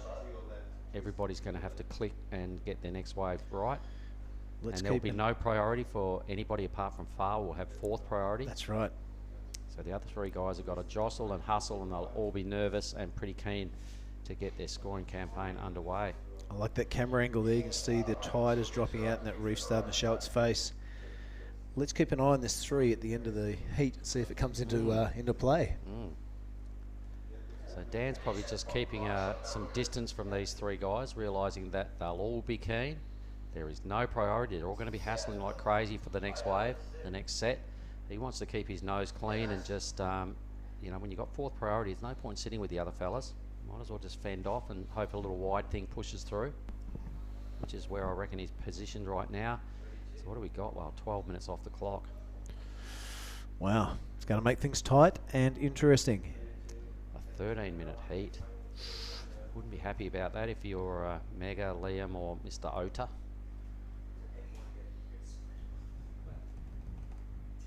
And I imagine if it hadn't have been for Daniel Farr's wave, we might have had a restart. We probably would have. That would have put a cat amongst the pigeons, wouldn't it? I'd be like, damn you. Anyway, we're getting pretty lucky with conditions today, buddy. The wind is still offshore, still clean, still lots of waves, but not many in this heat. Old Ryan's got a smile like a Cheshire cat because lunch just arrived. Oh, you beauty. Big shout out to the Lavina crew. That's the fastest I've seen him move all day. That's all good. Even Toto's starting to get his groove on now. Look at him licking his lips as well. Lunch is here. They're doing a good job at Lavina. Thanks for the team down there. Eurus and the gang. Daniel Farr, 3 points, winning the heat halfway through. Well, who would have thunk it? A few little lines coming through now, Mark. We'll see if they materialise. And we see Lobo, Mega, or Mr. Orta. We can't even see anyone in picture with a rash vest on. So they're all hassling deep. A wide set pushes through. Where's Daniel Farr? There, he's the only surfer. He's the only surfer in screen, and even he's to the far left of it. So the other three must be up the point, hassling the bag out of each other. These wide waves roll through. I was sort of hoping Daniel Farr might have sat down there hedging his bets on something like this happening. The other three are seriously out of picture because they're in a paddle battle for the inside and for a wave. White's somehow found himself a wave out there. Mr. Ota.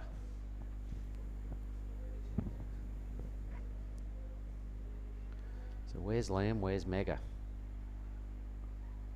So green will have third priority. White will have fourth. They've both got a score.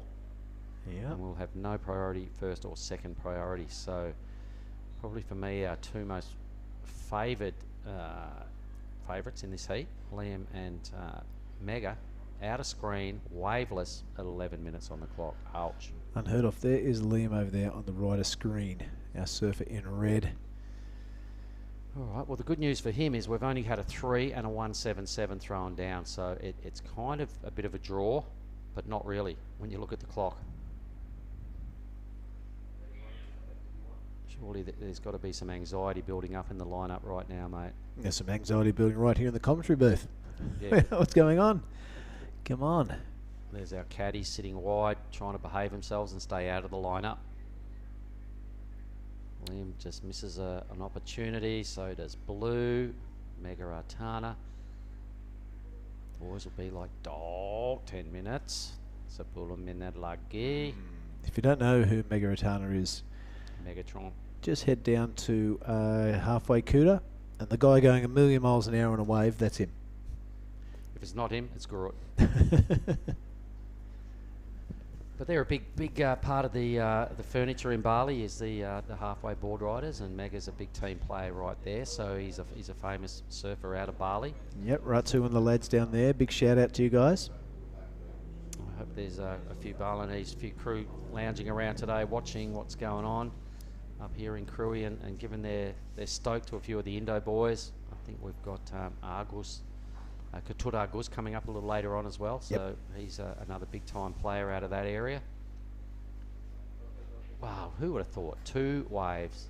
Really looking forward to Heat 8 starting. It started and it's been a total non-event to this point. Daniel Farr, that 3-point ride for 15 minutes of this heat is the best wave of the heat. Mr. Oto is stoked with his 1.77. Stop it. The heat before, people were getting cleaned up all over the place. So maybe a change in the tide, or I'm not too sure. It's hard to tell from the screen. Swell has been predicted to start downgrading throughout the day. Maybe that's starting to come into play. Here we go. Green. Daniel Farr again on a second wave. He's beaten Mega and Liam into the wave count, that's for sure. So Daniel, not a spectacular wave, but a really handy wave at the 8-minute and 45-second mark. Well, I don't even think that was as good as his first one. So let's see. It's probably going to be right between those two numbers we're already seeing on the scoreboard. So he wouldn't have done any damage and really bothered the other two, Liam and Mega. But here is a set. These two guys need a wave out of this set, or I'm tipping they're really putting themselves under the pump. They've got to be somewhere. Well, here goes red. This is Liam O'Brien, the Aussie. Waited all that time for a massive closeout. 0.5. Oh, wow. 8 minutes to go. And he's probably got a little bit of downtime underwater looking at what's behind it. Yeah. So finally we have a first priority scenario. It is in the blue column, but here's Daniel's wave. Maybe the first turn might extract some sort of number worth hanging on to. But that was it, mate. Yeah, but he went totally flat after that, so he'll have 2 absolute throwaway scores, but still be leading by a long way. Wow. Was he making his way over to the caddies? I think it's just going wide to miss those big sets that Liam caught. Long King. 6.83, so he's cocked up a couple of 3-point rides. A 3 and a 3.83. Leaves the other 2, well, everyone else chasing pretty low numbers. It's not over, but it is probably the laziest heat I've seen out of the whole weekend, due purely to the fact that the swells have not arrived. Yep. Okay, here goes Mega. Surely this is Megatron, it is. In the blue, he gives it a pump. If you're looking for a scoring opportunity, here it comes now. Probably one of the best turns of the heat. And it's a mini grind, a wave. He's got a lot of lump and bump, but he doesn't care. A wave's a wave at this point. He's hanging in there. He's searching for a scoring opportunity. Here comes one right now. He gets up there nice and early, which is a good thing. A little bit of an air drop. Oh! And perhaps didn't get up there quite early enough. So another fumble, and this heat, there's a lot of low lights, not many high lights, and it's not their fault. It continues to confuse, doesn't it? It does. Oh, heat number 8 and around a 64. Oh, here goes Liam O'Brien. I wonder what happened before we crossed to that wave. But it looks like there was a bit of open face for him to work on. This could be a section to hit. He kind of draws it up, waiting for a lip, hoping for a lip. It's not presenting itself, but sticking with this wave nonetheless, as it is his first real shot in anger. All right, no, that'll be a worthy opportunity there for Liam. That'll take him into either second or maybe even first. Not second, that'll take him to second. Mega's wave is just, another one of those throwaway numbers, but it could end up being one of his 2. 5.5 minutes remaining. Here is the action replays of that last set. Yeah, he's got that low stance from those beach breaks around Kuta. He just wanted to finish this, you could tell. Keeping low, keeping focused, sticking with anything, any scoring potential at all he wants to hit. Probably hit this thing a little early and got catapulted off towards the end there. Yeah, there was just a bit too much froth there, I think, is what more to the point that went wrong for him. But White now's got something substantial. Let's see if, oh my God, this heat. Hit a bit of driftwood. This heat has just gone pear-shaped for the boys. It's not their fault. Nobody's been able to find any clean green water is what's going on here. It's making Daniel Farr's 2 3-point something rides look pretty good.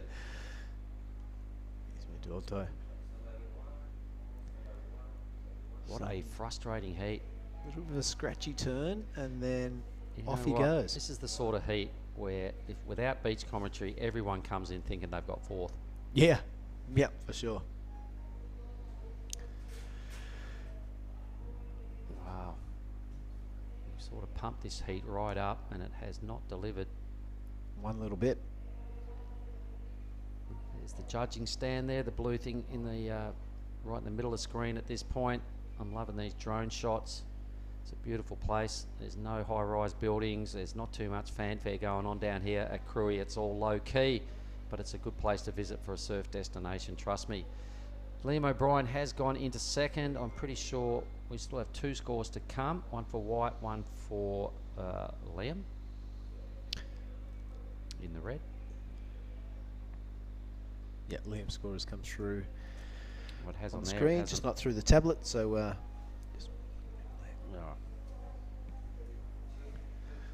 but it wasn't much, like a 4 or something like that, I'd imagine. Liam's last wave. That has put him in second position, however. There is that little score to drop for White. Can't see that being too much. And, of course, Megas has yet to drop also. No, I reckon that's Megas in. Megas 3.57 for all that work he did. He doesn't need much now. Time is really going to bother these guys at this point because you've got to be feeling nervous. Doesn't matter where you're positioned at this stage. Nobody has done any serious surfing. Everybody would be feeling a little tentative about their positions. Mega needs just a 1-2-7. Ota needs only a mid-range 2. Liam's holding on to a very slender second position. There it is. That's a result of what went on. Liam's best wave was a 4, the best wave of the heat. Can't believe that's still standing as the best wave of the heat, but it is. Oh, just under 3 minutes to go. Let's hope we see a shot fired in anger. Let's hope we don't see any sort of repeat of Heat 8 throughout the rest of the day. We might lose a few online punters, but look, seriously, it's the way the ocean goes. We all know that, which probably means Heat 9 is going to be a cracker. Yeah. It's probably the wrong time to flip off and go and do something else if you're watching the broadcast. Liam O'Brien's 40's way back into second with a very strong 4-point ride, being the best wave of the heat. His backup number's really strong at a .83. Oh, jeez. Who would have thought I would have said that? Would have got kicked out of the broadcast room saying that if it wasn't real, but it is. 2 minutes to go.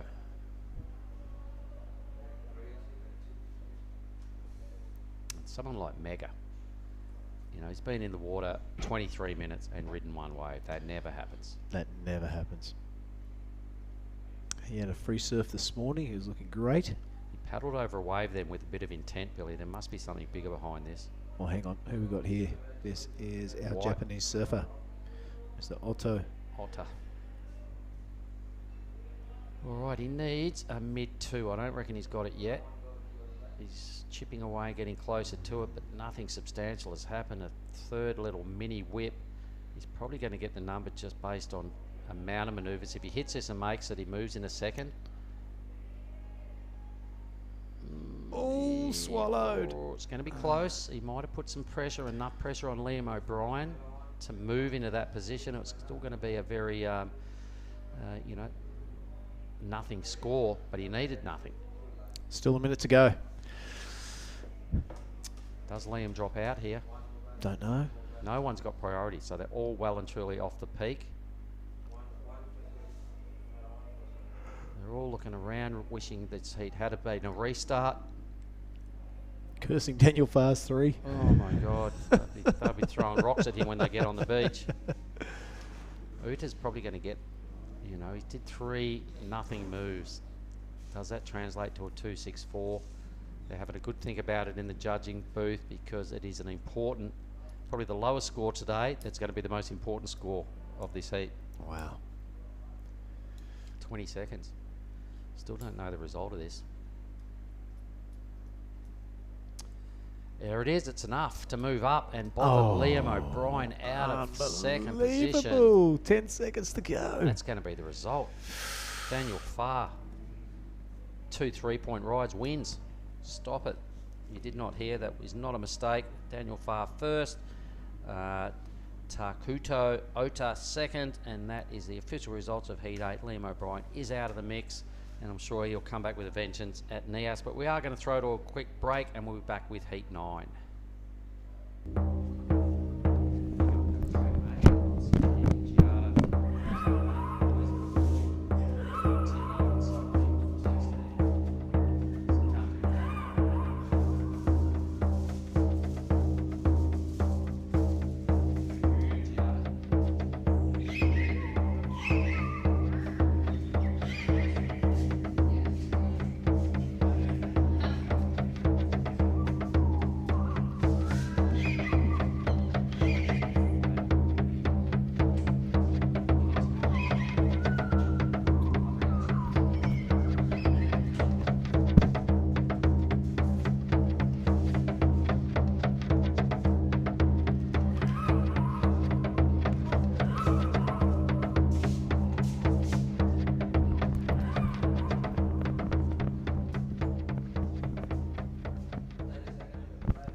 Righto.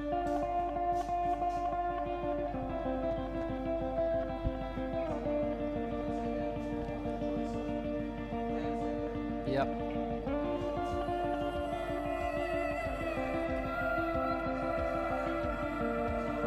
Jada.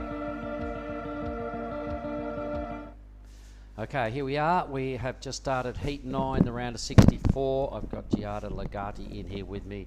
A very disappointing Heat 8 on everyone's behalf. I don't know whether you saw much of that, Jada, but it was a bit of a shocker all round. I did. I was watching a few of that last heat, and it looked really tough to catch waves. And you know, sometimes the ocean just does that. Yeah, and when, you know, a favourite like say Liam and Mega Artana, they both dipped out, and that's the way the ocean goes. I hope that doesn't happen to you in your heat, which I hope potentially could get so. surfed today. Jada. Yeah, this afternoon, just after the boys. Are you ready? I think so. Doing some of those interviews, I've been getting some insight on what the surfer's been telling me, and all I'm hearing right now is that it's really tough. Now, I've been saying this with Oni as well. It's his first time sitting in the booth and this side of the Rash Fest and Yeah. looking at heats and commentating on heats. And I suggested to him it's a good thing to do this because it kind of like self-coaching. Yeah. You can see how easy ways can be, how many ways you can win a heat, Yeah. how easy it can be to lose a heat, Mhm. and what the good tactics are on a day. And I think it strengthens you for when you get the Rash Fest on. What do you reckon? I actually agree. I feel like I've been learning a lot and seeing some mistakes that I have done in the past, and that here I can see what not to do when I'm out there, and seeing where all the surfers are taking off. How's what Rio just did? Yeah, that was amazing. This is why he's Indonesia's highest ranked surfer right now, everybody. This is why he's knocking on the door of a CT start. If he can hold the rest of this season together here, after winning in Manly and getting a start in G-Land, and 5,000 points up for grabs here. He's on his way to Bolito, the next Challenger Series next. But look at the work he does on this wave. I mean, when he got an opportunity, it's always clean, it's always crisp, and he always takes a risk. Yeah, that first turn was perfect timing, perfect positioning. Even that, the whole rebound Yeah. off the foam, haven't seen too much of that. He reads waves really well. He really puts in the time and the work. I see him back in Bali surfing. He could be surfing Ulus in the morning or Canggu, and then Padma in the afternoon, and then driving around all day. It's definitely no mistake that he's positioned where he is on the world rankings because, as you were saying, I believe also he puts in a lot of time in the gyms. Yeah. And does other training apart from just surf. Yeah. So good on him. That's really paying dividends at this stage of his career, his fledgling career, and I reckon he's heading in the right direction. I agree. Now, what heat are you in the women's? I will be in the first round, heat 2. Okay, so the good news is you get to watch one of the women's heats first Yeah. as well, so you can listen to some scores, see how they go about it. You've watched all this men's stuff, and see how the women take it on. And I always find it a bit tough being in the first heat. But Yeah. I love to watch a heat or two and then have my heat because it puts you in the zone. I agree. See where the surfers are sitting and how the girls handle it, and then see if they survive, and then I'll paddle out. Well, Rio's just put together a 7, and that would have won him the last heat. Yeah, for sure. Just on that one wave, he It would have would've. passed straight to first. And we were watching Liam O'Brien paddle in as Rio surfed past him, and Liam must have looked at that and gone, where was that wave when I needed it? Look at these Yeah. things going unridden now. Now it's just one after the other. This morning I was just saying earlier that there are so many sticks that they have to avoid as well. That's another factor of beside it being really big. As we see one of our own, Joy. Made Joey. So he is our official beach announcer this week. He's called probably 90% of the heats because we're a little short-staffed, and we try and get around and give him breaks, and you have been as well. Yeah, I was definitely up there while he was getting ready for this heat. Is he ready? I haven't seen a whole lot of him surf. Is he up to it? Is he got a good head on his shoulders? Tell me about him. I think he was looking pretty confident. He left very controlled and calm, and he knew I was there for him when he left. So that for this first wave was surfed beautifully as well. Good wave selection as well. Well, I imagine everybody watched that last heat and went, man, there was limited opportunities. I'm not going to make a mistake. If that happens again, and I've at least ridden and finished 2 waves, I'm every chance of getting through this next heat. So Yeah. you see Rio and Made both stringing together their opening rides. Good work, boys.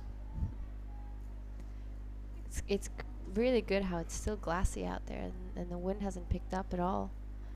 Yeah, I mean, we did start off the morning with a bit of that northerly influence of wind coming up the face, and I thought, geez, I hope that doesn't get any stronger or come around any more to the north or the west even, but it's backed right off. It's back to sort of Indo glass and has been for hours, so good. Hopefully stays like this until my heat. 5-3-3, so the Indonesian surfers, Carrillo and Marde in the 1-2 positions right now via a 7 and a 5-3-3. Well done, boys. Really well done. All right, so that would leave 2 Japanese surfers in 3rd and 4th. So Yuji and Kayashiro. Kayoshiro. You see now Kayoshiro. Oh no, this is Yuji Nishi, sorry. Whoa. Just gets unstuck. Probably one of those woods I was telling about. What a pity. He was just maybe already 2 steps ahead of himself. He'd already done a pretty good turn. He had a real clean section ahead. And the way he was winding up, he might have been a bit early on the wind up, and it caused him to get off balance and over and out. Maybe it was a log. We can see a couple of pieces of debris floating through the lineup, so you've got to be on your guard out there. I met Yuji Nishi once at an ISA junior, so it's nice to see, you know, after all these years. Haven't seen him since. Now almost didn't recognize him. It was good. It's good to see all these people after a really long time, Well, especially after the pandemic as well. Been a couple of years, hasn't it? Really, Yeah. between seeing some crew and then the juniors, you're almost looking at them and you remember them as a kid, and then all of a sudden you're looking at this man, you go, oh my god. This happened to me, like, I can't even count how many times And people come up to me and be like, hey Jada, do you remember me? And I'm like, I'm sorry, no. And then they tell me their names. I'm like, they're whoa. growing a foot in 2 years. Yeah. A mustache. Some have a I mustache know. now. And that's in right there, Bronson Matey. That's what I'm thinking of when we just said that. Weston as well. Varun. All of them. Yeah, they're kids that are growing up pretty quick. It took a long time, but they do grow eventually. Yeah. And that's what happened over the last couple of years. So here we go. This first score in for White, just at a 3.83. So it's gone in sequence. The first wave and the best score's gone to Red. The second best wave and second score for Marde, and White's on the leaderboard. Green as well, still got top priority in 4th, not needing a whole lot to get up into a qualifying position. We're watching heat 9 here. So this is effectively heat 10 of the day. We're thinking of trying to pull off 21 heats. So we're about halfway through our day. The official time here in Krui time is 12:30. So I think we potentially, if the conditions hang in, we could finish our day's format, which is heat 4, round 1 of the women's. It'll be a big day, it'll be a good day. I think it's the day we need to have to get back on track after losing most of yesterday due to a vicious storm, and then surf maxing out. We had everything thrown at us yesterday. Yeah, yesterday was quite a heavy day. Started off, you know, strong and ended off strong as well. For all the opposite reasons. Yeah. Didn't stop about 10,000 Indonesians from coming down and parking up on the point all day. It was good. Many selfies taken yesterday. Yes. I missed that a photo. And once you do one, they come running. Oh, and it took me 20 minutes to walk 10 meters. That doesn't surprise me. But it's good to see the local community down here and supporting, and, you know, happy to see us here. It is a festival down here on the beach. They're not sure what they're watching, but they don't care. They just heard there's heaps of boulays down here. The governor's going to come and you all should come, so they did. I laugh because a lot of them kind of cheer and think when a big wipeout goes down, that's some of the best cheering I heard yesterday from the locals, because they're a bit uneducated as to what good surfing is, but a wipeout always seems to impress. I heard also they were really supporting their local guys yesterday as well. Every time we said on the mic that he was up and riding, you would hear the local crowd like, woo! Right. Every time we say, he's from Krui, woo! Cool. Well, I'm not sure there's too many of them left in the draw, being a little bit inexperienced down here. I think we've lost most of the locals out of the draw at this stage, but it's good that they had a crack at it and got to experience pro surfing at a pretty high level. QS 5000 is a big probably deal. inspire them to, you know, take up their level up a notch. Maybe quit smoking and surf more. Yeah. That would be a pretty good idea. I see many of the locals surfing a little insider right on the shore. I saw 3 girls yesterday afternoon. Went down and on about 5:15, watched the sunset right across the road from our place. There was 4 young girls messing around on these oldest, most beat up boards, surfing in their clothes.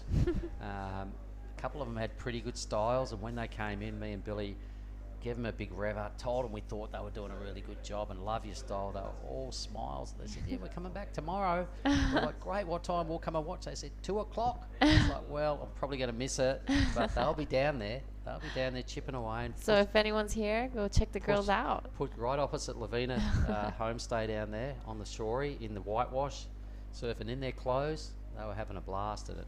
You know, it's everyone gets to Stoke some way. Sometimes in the most simple ways are the best, actually. That's it. There's a bit of a lull. No more big sets sweeping right now. Rio will be pretty happy with his start. That 7 in the early days has got him a strong lead. I think we're going to throw down to Oni Anwar for the Daniel Farr interview. Go for it, Oni. All right, Daniel, brother, how are you feeling, man? It looks really hard out there. At the same time, it looks fun. And how do you manage to get that through the heat? Yeah, bro. That's not really the way you want to win a heat, but I mean, I'll take it. Yeah, I was just lucky to get over those big ones that came through at the beginning and caught everyone else out. But yeah, it's hard to find opportunity. I mean, especially in that one, I mean, I found it hard. Guys, Rio just got like a 7 in that one. I wish I could have found a wave like that, but no, it was all right. Take what I can get. Yeah, it looks like there's a lot of sets coming through your heat, so doesn't mean like everybody, even Liam needed like a small score, and yeah, you won that heat, so you must be stoked. So you're getting ready for tomorrow again? Yeah, bro, go rest up now. Hopefully it drops a little bit tomorrow and we get some more opportunity and a bit funner. I mean, it's a sick wave and an epic place to be, so, you know, stoked to be here and happy to progress. So, yeah, cheers, Oni. That's Daniel Farr, brother. I'll see you soon. Yeah, good luck, yeah? Oh my God, look at this surfer. Why ripping into this wave? Oh, make that thing, make it. No, that would have been a massive score. Well, that was still like go for broke attitude. Oh, I don't even wow. know what happened before that first turn we came on and saw him. Maybe he racked up something else ahead of it, but geez, Yuji Nishi, congratulations, my man. You really got our attention there. That was one of the most go-for-it turns I've seen the whole event, Jada. So for sure. Pretty keen to watch it all again in the replays. Going flat out, surfing I'd like really to see what fast. he did in that first part of the wave. That ending was spectacular. If he made that, even more. Yep. I mean, he even went for it. I don't know if I would have gone. Okay, so here's the replay. So that might have been it, and this was his only second. No, they're. Oh my God, he's still going to get a big number here. Wow. Wow, he's going to move straight into first position once this number drops. Look at this. This is turn number 4, speeding into this section here. He went for it to the max, just got slingshotted out of the lip into oblivion. That's going to be a really good score, It though. will be. He'll move straight to the lead here for sure. That second turn was insane. Really? Straight in the pocket and vertical. Wow. There was a lot to like about it. There was 4 good turns before the disastrous head-on collision on that last section, but a great mental approach there from Yuji Nishi. Our Japanese surfer. Oh, there's that many of them here. They've really on force. And It's so good to see many Japanese surfers competing outside of Japan now more. You know, we've had this event and we've had Japanese surfers, but not as many as this year. Here goes Rio. So the great Indonesian hope is up and riding. He's already got a 7. He'll be feeling confident, and a confident Rio is a dangerous Rio. What a good looking wave he's chewed off again. Boom.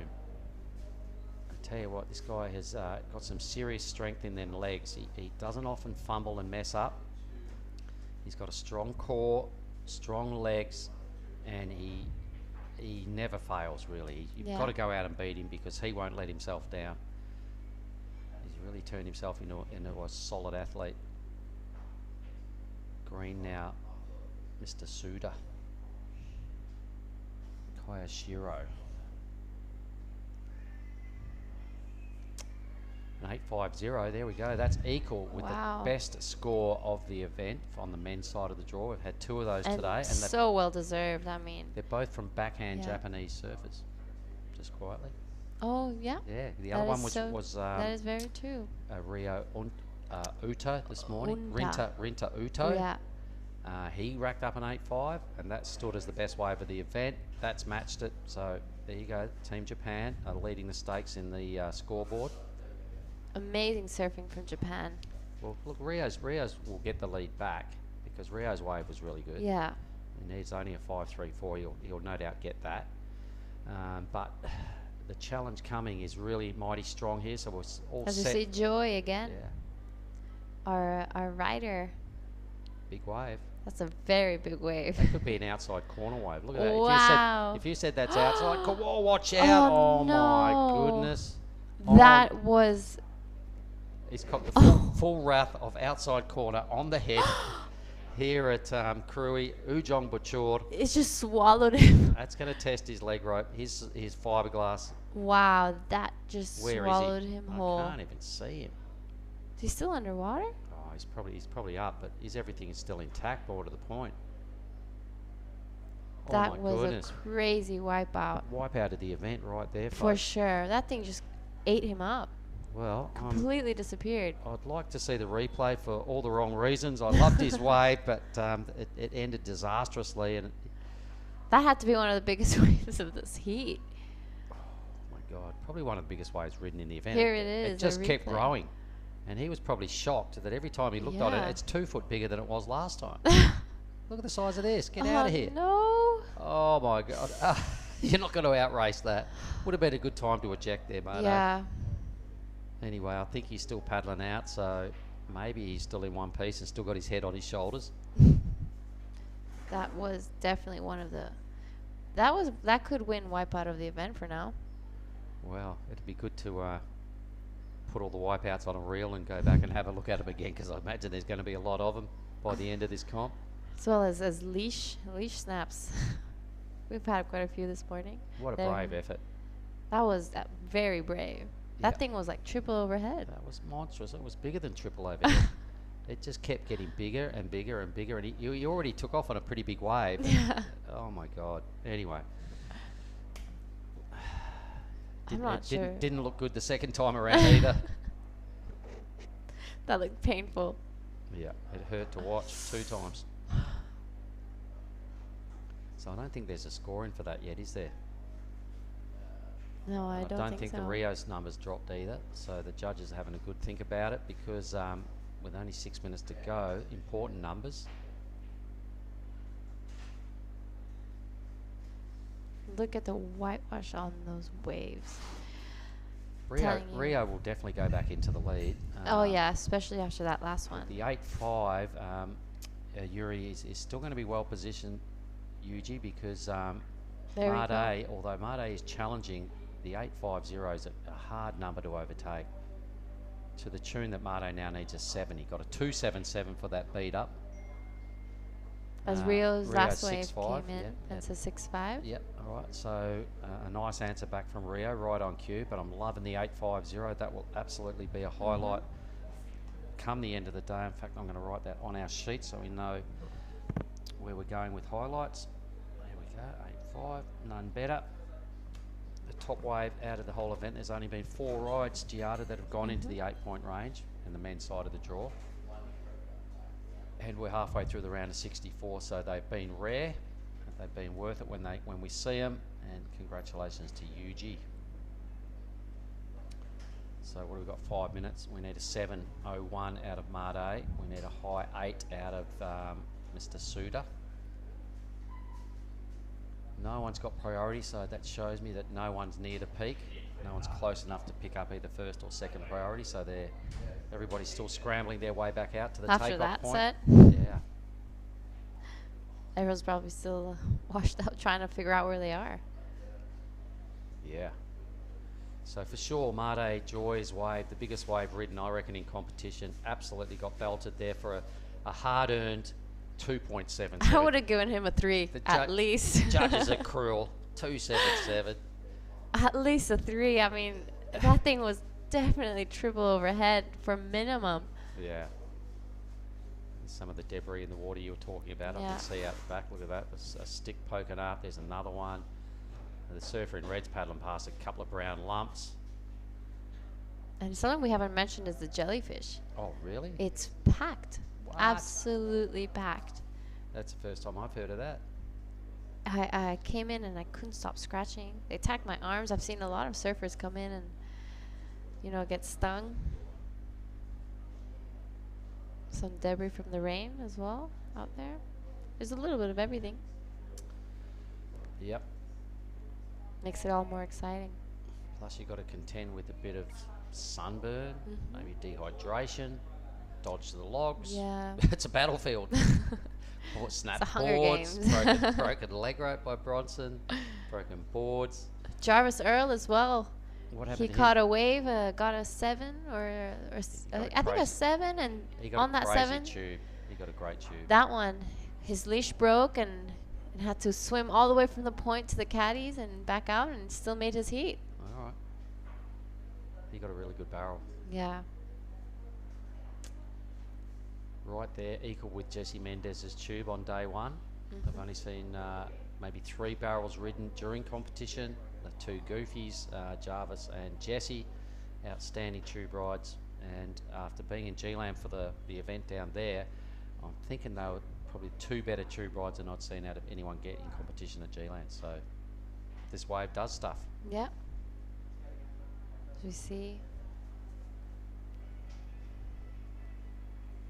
Just try and bring up all the numbers here, see where we're at, just to make sure we've got accurate numbers on our tablet down here.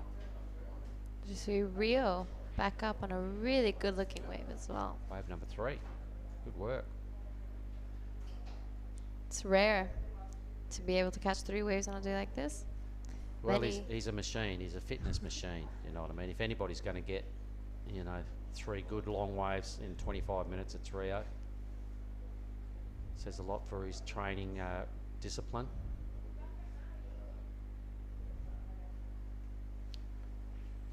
Are we going to see Indonesia's first championship tour surfer in the future? Rio Wider is heading in that direction rapidly. He's through to the next round, trust me. Only 80 seconds to go here in heat 9. For me though, Yuji, the 850, what a standout performance. What a standout. Yeah. His backup was super low, but still a comfortable second position. Imagine if he made that wave. Yeah. That would have definitely gone to the 10. Well, it's still a highlight just to watch Yeah. that approach on that finishing manoeuvre. Amazing surfing. You're right, it could have been a 10 if he had made that finishing hit. Mate, So well surfed for everyone. Mate needs a 7. I can't see any priority established, so still nobody near the takeoff zone. A high 8 needed by the surfer in green. Can't even see him on our screen. Let's say that may end up being our result. Last wave, I think, for Rio didn't factor into his top 2.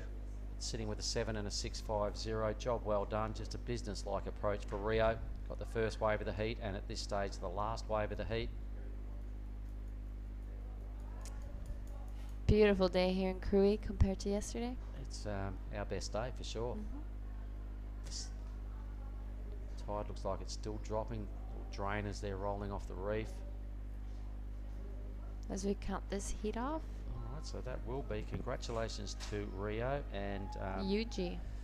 Yuji, a famous effort, a great, well-served heat number 9, much better than heat 8. So good on you. Thanks, Jada. We're going to throw to a break and bring in Oni Anwar. Thank you.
Yo, welcome back. We are live again with Mrs. Jada. How are you, Jada? I'm good, thank you, Oni. I'm really happy to be in here with you again. Me too. All right. So that last heat was good heat, huh? Wow, what a hit. And that 8.5 from Yuji as well. Incomplete, but so good. Yee-hoo! Here we are. At the Krui Pro. So, are we bringing Rio in here and talk to him? Yes, Let next him- heat I am sure that we're going to bring Rio in here so you can have a chat with him and he can talk a little bit about his heat. Yeah, sounds good. So, who's in this heat? So in this heat we have Zaina Sink, Samson Coulter, Soli Bailey, and Darcy Crump. An all-Australian heat. This is a heat to watch, everyone. Wow. I think this is the first all-Australian heat since we got here, no? I know. I can't believe they put all the Aussies in the one heat. That's not fair. It's gonna be a good heat to watch. Yep. Yeah, Sampy, I always stay with him when I go to Manly. I stay with the family there. Steve. Live in such a beautiful spot there. I love it, Manly. Have you been to Manly? I have been to Manly. Yeah. It's a really great town. I mean, waves are good. Did you do the Key West at 6,000 there? I Prime? didn't. I was there helping out as Oh, well. nice. Yeah. So it was nice to be there a little bit. And It's a beautiful coastline, huh? yeah, it's gorgeous. Yeah. Sydney's really nice. Yeah. I think I'm going back there in August. Oh, really? Yeah. Visit my Australian family. Your second home? Second home. Home sweet home. Yeah. Yeah. I still call Bali's home, but I think Australia is more home for me because I grew up there and I went to school there. All my friends from the Gold Coast and yeah. So here we go. Let's watch the Aussies rolling through here. Soli Bailey. Oh my god, this heat's scary. This heat, it looks like a final. I want to see this heat at Nias. So Samson Coulter and Soli Bailey. These guys charges. I know Darcy, I've been here a few times with him. Really nice guy. Surfs Yeah. incredible as well. He's, 10 out of 10 person. Yeah, it's 2 goofy footers and 2 regular footers. hmm Oh. Zane as well from the Sunshine Coast. Yeah, I love Zane. Really sweet kid as Yeah. well. Known him since he was little. Yeah, I love Didn't Zane. recognize him anymore when he came back. I know. Such a positive kid. I like him. Yeah, so Yeah. nice. Always happy. It's good to see him around. Yeah. Was hanging out with him a little bit in the opening ceremony. Yeah. It was good to see him there. Zino. Okay, so there's no one catch a wave this one, huh? Not just yet. You see the big set that Mother Joy actually got before? Oh my Wow, that was heavy. That thing just ate him up. He disappeared. Yeah, I hope he's okay. He's a strong guy. We need him to commentate on the beach. Yeah, we need him. He's vital. He's a vital part of our team. Oh, here we go. Sampy. Samson Coulter. I love how this serve this kid. Boom. Really nice looking Whoa, wave. Wow. Oh my god. Sampy, I love how sharp he is. The Mhm. color of his board. Hey. So, yeah. Damn. So we got Mr. Rio Waida in the house. He'll be And Rio is jumping in. yeah, he'll be jumping in and taking my spot. So Okay. enjoy, boys. Who this guy, bro? What? All right, Rio, welcome in the booth, bro. How you doing? I'm exhausted. A lot of big waves out Yeah? there. Yeah, brother. How are you doing? Good? Yeah, good. So tell me, how's everything out there? It's pumping. Yeah? If you look from the beach, it's pumping. But when you're out there, just so like a lot of water moving and the Yeah. waves really big. And but yeah, lucky. I follow my strategy and I got few waves that Yeah. I got enough score Shot, that everyone. to make my heat. Yeah. And then so I saw Mother Joy got that big. You see that big one on the white one? No, I just caught a wave and I was inside and I saw Big Set came and but I didn't see Joy got smashed, but I saw him getting, what can I say, like washed through like all the way to inside, and lucky I didn't get smashed. I just don't want to waste my energy on getting smashed. Yeah. And how you feel surfing against like your Indonesian friend and your Japanese friend, because you're a bit mixed, right? And so how did that feel? I don't know. I respect to them. I say good luck, and I haven't say good job after my hit, but I respect them. I love them. They my friends. So I don't know who made the hit. Me, and I don't know who made the hit. You. Me and who? Who else? Yuji Nishi. Yuji Nishi. Yeah. Yeah, Yuji's my good friend. We Yeah. grew up together. Yeah. We are like same age. Yeah. And yeah, but when I'm in the water, I just focus on myself. Yeah. I don't think about anyone. I just want to keep making hits. Nice. So, how's the experience being in G-Land, and you went all of it and winning the prime in Manly? So, how you feeling now? You ready? Yeah, I feel like what can I say? I learn more, like competing against the best surfers. Yeah. Last year was biggest learn for me. I compete like 4 challenger last year, and I keep losing round 2. And yeah, but I just want to improve myself. I'm older, so I see myself what's my weakness, and Yeah. I accept the weakness, and I just keep working on that weakness. And G-Land was the good experience again. Surf against my favorite surfer. The wave wasn't that good, but it was still good experience. Yeah. Like I get to surf overlapping. I don't really have experience to surf like that, so it was good. Okay.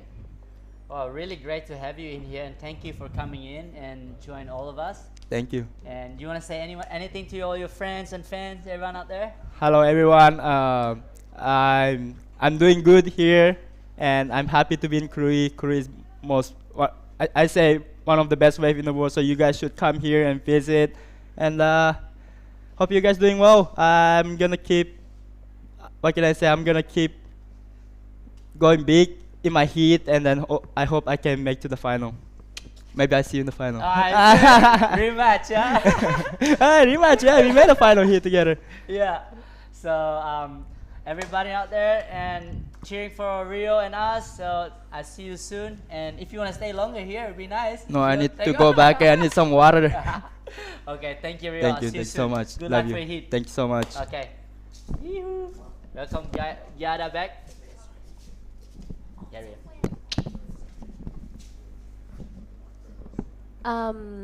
Well, congratulations, Rio, on your last one. And can you hear me, everyone? Yeah, perfect. That was great to have Rio inside here, chat to all the Indonesian and around the world, and seems really focused. And hey, damn it! Sorry guys, someone's doing this funny apps on the stories on Instagram. It was so good to have Rio in here. Yeah. Yeah, cover it up. Cover up, Jada. It was so good to have Rio in here, and okay. I think I put my headphone upside down or something. Reverse. Sorry, guys. I put it. as we see someone just go over the falls. I'm such a cook on these things. I hope everybody watch that's still supporting me. I'm doing my best to ask people, interviewing people for my heat. So, yee-hoo. So let's see. Samson got a 633 on that first one. It's nice to watch this heat again. It's a good way to start off his heat, and we have Darcy in second, and Zane and Sully. No actual scores, no keepers yet. So it's a little bit of a slow start. Yeah, it's a lot harder out there now because the tide, as you can see, the reef is. You can see the reef more, and then the tide's pushing out, and the wave are breaking wide. And damn it, stop showing me that app. Actually, harder for people. I saw Liam O'Brien. He was struggling to get I think he got a 4 and he didn't have a backup. Yeah. And that's how hard it is out there. So for someone who get a 7 like Rio and a backup with a 6, it's really hard job to do. And Sampi especially out there, 6.33 and a 2. It's a really good, comfortable spot to sit. I think he just need to safely dodge those big sets and manage to get a backup better than a 2. Yeah, I was talking to many of the guys I was interviewing. They were saying that it's actually hard to even catch two waves, you know, like imagine a third one, and Rio was able to do it. So it's, you know, the current's strong, and it's big, and it's really, and it's moving around a lot. So so we'll see if these boys can catch some waves, as Zane caught a 4.83 just And here in his goes last one. Sully, yeah? Here goes Sully Bailey. Beautiful wave. I love his touching his rail when he's doing that bottom turn. Look at this one. He's touching again. Oh, not yet. Oh. Really well timed as well. Nice. Okay, that is Sully Bailey in his second score coming up now, yeah? Yeah. And so, how was your day today, Jada? Did you do anything? Did you surf today? I did this morning. I caught a few waves out there, as we see Darcy Crump catch a really good first one. Ooh, nice. Everybody's catching wave now. I love it. Yeah. Finally action, and Oh.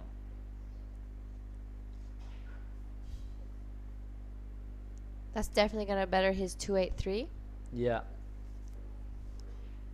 Go into an advancing position. You know, yesterday there's someone got stung by a stonefish. Yeah, I saw that. One of the Japanese surfers in his Keito heat. Hashi. He's one of my friends. He's here with his girlfriend. Saw him this morning. I hope he's okay. And as we see the replay. I love how it's compressed. It's like raw. You know, it's all about timing and when to do like push there. Because when you just randomly push the wrong spot, it's just out of your control. It's fun. Darcy's second right wave. Oh, I love it how smooth the guys surfing. Yeah, like really drop out the line and into the next one. Must be riding a bigger fin and a bigger board maybe. Largest. Yeah, largest. Yeah. Yeah, many of the guys had to step up their equipment. You know, ride bigger boards and Yeah. larger fins, as it's easier to control. Yeah. Oh, look, Sully's wave. 7.5. Nice. It's got him straight, shot him straight to first. Yep.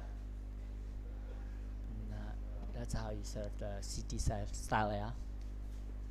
Well, as we were saying before, I did surf this morning, and I did get many on the head. I was at the peak and ended up on the shore. Decided that was it, and that was enough for me, so I went straight back in. Yeah. You see the logs as well. The Yeah, big woods, yeah. and the jellyfish. No one has mentioned the jellyfish. Yeah. That's been stinging everyone. Yeah. Yesterday we had afternoon surf. Yeah, Jada. It Yeah. was nice with TP and everyone, and Out at the left. yeah, Krui left. I think that's where everyone surfed during like when it's really big. When like yesterday. Yesterday was Bombing. way too big to Yeah. surf out here. It was a little bit onshore at our place, but it was still really fun, you know, to Yeah. catch a few and be able to surf a little bit. Yeah. So, when are you surfing a heat today, Oni? Yep, I'm right here. Oh, last heat of the day. Right here. You'll And that's be. in what heat now is heat 10, 11. No, We're in heat 10. 10. Heat 10. Okay. So I hope your friend is doing well after getting stung by the stonefish. I know. He said that the temperature of his body went so high he couldn't breathe, Really? and I think the poison came all the way to his gland of his under his armpit, and then he said he couldn't sleep all Couldn't night. sleep. Is he doing better this morning? Now he was fine. Yeah, just swollen. It looked like big scar here on his palms Yeah. of his hand. So Wow, he was putting a tough face on because he didn't look like he got stung by something. Yeah. He just came in, you know, started showing his hand around, and and apparently he just got stung when he paddled out for his heat. Imagine that, like your whole in heat, pain yeah. for his heat, and knowing that you have to just deal with the pain. And it was Oh, big man. and messy yesterday. Wow, that must have been. He's a very tough guy. True warrior. Mhm. True. So- That's a jungle. Yeah. Definitely in the jungle story. Yeah, You don't just- hear that happening around anywhere else.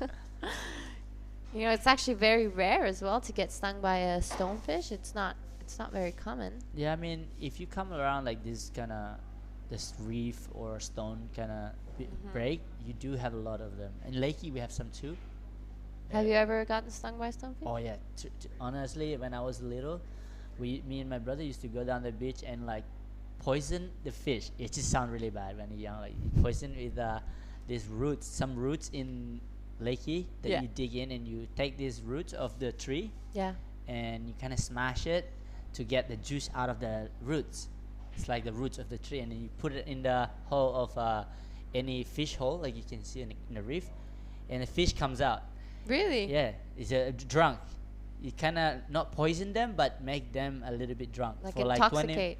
maybe like 20 or 15 minutes. They like popped out, floating around, and you can catch them. And when I was like 6, I didn't know it's a poison stonefish, and I grab it, and I was like, whoa! I got recent poisoned for like. Heard if it gets to your heart, it's not very. I got stung by jellyfish too. Oh, here's go Solly again. You have Soli, our heat leader. That's a nice wave, yeah. Beautiful wave. Wow. He's has really good wave selection in this heat, you know, and so important, especially with the short time and all the big sets coming through. You have to really pick what waves you want. Yeah. And make sure that they're going to give you everything you need. Yep. As we see the replay. Great timing and beautiful turns.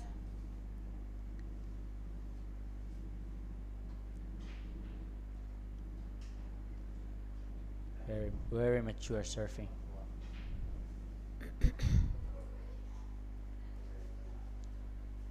Zane is a little bit quiet in this heat now. Has gone a little quiet as well.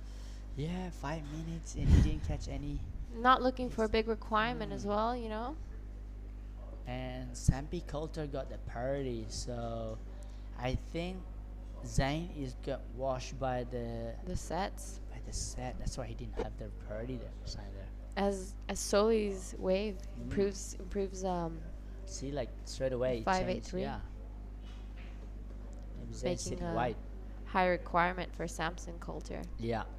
To go to first, but you know, second place is still up for grabs. Don't need much. A 344 and a 351 to advance. You know, the cool things about this heat is that Zane is looking up to the like Soli, and you know, like, oh my god, I think he just need to attack those waves and catch the wave. Look, he's like staying busy. Oh, there we see Red, our Yeah. surfer Zane. Definitely the youngest one in this heat. No, Does still he a cramp? junior. Yeah, he's a junior. He's a kid, but he has served really good. Surf Yeah. like a real man. I like the style. Solid surfing. Very solid surfing. Here we go. As we see our surfer in red. Beautiful wave. Oh, nice. Wow. Variety. See if this wave offers anything on the inside. He stalls, waits for it to stand up a little bit.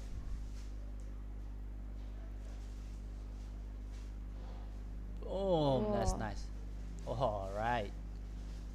This is definitely going to improve his situation. Oh, that he get the score there, but then Sampi just gonna back it up again and say, "Hey, Yes. hold up, I can do Samson's it." gonna maybe improve his score line. Yeah.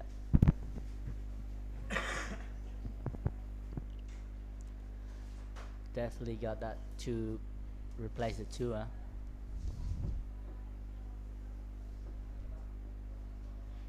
Wow.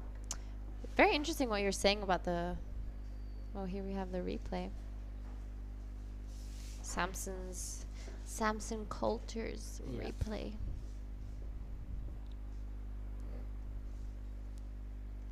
Really nice. I love the surfing.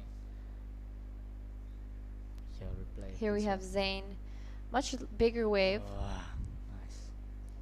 Like how he gave some variety. You know, grab the rail. Little Little Larry.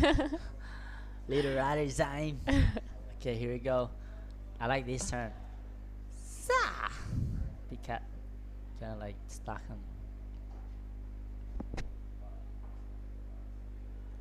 Not sure what happened there, if he pulled off or towards the end. Oh.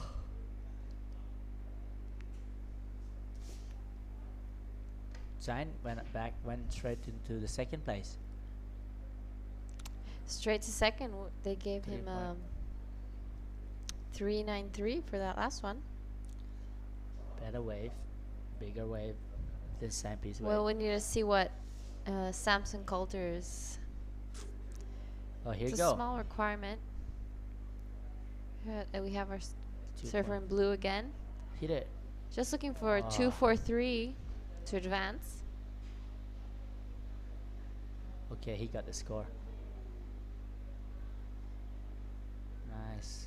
Oh, I like that when he finished end section. Yeah, got the score in that one. Oh, even jumping up and down. Lots of water moving. Lots of water. A lot of water moving, especially on that inside. Mm-hmm. So you were surfing today? First heat of the girls. Second heat. Second heat Right. of the girls. When you Right see after me. Right after you. Yeah. 2 heats. Yep. You have a caddy? Not just yet. Who's gonna caddy you?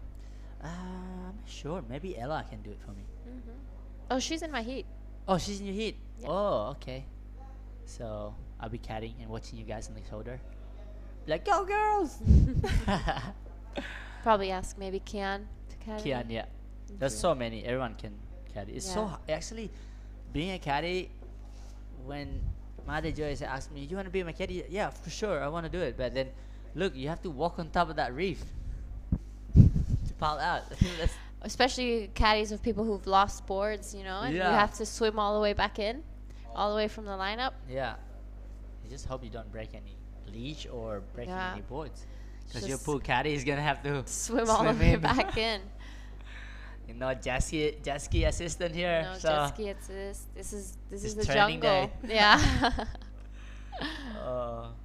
Full all training. right, 30 seconds. So Sampy back again. Jump back 633 with a 5.43. Straight to second. Raising the requirement for Zayn to sink and Darcy Crump. Yep. Darcy going a 20 little second. quiet in this heat. And now, and Darcy Crump got priority. I think he's getting. Oh, he just missed that one. Look. Hey. Oh, sailing. Slowly. Slowly Bailey. Wow, and another beautiful wave.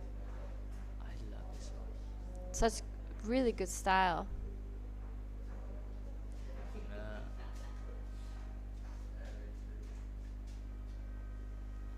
Very good style. Okay.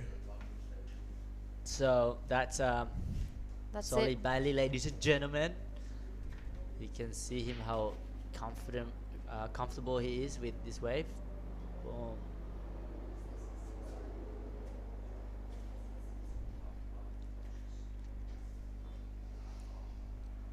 Really good heat. Super. It's action packed. Action packed. 11. 3 Japanese. All and right, Australian. guys. So I'll be Okay. Yeah. taking this heat over to Mark. Yeah. We're gonna put an ad for. We have gonna break for a minute. Woo.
Righto, we're back on Ianwa, and what heat are we up to right now, and who's in it? Take me We through it. are heat 11, and we've got Thomas Carvalho from Australia, and Shuji Nishi from Japan, Roy Kanazawa, and Momoto Suzuki.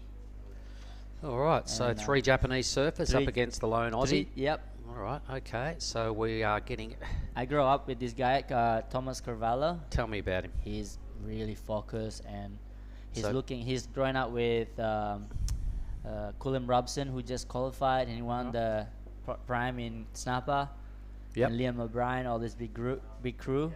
So, obviously he's out of the Goldie then. Yeah, he's in the Gold Coast. Went to PBC, same school as me, and yeah, I think he's a couple of years younger, but really focused kid, surf really good. Yeah. Watch this kid.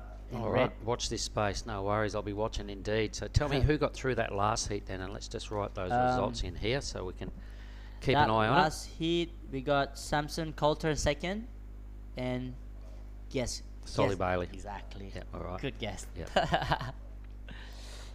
All right, then coming up soon, we've got one of my West Aussie boys, Benny Spencer's in Heat 12, Ken Martin, Xavier Benny Huxtable, Saxon Reba. My God, what a Oh, heat. that's a hit. Stick around, folks, for all you crew online. I just went out and I stood in the competitors area for a while and had a chat with a couple of the boys, and the most glamorous, peelingest mid-sized waves rolled through. Yeah.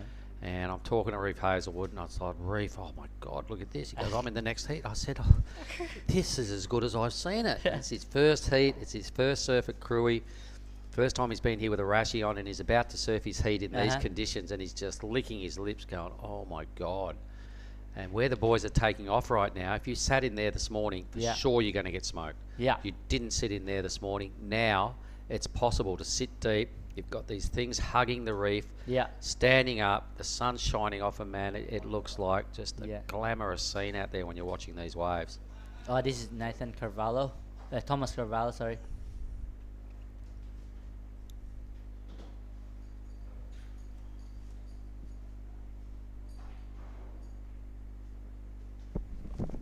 Go over break.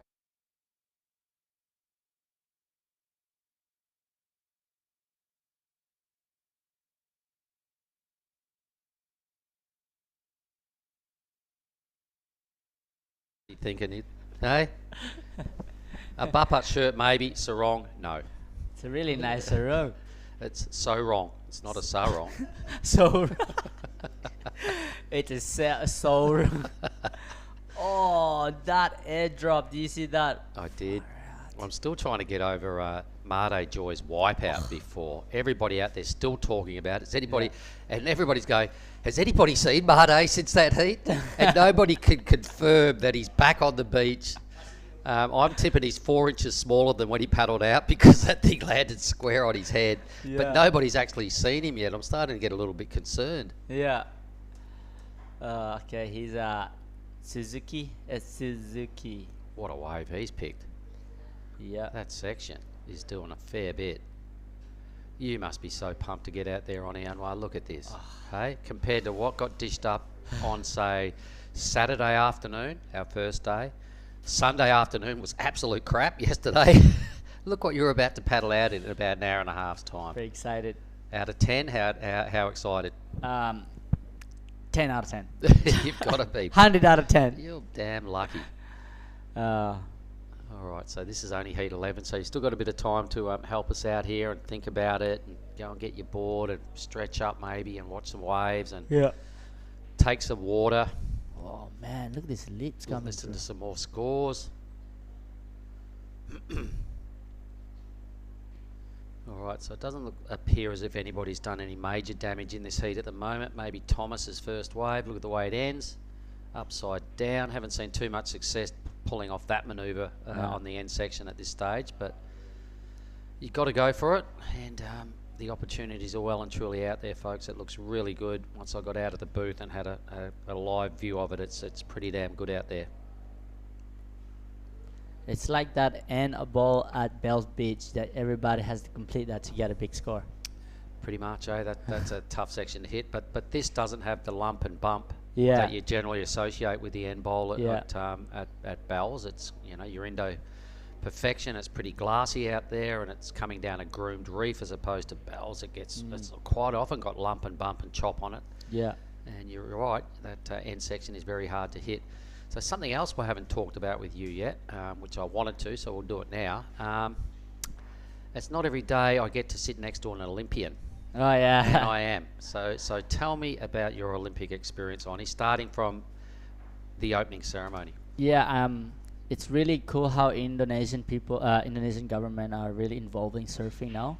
That all of the Indonesian are have hope. You know, surfing is not just a fun thing to do anymore, because we always try and like ask the government to support the surfers to more going to do all these contests. And yeah, having this Olympic in the surfing, for me it was like they have trainers, you have filmers, massage. I believe you got the whole uniform, whole everybody got uniform. the whole gig. So tell me, you're at the opening ceremony and you've gone, oh my God, Oni Anwar, Yeah. you're at the Olympic Games. Did you give yourself a pat on the back and try and soak it all up as much as possible? Tell me what that was like. I went to the El Salvador ISA Olympic qualification, and that was really cool. You know, you see all the top 3 Aussies, top 3 Japan, top 3 all around the world. You know, and that ceremony had welcomed the whole flags. You know, just carrying the flags around. It's like emotional. You know, like just kind of like it's for me, especially coming from a small little village like Ipik. It's so special. Yeah. And yeah, me and Rio and Katut, we always like pushing each other and looking at all those people like, hey, we can do this, we can surf like them, you know. And it's a pity it kind of fell into the COVID year, because I believe there were quite a few restrictions and who you were able to mingle with, etc. So it probably could have had a lot bigger impact, I guess, had it been a regular year. But just to be there and know you're at the Olympic Games, did you ever in your wildest dream, coming from cobblestones for God's sake, 20 odd years later of surfing, you're at the freaking Olympics? Actually, that's not Japan was the Olympic. The ISA is not the Olympic. Okay, so that was okay. So you have to win the El Salvador one to the Olympic. Oh, so you didn't get there? Nah, Okay. you're gonna go Japan. You gotta go to Japan first. Yeah. All right, okay. But the lead into El Salvador was a big deal. Yeah, it's a big deal for me. It's like because we got selected for Indonesia 3 Indos. That me, Rio, and Katut. Yep. And for Asia, there's like Shun, Kanoa Igarashi, and Hiroto Ohara. And those guys have to we have to surf against each other. This is something I don't really know what's going on. Oh, that's how you had to get there, was to beat the top dog out of them. Asia to represent Asia. Ah, it's interesting. All right. And, okay. Well, ma'af, I got it a little bit wrong, but anyway, you've come a long way from those little days when I first saw you surfing, and you were really good, and your brother was really good, but everybody said, I think Oni's going to be better. Yeah. Well, I'm going to try. I'm going to, this year, especially when TP offered me this opportunity to come here and do the work with you and surf and kind of just take the pressure off from surfing, you know, just have fun, and we'll see what can that mind really think different. A 5,000 event right here. It's a big deal. So a lot of points up for grabs. And, I wish you all the best of luck coming up shortly in Heat 16. But we are going to throw down to Jada with Solly Bailey, winner of the last heat. So, Solly, the conditions are super different right now. Would you say there was any change in your equipment? No, I'm still on the same equipment as the previous heat. It's a 6.2 swallowtail. It's feeling really good. It's got heaps of drive, and it's pretty solid out there. There's a couple it's quite fat, but it's got a heap of power in it, and you've got to kind of control your turns for sure. Is there going to be any changes in your strategy for your next heat? Look, I think I'll just take it each heat as it comes. I think from what I've seen on the forecast, the swell will drop a little, so that probably be nice. It'll hug the reef a little more, so just try and pick good waves and have a bit of fun. Have you gotten the chance to surf any other waves around town? Yeah, I've actually been in Indonesia for a month and a half already, and I've just been here for like 16 days or so before the event, and yeah, heaps of ways up and down the coast, and just enjoying my time here. All right, perfect. Thank you so much. Talking to Solly Bailey, who is an outstanding performer. Heaps of time with the Rash Vest on, mate. As we know, he did a bit of a stint on the World Championship Tour, and here he is trying to get back there via the 5000s. It's good for the Aussies that come back here and do the points. Did you see much of him surfing when he was in Lakey? We'll just let him get over his little coughing spell. Did you get to see much of Solly? He was in... Oops, he's still going. We'll get back to that question. Let me have a look at the leaderboard firstly, though. Suzuki, the Japanese campaign with a 6, obviously the highlight of this heat, and a strong lead. Yep. We have Kanazawa with a 3.50. Pretty low scoring heat after that 6. And I'm sure white, red and blue will be hoping to delete those opening numbers. 13 minutes to go and add 2 fresh scores to that bunch. But as you can see on our screen, conditions are pretty fine. Not a wrinkle on the ocean. It's all looking pretty glossed up out there, and it's steaming hot as it approaches 1:30 down here in Krui time, Jakarta time. And I'll throw that question to you again, Oni. Did you get to see much of Solly Bailey surf when he was at Lakey a couple of weeks ago? I don't know if he's at Lakey. Did he go? Yeah, he came. I saw him there. Ah. I didn't see him surf much because I think he was doing the obscure ones, maybe maybe the cobbles left, or maybe further around the point. I'm not sure, but anyway, here goes your boy. Yeah, I love how fast he goes and timing on top of that lip. Yeah, he's kicking out. Most people is gonna keep going and trying to find that end section, but I think better just kick out. Yeah, I think he might have looked down the line and gone, you know what, I've already hit 2 strong sections. Yeah. There's nothing better than that down the line. Save the paddle out, being now getting low on time. Yeah. Those 2 hits are going to still extract a pretty good number, and it's probably going to turn into the second best score of the heat. So I reckon he's just gone, you know what, save the paddle, get back out there. Yeah. So that score will take him into second. Actually, he might even go to the lead. Yeah. It probably will, because it's going to be a little better than the 4.170 needed. There it goes. It's a flat 5, so that was enough to go to the lead. Yeah. Second best score of the heat is where it sits. Somebody else now, with all other surfers on just 1 wave. Who's this? This is Roy Kanazawa from Japan. Oh, this is the fella that came and had a chat with me the other day. Oh, he came? Yeah, he sat Speak in- English? Yeah, I'd have to say yes and no. How'd you go with that? I struggled, he struggled, and we turned it into about a 90-second interview because he couldn't understand me and I didn't get a lot of what he said, but I did interview him. You just picked a random Japanese dude. Just Yeah, say, hey. we just waved at each other and gave each other a thumbs up and a pat on the back and said, you killed it. No, you killed it. Like, see you later. Oh, yeah. Okay, that's a good wave though. Yep, in a low-scoring heat, any wave at this stage is quite useful. So he was sitting in, he'll go to second with that, but we need Suzuki to answer back and get his second wave, and Nishi. They'll both be in third and fourth once Roy's number drops. 10 and a bit minutes remaining. Really quickly, everybody, I'll just say this, that we'd just like to thank once again the Pesisea Barat Province of Lampung, which is the west coast of Lampung province. Thanks for helping us out and bringing the event here. The Ministry of Tourism and the Creative Economy of the Republic of Indonesia. The Governor of Lampung, who is Oni Anwar's best friend down here. They really get on well. Telkomsel Indonesia, PLN, the electricity company of Indonesia. Thanks for keeping us active and all our broadcasts and everything else operating while we're here. Earth Island and Garuda Indonesia for getting all us officials here in one piece and back in one piece. All right, now let's see where all this sits, because Kanazawa's yet to get his second score locked in. Roy Kanazawa. Oh, threatened first. He's gone to first, but that'll probably change again. No, that's where it sits, because... Yeah, that's his last score, no? Well, at this stage, he's in that position. Your boy with the 5, yep, it's just been pushed in the second spot, so that's fair enough.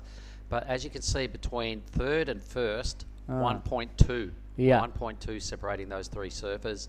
And even Nishi's not out of the equation, a 5.16 to put him into the hunt for a qualifying spot. So these last 9 minutes, great drone angle there of what the surfers get to look at when they're paddling out. Yeah.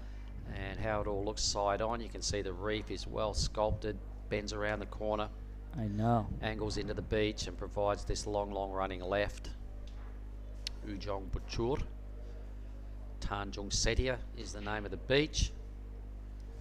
And we are here at Krui in South Sumatra, everybody. Remember that. If you're looking for a surf destination, the accommodation and the food and that is all pretty good. Yeah.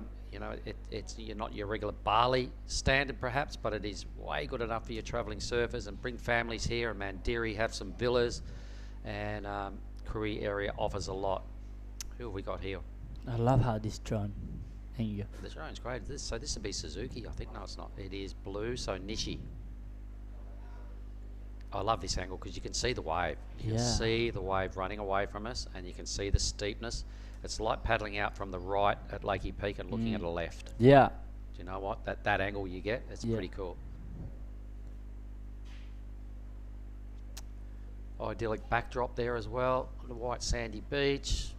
Plenty of trees everywhere. It's good the way when you look in, you don't see any high rises. No. And any of that junkiness you get at most beaches in Bali, because it's pretty untapped. Yeah, I was thinking like that before. How long more I'm gonna be here? I want to be here longer. You know, I don't want this time to go fast.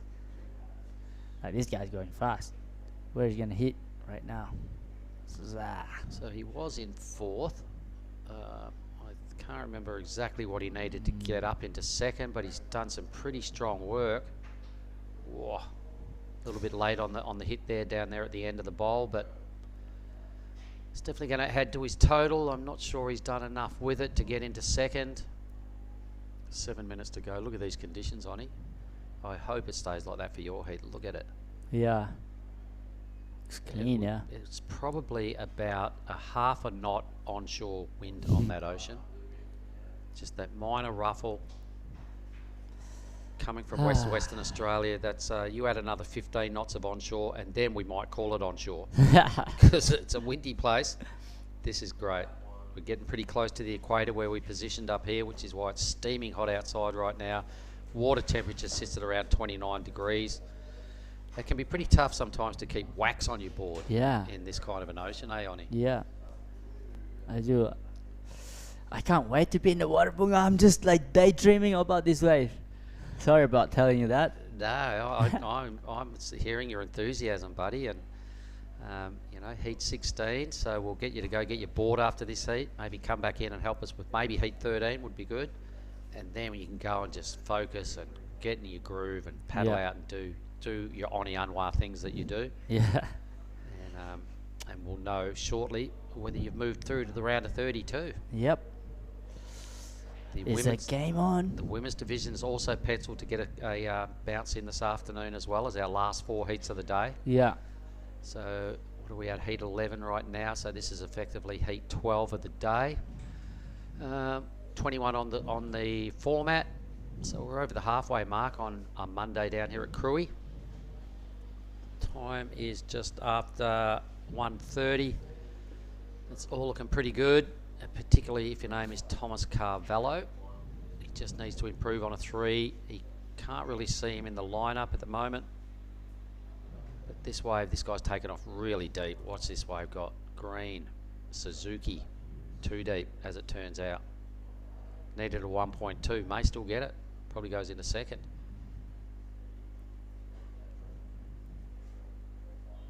You can see the next heat awaiting their opportunity. People have been paddling off the beach pretty early to make sure they're in position. How's Suzuki got 6 points? He just needs a backup. Yeah, he just needs a backup. So we saw his backup. It was that one hit. He needed a 1-2, so I reckon he'll get it. Only just, and probably move up. There he goes. He moves all the way to first. He gets a 2.93.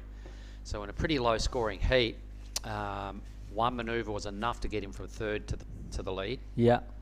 And it's still a low scoring heat because there's still only just over 1.5 points separating third to first. Yeah.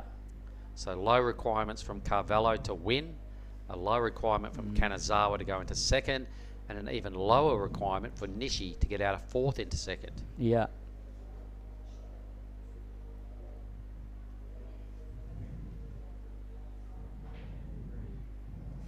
4 minutes.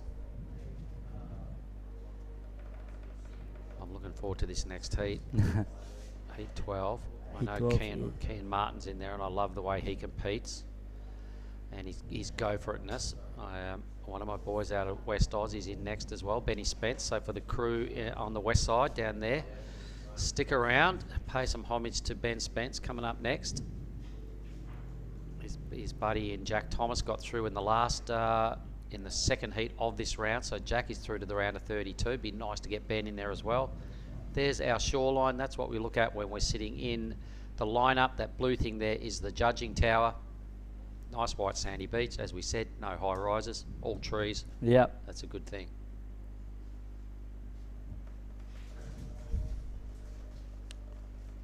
Generally, you paddle out right up here to your right of screen about where that piece of wood is on the beach. Thereabouts, you paddle out. You can even take off a little further around on a really good day when it's lining up. I did see a guy last time I was here, Ronnie, get 4 tubes, Yeah. 1 wave in the free surf one of the mornings that we competed here. It was great. Yeah. Here goes your boy Cavallo. Have a look at this wave for me, Onnie. Yeah, I think this wave's gonna wall up for him. Maybe not.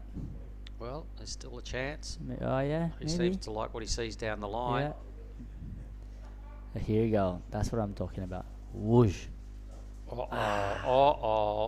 He kind of rushed it. It took him a long time to get to that section, and then he just did a little silly over rush, a bit too much weight on the front foot. Down he went. I could see him anxious to get to the good section, and as soon as he got there, he kind of messed it up. Thomas, shame.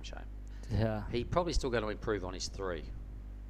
All right, so we'll just wait and see where that score drops. Here it is again. Here we go. So just a half turn to kick things off. Another little bit of a squiggle, half move. It's just hanging in there, and I reckon by the time he got to the good section, as you can see, he's just biding time, and he got to the good section and then just got a bit excited and just... Nosedive. Yep. Didn't get the rail work right, then leant too far heavy on the front foot. Down he went. Does he improve on the 3? Mungking. Mungkin. Okay, he's white. Kanazawa. He is seriously challenged for a 2nd position here.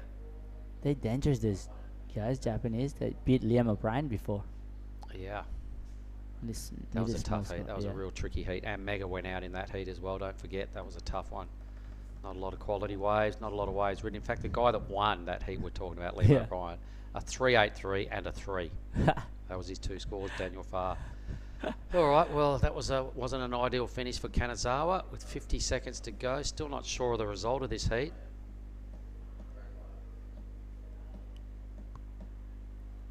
You can see the reef up here. I love it, this angle, Bunga. Yeah, it's quite close, isn't Ooh. it? It's just in there. Looks like the tide's still bottoming out a bit. We watched Suzuki finishing up. Was in the lead before he stood up. There's the reef right there, the drone footage. It's good that it's not too low a tide. Yeah. And they don't get too high. We're kind of in that mid-cycle at the moment where the reef remains covered pretty much all day. So scary. I kind of walk through that reef. Whoever being my caddy is gonna have to be brave. All right. So Suzuki is looking like he's held on to the lead.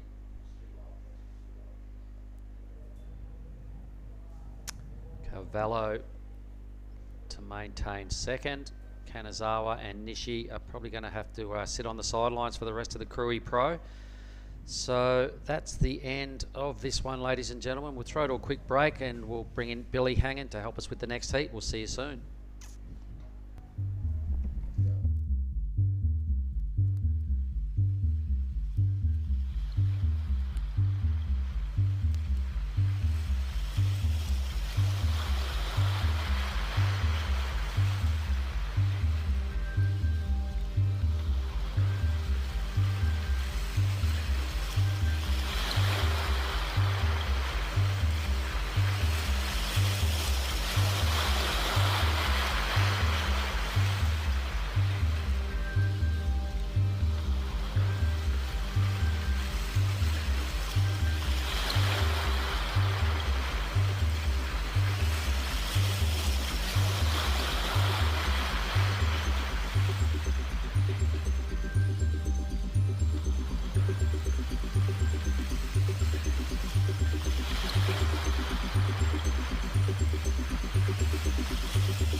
All right, we're back live again. Sorry, this is not Mark. Actually, this is Oni. And welcome, Mr. Billy. How are you? Hey, Oni, good to be back here again, mate. Looks like we are straight into action. This could be my boy Benny Spence. No, coming this is unstuck. Xavier, what's his name? Next name again? Xavier Huxtable. Yeah, that's him. It's a good hit. Huxtable. That is Xavier Huxtable. My apologies. Yep. I'm on board now. Red, Kian Martin. Blue, Benny Spence. White, Xavier Huxtable. And green Ripper. is Saxton Ribber. It's a good hit, this one. Yeah, this is a ripper. I like this hit. Good afternoon to everyone watching around the world. I just got a text message from the boys in Margaret River, Lane, Alva, and all the lads sitting there. They got their money on Benny Spence, their boy from the Margaret River Board Riders. So Yeah. big shout out, lads. Hope you're enjoying the show. I'm with my good buddy, Andre. Oh, Oni, Andre. Oni, Onwa. That's a good joke, mate. Yeah, thank you, mate. There he is. Yeah. Bloody What's legend. up, brah? Legend from Sambal. Thank you for this sarong. Your gift. So wrong. Thank you, brother. He's wearing so wrong. So where are we up to? Heat number 12 of the round of 64. Yeah. Yep. Good hit, this one, actually. I really like to watch this one. And then after that, we got Ketut Agus with Reef Hazelwood. Oh, wow, that'll be a ripper. And Tonjo. Yep. It's a good hit to watch. Oni is featured in the last heat of the day, aren't you, mate? Yeah, I'll be last hit. Surfing with my fellow New Zealander.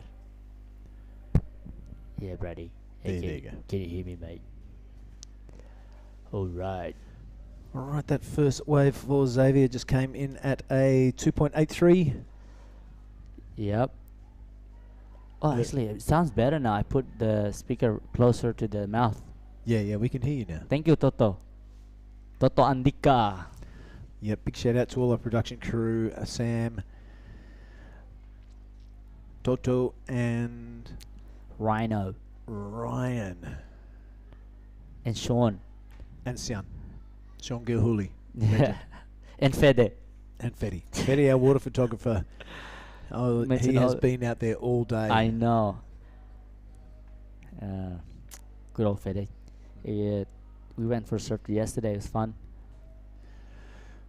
Alright. Okay. So conditions, mate. What do you think? That tide is dropping out. I But know. the sets are not abating. They're still pouring through Mm-hmm. and playing havoc with the decision making of which waves you're going to get. Yep. They are starting to line up from up top of the point a bit more now. Oh, that way. Which you would have seen from your beach commentary. Okay. But this looks like our surfer in green.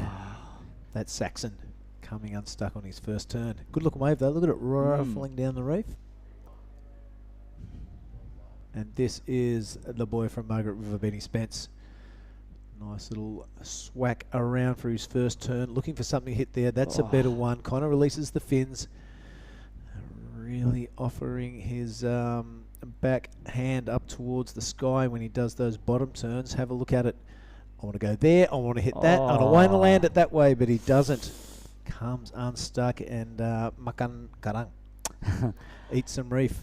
Yeah, looks like really solid surfing there, huh? I enjoyed watching him. That how he throws so much power on on the leap. Yeah. Yeah. So, how old is this guy? I imagine Benny Spence would be in his early 20s. Still young. Still very young. Oh, he's yep. Kian paddling.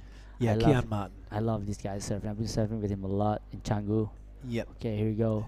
Nice floater. Missed timing there. Wow, looks hard out there, huh? It does look difficult when you can't get the wave that you want. But here is Xavier. He's looking good. That's a great way to start off a wave. Big lip line smack. Looking for the pocket now. Kind of finds it. He's going to have to settle with a bit of a foam climb. Not what he wanted. And wrapping it around there. Xavier Huxtable looking good. Big raps on this kid when he was a youngster. I'm pretty sure he's got an Aussie title under 14s or something like that. But yeah, really solid surfing.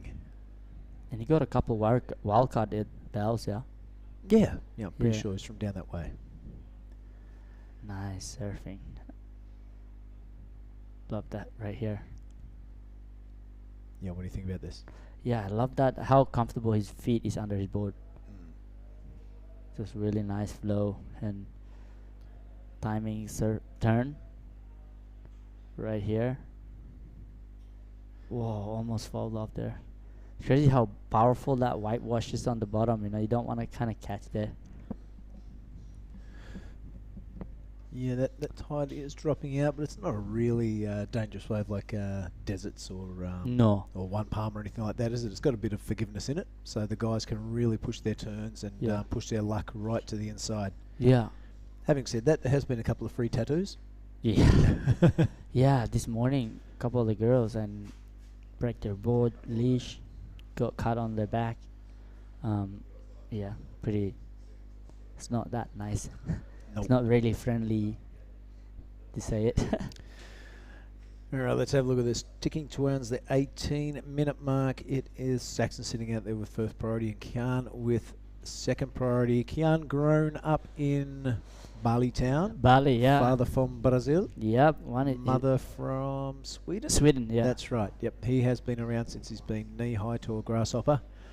A lovely kid, really good surfer. And now he has a moustache. I don't know that. Yep, it's all growing, Kian. Yeah. Yeah. And stoked to get another year in the juniors. Yeah. It's all up to 20 now, right? I think he just won the junior in Bali, yeah. Yeah. So let's hope he gets going, Kian, because he is something to see when he gets his rhythm on, he gets his groove on. Yeah. He powerful for the size of the guy. Oh, look at these sets coming. I'm sure his dad, David, is watching in Bali. Good bloke. Big shout out to you, mate. I want to see the drone. The drone footage of this, yeah, it's good. Kian. No. Saxon. Yeah, this is Saxon. Uses that first priority. A pretty good looking wave. He's just hit a bit of a speed bump and gone body bashing into the tube on him. What's going on there? What is going on there? The faster you go, the more you try and push it, the more you are likely to make a little error like that. So pretty much an unforced error, and these are the ones that really hurt at the end of the heat. Kian now sitting out there with priority. He's only got a 2.43. He's not going to be happy with that. Highest score of the heat, a 4.73 from Xavier. Benny Spence not far behind that, and a 4.33. I'm looking at your heat. You've got the Brazil, and you've got Inchi from Indonesia. Tenchi. Yeah, this is Ratif's son. Yeah, that's right. And you've got Billy Stadman from New Zealand, Brew. Yeah, Billy Bro is from New Zealand. Yeah. From great surfer. What's it called? Raglan. Raglan Bay, the big long left, and this is a big long left, so you might have your work cut out for you, brother, but you can do it. I believe in you. This looks like Kian Oni. Talk us through it. I love how fast he's ready to set up one nice clean turn here to get a good score. Boom! That's it. And one more. Keep going. Nice. All right, Kian. He's got to finish this off. Oh, so fast, so lumpy and bumpy on that inside. I love that first turn of that first solid turn of Kianzo. Really pushed the tail and flared out those fins. I can't wait to see the replay of that one. Right, it looks like we are going to head on down to Jan. She is the winner of the last heat. Let's cross over to you now. All right, we're here with our last heat winner. Tell us a little bit about yourself, where you're from, and how long you've been here. I'm from Japan, and I have been here for 4 days or 5 days. How do you think the wave in Krui is? Yeah, it's amazing.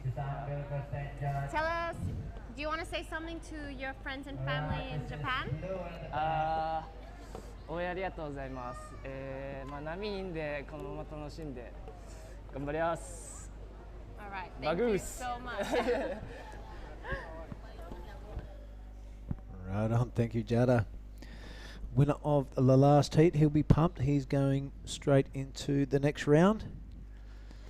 A lot of Japanese guys smashing all the Aussies and Indos now, eh? That's right, yeah, it's a funny... I don't suppose it's that unexpected because they're very focused, they're very fit, and They know what they want to do. Yeah, they look sharp. Putting the rest of the world on notice here at Krui. All right, so let's have a look at that leaderboard there, Ronnie. Not much in it, really. Yeah. Kian and Benny, I think we've still got a score to drop for those guys.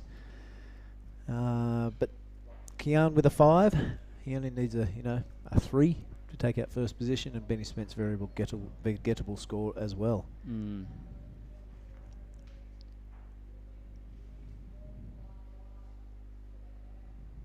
There we go, 3.11 is what Blue needs.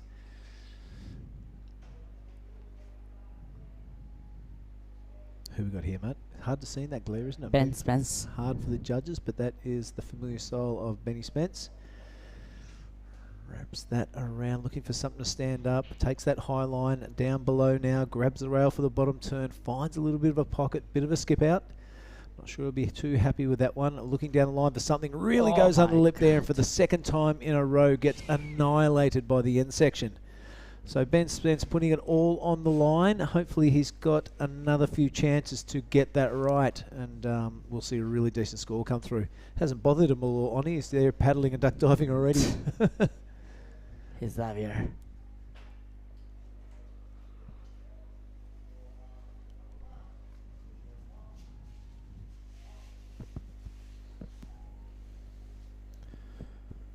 Good wave selection by Saxon.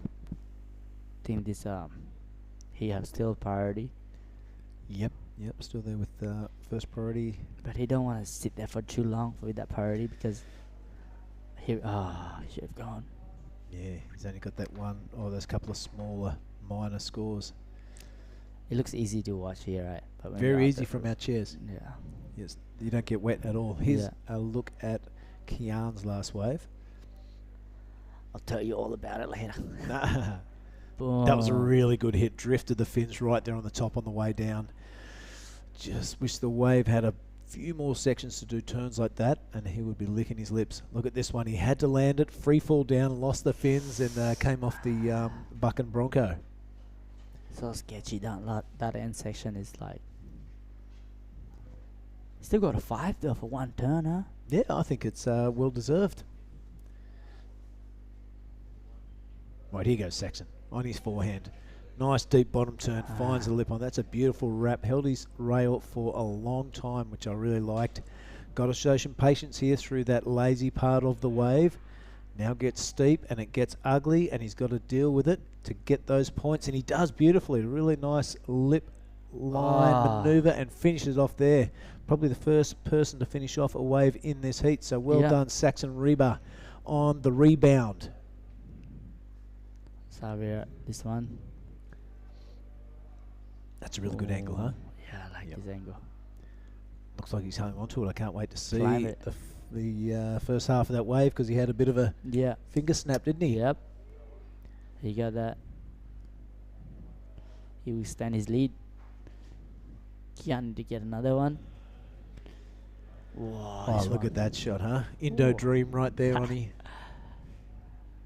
Great work by our drone pilot, Ryan.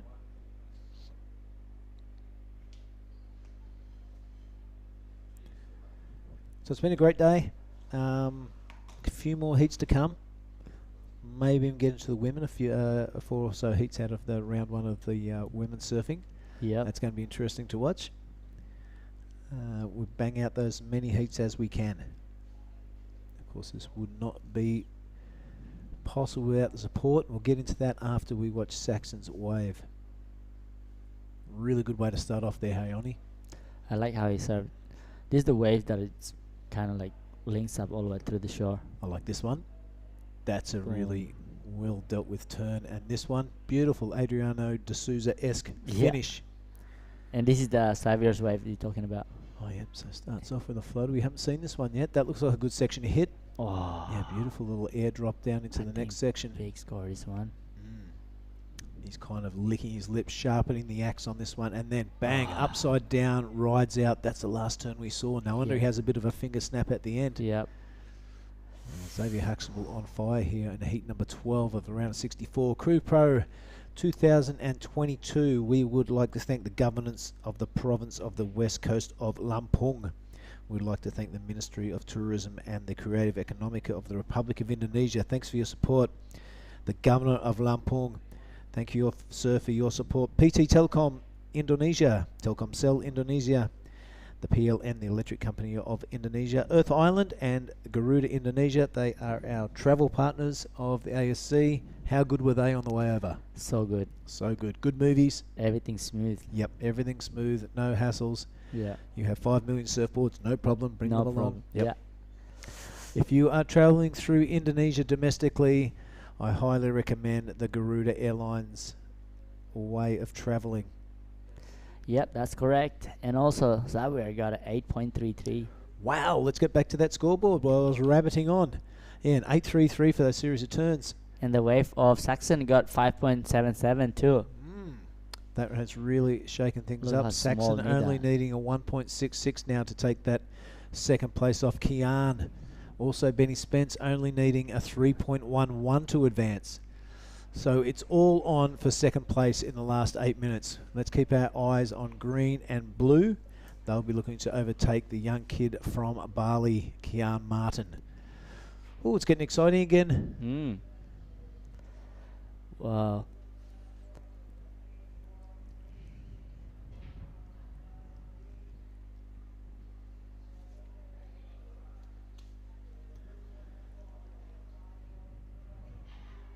So what's your preparation before your heat, mate? Did you go through this with Mark, did you? Yeah, I Yep. think just gonna go get my board at the hotel. Drink a coconut? Yeah. Drink hydrolyte. Yep. Get some energy and then get out there. Have a banana? Yeah. Yep, that's the way. Pisang. Pisang. Big energy. Yep. So, yeah, I might just decided either to pal out here or that. Let's choose choice. Play the safe option, brother. Mm. You don't want to get in the highlights reel for the wrong reason. Yeah. There's a good shot of the lineup. You can see way up top of the screen there, there's another takeoff spot up there. Some people opting to walk the reef and jump there. It's kind of behind the scoreboard on your screen. And other people paddling to the bottom of the screen out through the little keyhole there. So the choice is yours. Yeah. Roll the dice. Sometimes it doesn't come up for you, but sometimes it's just easy. Kian poking his nose over at that one, doesn't like it. Yeah, I think I'm gonna jump on that rock. We'll be watching. Jump over there, easier. Bless. Timing. Yep. Rightio, so Kian with the Swedish flag. That's who he's surfing under. Good to see. Yep. This sport of surfing becoming very international. European are coming. A lot of mixed babies everywhere. Here we go. Sets coming through here. Oh, little ones there. Let's do this. There we go. Yeah, Xavier loving that 8.33 for those two big attacks on the lip. Saxon Rebra 5.77 for his last wave. Kian's in danger. Two Australians breathing down the Swedish man's neck. 5.5 minutes remaining. Where's Kian not go priority? I'm not sure. Maybe he paddled for a wave. Yeah. Didn't see it. He now has second priority, Kian, so he'll probably be a bit spewing or has taken the pressure off, and he might get one of those little inside runners. Oh, here he we goes go. now, just as predicted. Kian Martin having a good old dig. Very strong, compact style. Still growing into his body, but he's kept active through that growth spurt, so no harm, no foul. Here he goes, waiting for this thing to stand up. It will it. It does. This is going to be a dodgy maneuver, but he does it and rides out beautifully. Well done, Kian Martin. Wow. Really attacked that lip line. It was a 50-50 whether he'd make it or not, so kudos to you, young man. Yep. Well played. That was good. Really smart surfing by him. Yep. So he's looking to better a 2.43, you reckon he did? Yeah. Oh, yeah, by a mile. 100%. So that's going to up the requirement from Spence and Reba. And with 4 minutes and 15 seconds remaining, that's a really handy wave to have for the Swedish kid growing up and hanging out in Bali all his life. Here we go, just kind of just checking this, waiting for something to hit. Yep, I reckon this might stand up. You're kind of caught in two minds, but he's got to stick it up there in the lip. That floater is so Comes gnarly. down with it. Yeah, I'd love to see another angle on that. I reckon all his fins would have been out of the water. Hair flying, looking fantastic. Yeah, I think that's a good score. Yeah, there you go, 5.87. Wow, so now Spence requiring a 6.54 and Saxon requiring a 5.11. Let's hope they get another chance.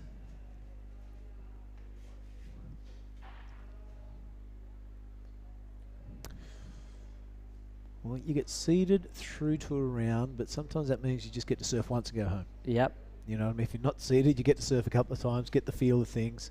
Here's Benny And Spencer. Yeah, here goes Ben Spence now. Check it out. Taking that high line. That's not playing ball for him, that wave. Oh, he hates it.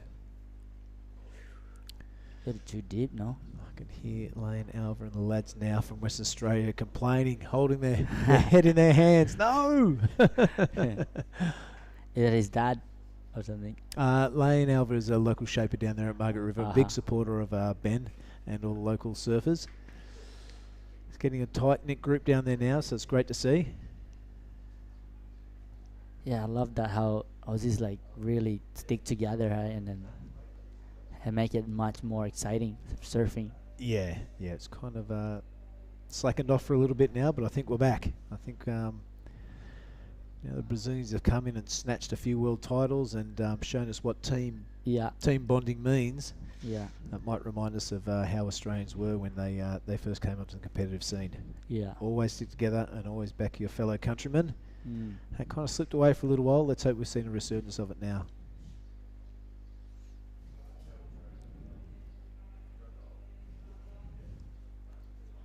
All right, under 2 minutes left in heat number 12. All right.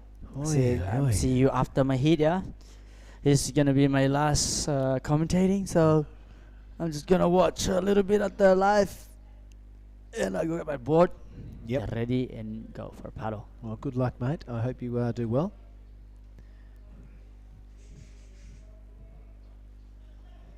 I'll come back. I'll just I'll go home this one. Yes. Come back for that one. Remember, they're The only 25-minute heats. Well, And when you win your heat and you're getting interviewed, make sure you thank Mark and I. Yeah. Thanks to the legends out there who always speak good of me. All right, this one is not over yet. There's a minute to go. Ben Spence has ended up with first priority again. Xavier Huxtable second priority. Xavier's looking very safe there in first position. It's going to take some hefty scores to overtake that in 1 minute. But Ben Spence is the man in the driver's seat. He needs pretty much a 7. He needs a good wave, and he needs to deliver on that in the next 45 seconds. Can it be done?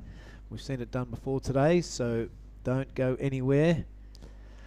Get your coffee in about 1 minute's time. Yep. That's where I need to go get coffee. All right, this looks like his chance now. It is Benny Spence pulling the trigger with 30 seconds remaining. Good looking wave, a nice wrap to start things off. Grabs that rail for the bottom turn, negates a bump in the wave, rattles off a second turn, a third. He's looking for almost a 7-point ride. Can he do it? He's got to stick with everything and milk everything out of this wave because time has run out and he needs quite a hefty score. Benny Spence looking at the goods. He's got to land this thing right now, and he doesn't. Comes unstuck. Oh, throw the pen down in disappointment, but still give it. Who knows? We will be on standby for a little while. I'll tell you what. We'll cross to an ad. We'll let you get out of here, Oni Onwar. Thanks for your time, mate. Good luck in your heat, and we'll return for the next heat in a little while. Sounds good.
Welcome back, everybody, to heat number 13 of the Krui Pro 2022. This is going to be a beauty. I'm joined by my good friend Mark Clift, and let's run through those surfers. All right, what heat are we actually up to? I've just had a break, and it's been a long day. Enlighten me. Heat 13, we have Ketut Agus, Reef Hazelwood, Joshua Streeton, and Dharmaputra Tonjo. This is going to be a beauty. You're An right. Indonesian and two Indonesians and 2 Australians. And Ketut is a mean competitor. He's savage. He is savage. A la Tonjo, who generally rides a wave a minute in most free surfs. Reef Hazelwood, speaking of good competitors, that guy goes nuts, and he's got a smart head on his shoulders. Beware Reef Hazelwood. Joshua Streeton, he had a great outing yesterday to win his heat and be in this position. The last heat, we're still confirming Benny's last score. I think he needed a 6.5. Yeah, he almost needed a 7. He needed a high 6. Started off really well, just down towards it. He fell off on that last lip line re-entry. But we'll see what the judges toss up. They're taking their time, thinking about it. You reckon it's not in? I reckon it's not in. I don't think we've started. See if we can hit a refresh. Still not in. Okay. Still waiting for that score All right, there. so we're still waiting for heat 13 to kick off. Yep. But trust me, on paper, this is looking really strong. 2 really polished Indonesian competitors against a strong, famous Australian surfer in Reef Hazelwood, and Joshua Streeton proved yesterday he's no slouch. So the lucky heat 13. Let's see where this goes. I've just been out there watching. It's still pretty big. Really, there's a lot of big sets that came through in that last heat.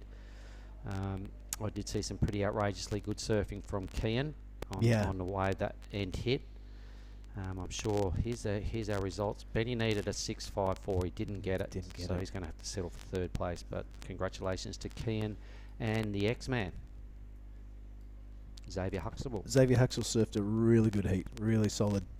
Didn't waste any energy with a silly wave selection or anything like that.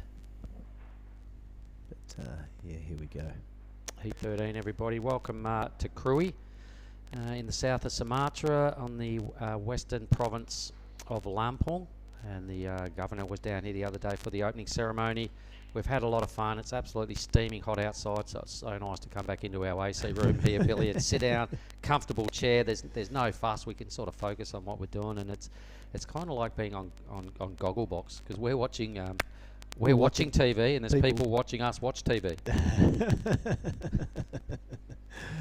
All right, that sounded like the siren outside, so I think we are underway. Agus, I'm really looking forward to this. I don't want to say he's been overshadowed by Rio's achievements, but he's been right there with him. Yeah, you don't want to say it, but he kind of has, because Rio's taken all in front of him and storming the world. You can see him right there in the green and red, the 2 Indonesians, the 2 Aussies in the blue and white. Oh, so a bit of an arm wrestle. So what did Ben Spence got a 6.33. Needed a 6.54. Yeah, he needed something like that. Yeah, it's a complete bummer. But if he would have completed that last manoeuvre, I reckon he would have nailed it. Yeah, he would have. Because I heard all the squealing. I was watching up there in the judging tower, and I had to walk away and get back in here, and I missed his first 2 turns, and I heard some cheering and hollering going on. So I knew he did some damage, but I didn't know the result. So that's a pity. Yeah, it's a pity, but big learning curve for the young man. He's only young. He's got a lot of surfing ahead of him, and we look forward to the next time we see the Spence. And at least his partner in crime in Jack Thomas is through to the round of 32.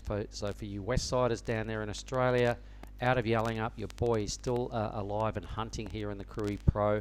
So make sure, if you are going to sign off, tune in again tomorrow, because he was in an early heat today. So I imagine he'll drop into maybe heat 1 tomorrow.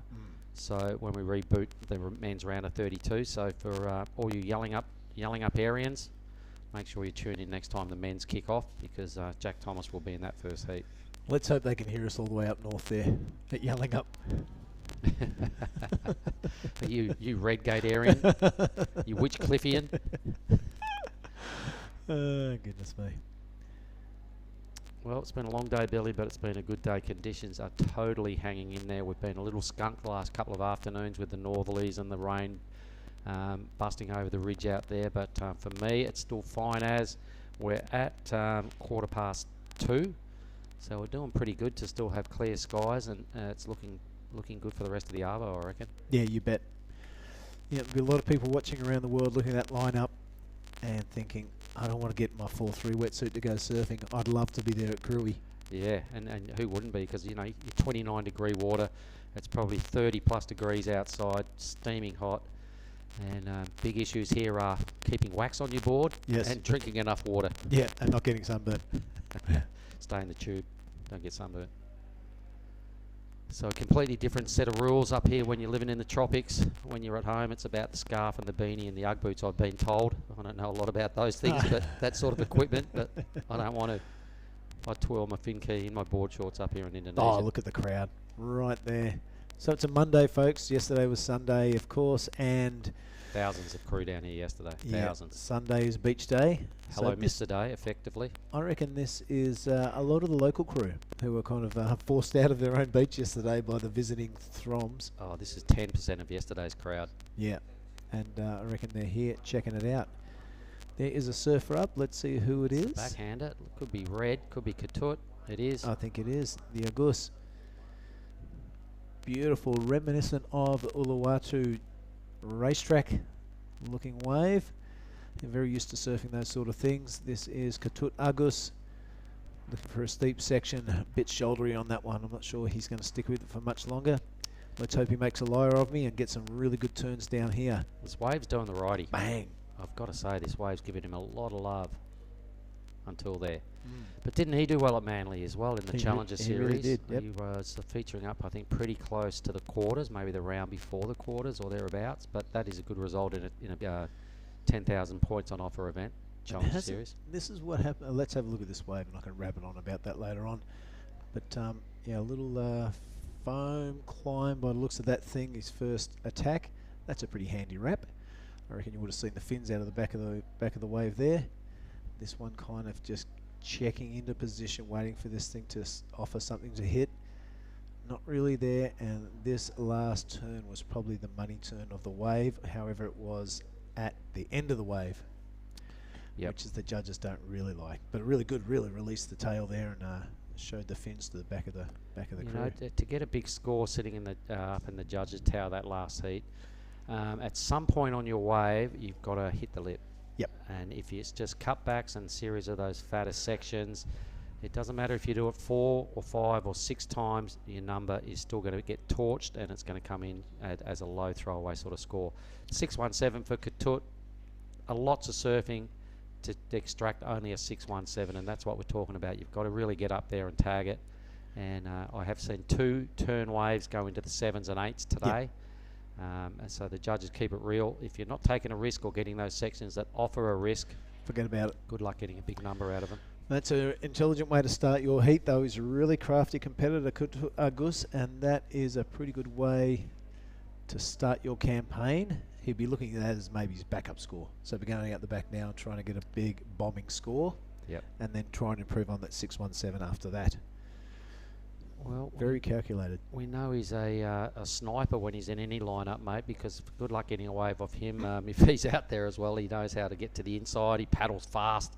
Sometimes I reckon he paddles too fast because he gets a lot of them. But he'll be out there in no time at all. You watch, he'll be back on that priority list in rapid time.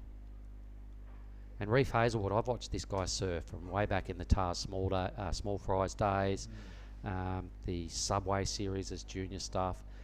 Very smart.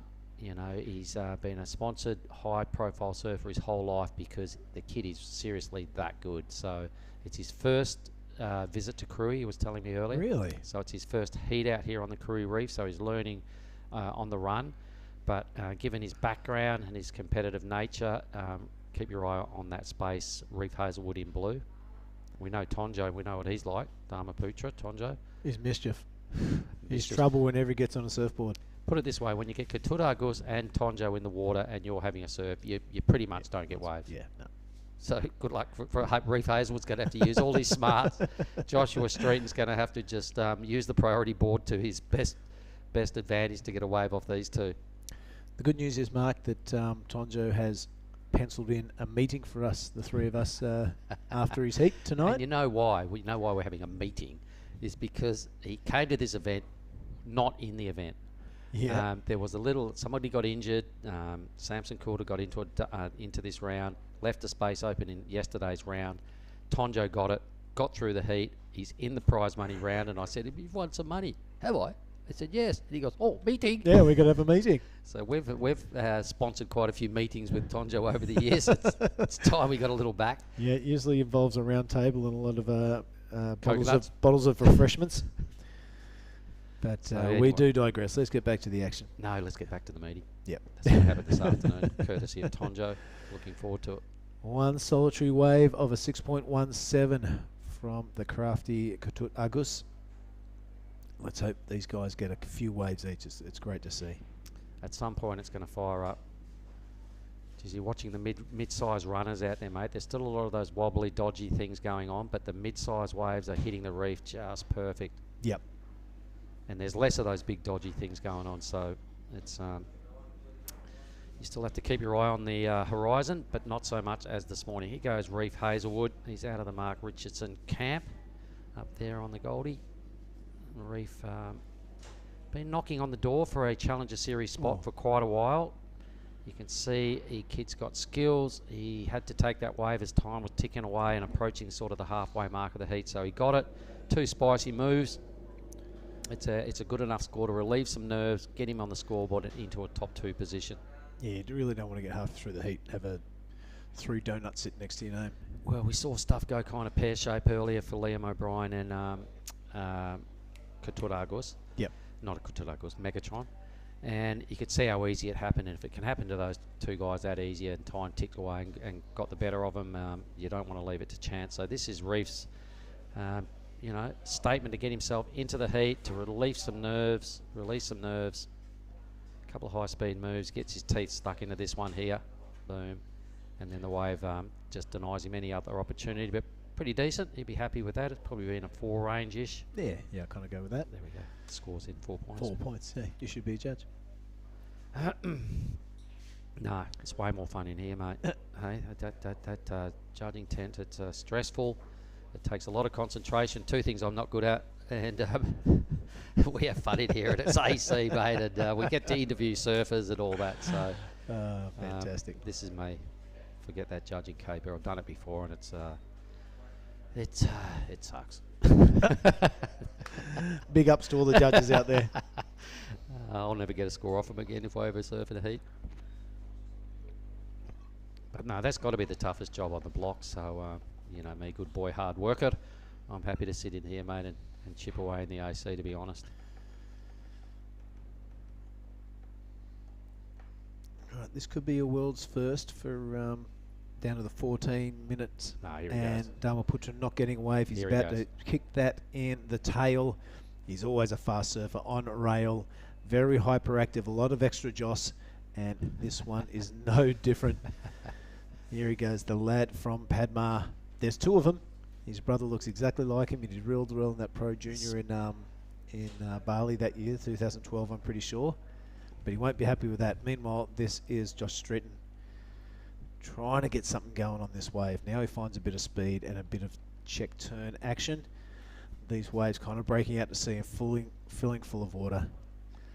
But we will cross with Xavier Huxtable, the winner of the last heat. Jada has him down there. Let's hear from her.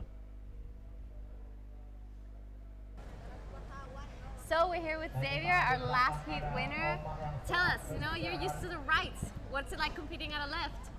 Yeah, home's got a lot of rights, Winky and Bell, so it's good to come here and get a bunch of lefts. This point's been here for a week now and it's just been non-stop pumping, so stoked to be over here. Have you been training any left lately besides here? I've been trying to go left at Janjark at home as much as possible, but it's more so right, so mainly rights, but I got here early with a bunch of boys and just been surfing here nearly every day. It's been good. So the temperature difference is quite big as well. How are you dealing with that? Oh yeah, it's so hot over here, but home's I think 10 degrees at the moment, so it's freezing, and Nah, it's good to be over here in the warm water, surfing in boardies every day, so it makes it a lot easier. Have you had any nasi goreng yet? Yeah, pretty much every day, I guess. We're staying down at the Unjung Bakur bungalows, and yeah, it's literally every day. It's nasi goreng, mee goreng, fish and rice. It's good, love it. So. All right, thank you so much, Xavier. See you in the next heat. Thanks, Asa. Good on you, Jada. Some left of field questioning, and I like that when people branch out and don't just stick to the normal routes. I'm going to say, well done, Jada. Yeah, well played.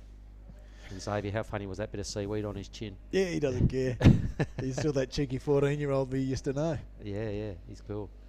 So the X-Man well and truly through to the next round, and we've had yet another score bust into the 8-point range today with the 8-3-3 I saw from X-Man just then.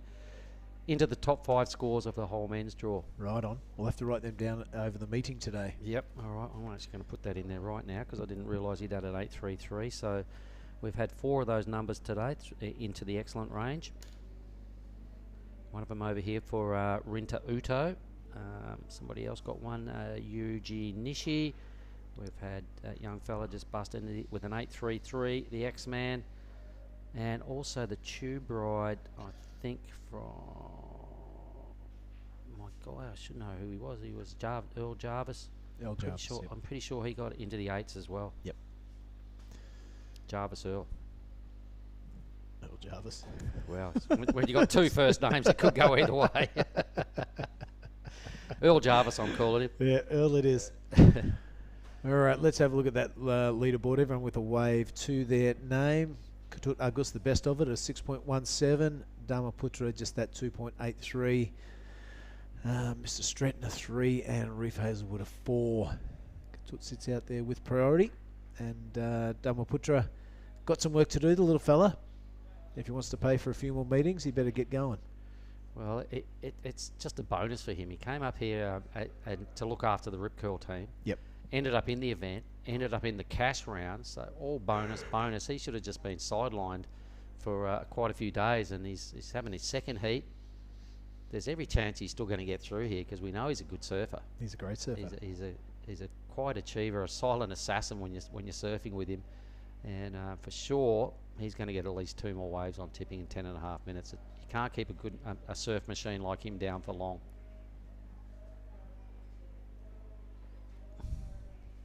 There's also every chance we're going into the women's round today, mate.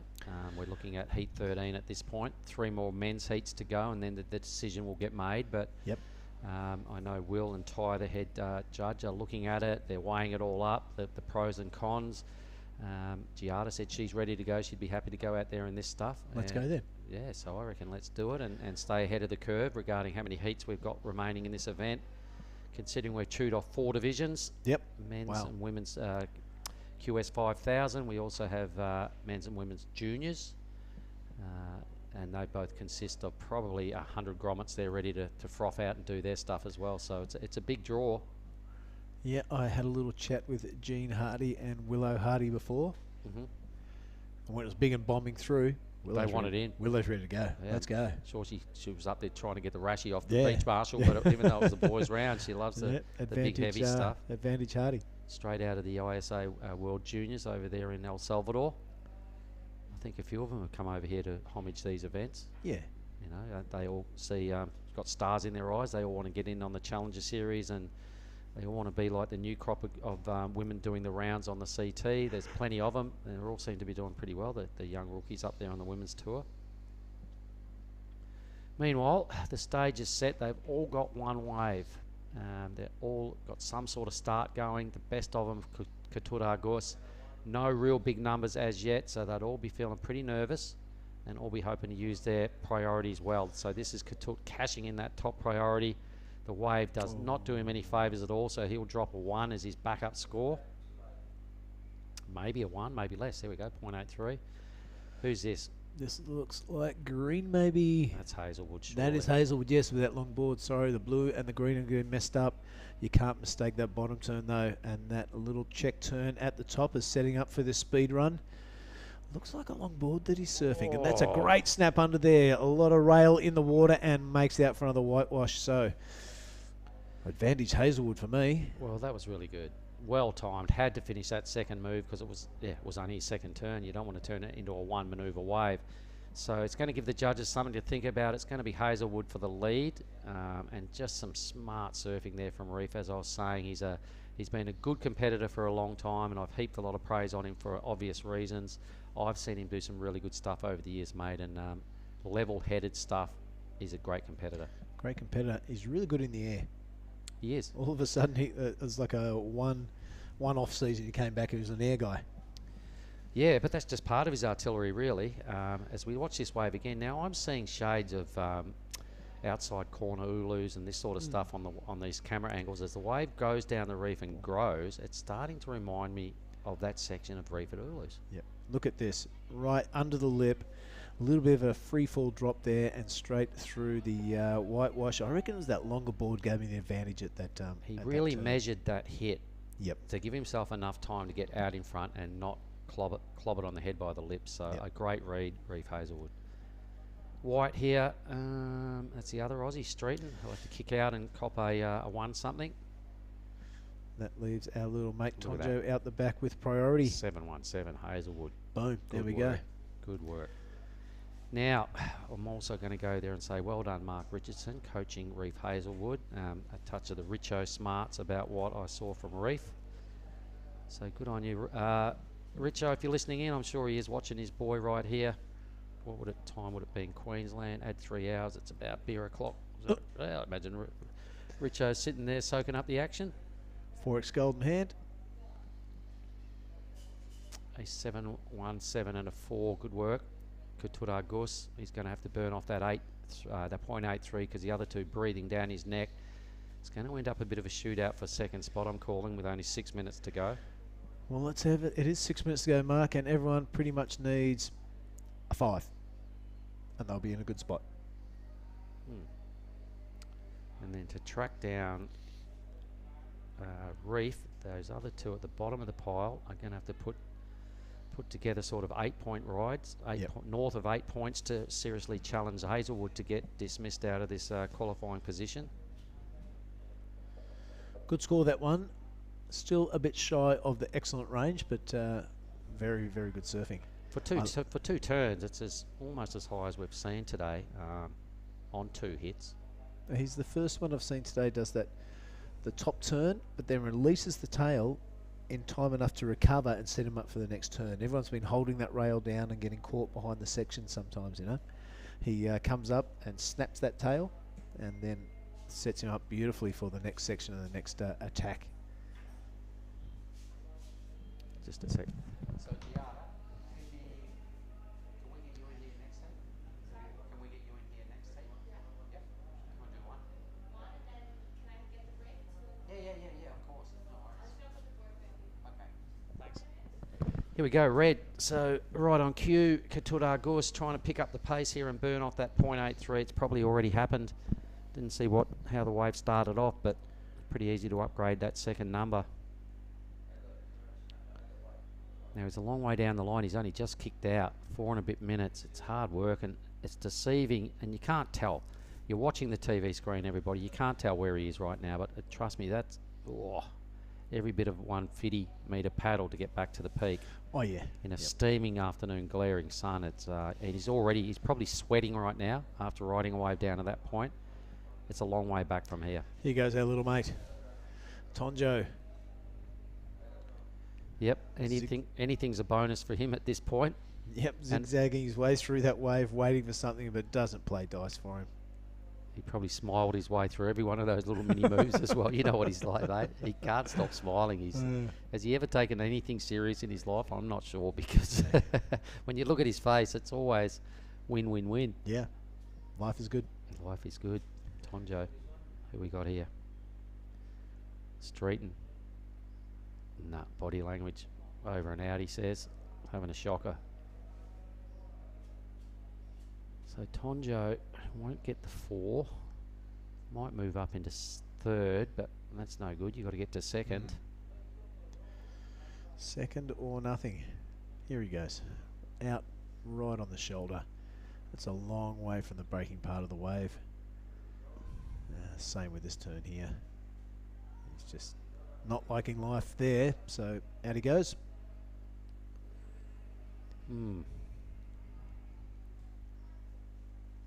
3 minutes. Hazelwood in priority in the lead. What an answer back, considering it took him about 10 minutes to get a wave. And then he's put himself into this position of having a handy lead and priority. That's just good contest surfing.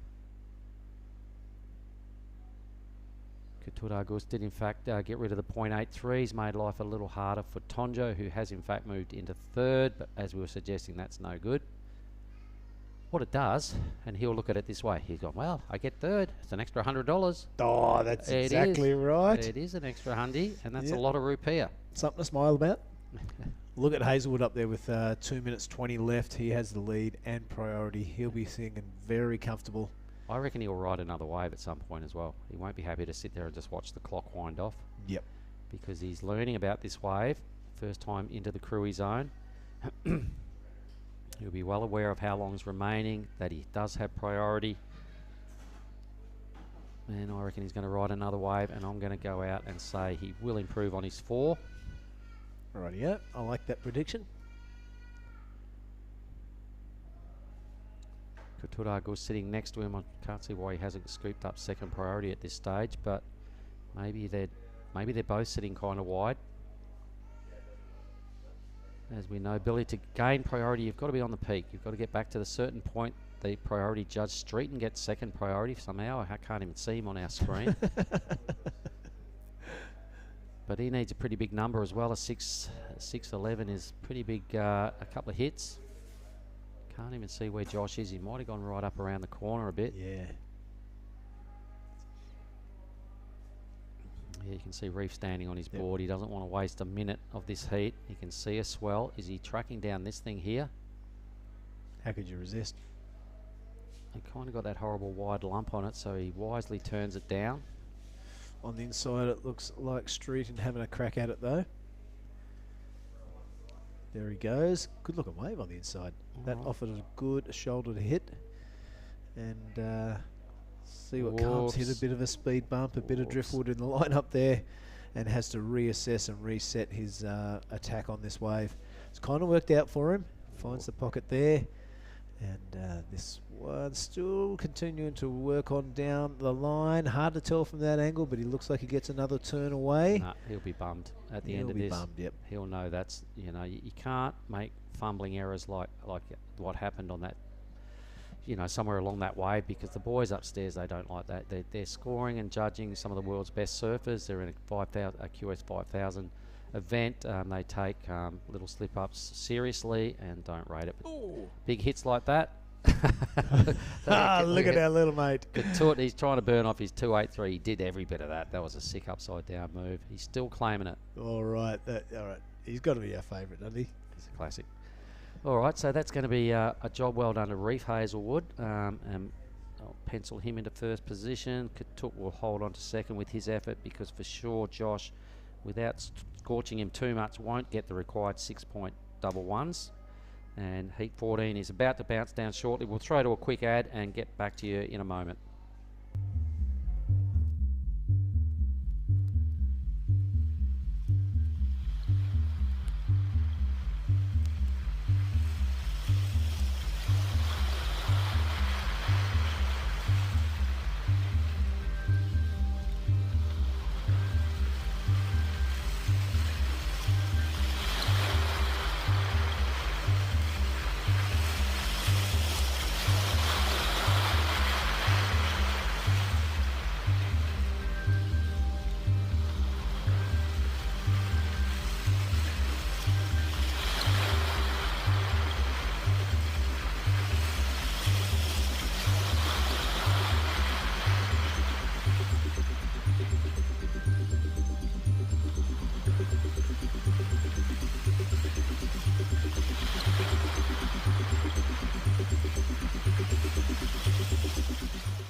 All right, we're back, and we are watching, I think this is Heat 14 at the moment.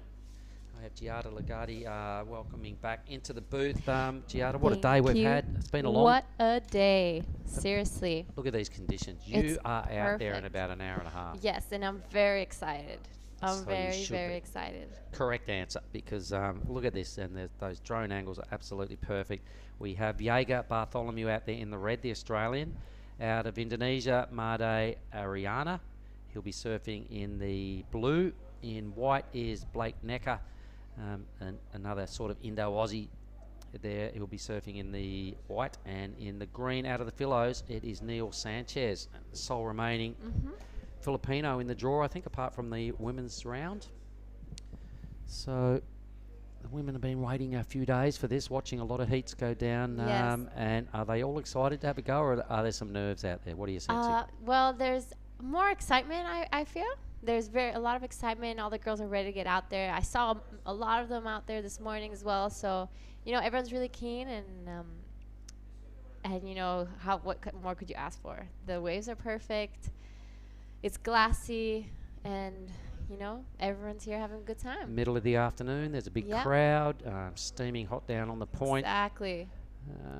It'll be nice to get wet as well out there. Okay, and a quick question to you, because conditions are pretty full on, and we've said this before about the water and the air temperature and the amount you sweat, etc. What sort of wax do you use on your board? What brand and what flavour? What do we do? All right, I'm a little specific with my wax. Well, let's go there. Okay, good. This is a good question. The base, yeah. I always use sex wax for my base. Which colour? The blue one. Blue, of course. Yeah, Oh, the I knew blue you'd say one, that. always on my base. And just before, like day to day, I use Foo. Oh, bit of Foo, just a little Yeah. swipe of Foo. It's pretty grippy. But we're that having stuff. a shortage. Can't get it? No, I looked all over the island, all over Canggu at least. I cannot find Foo. It's completely gone. All right, so what is your second go-to if you can't use Foo? Anything I can find, really. Here we go. Let's watch green now. So this is Neil Sanchez. I'm the hoping Philippines. there's some crew in the Philos watching and checking out their boy and recovering after Independence Day yesterday. I'm sure there's a few people that had to throw down some Panadols this morning up there in Siargao area. But Neil Sanchez flying the flag for the Philos. Good work. Looked like he did a pretty solid hit to finish off that wave. So a good start, and we can see that starts have been important because sometimes there are these little 8 to 10 minute lulls going on that can really affect you if you don't get a wave early. So well done, Neil. Yeah, you need starting off early is actually always a good idea in the heat. Yeah, get rid Gives of you the that nerves. security Oh, and yeah. the nerves. Exactly. You stand up, you put your feet on your wax, and you get a feel for the waves, so you kind of understand what situations you're in. And the longer you sit there without one, the more it plays on your Yeah, brain. I don't for care who sure. you are, and they say it doesn't bother me. It kind of does.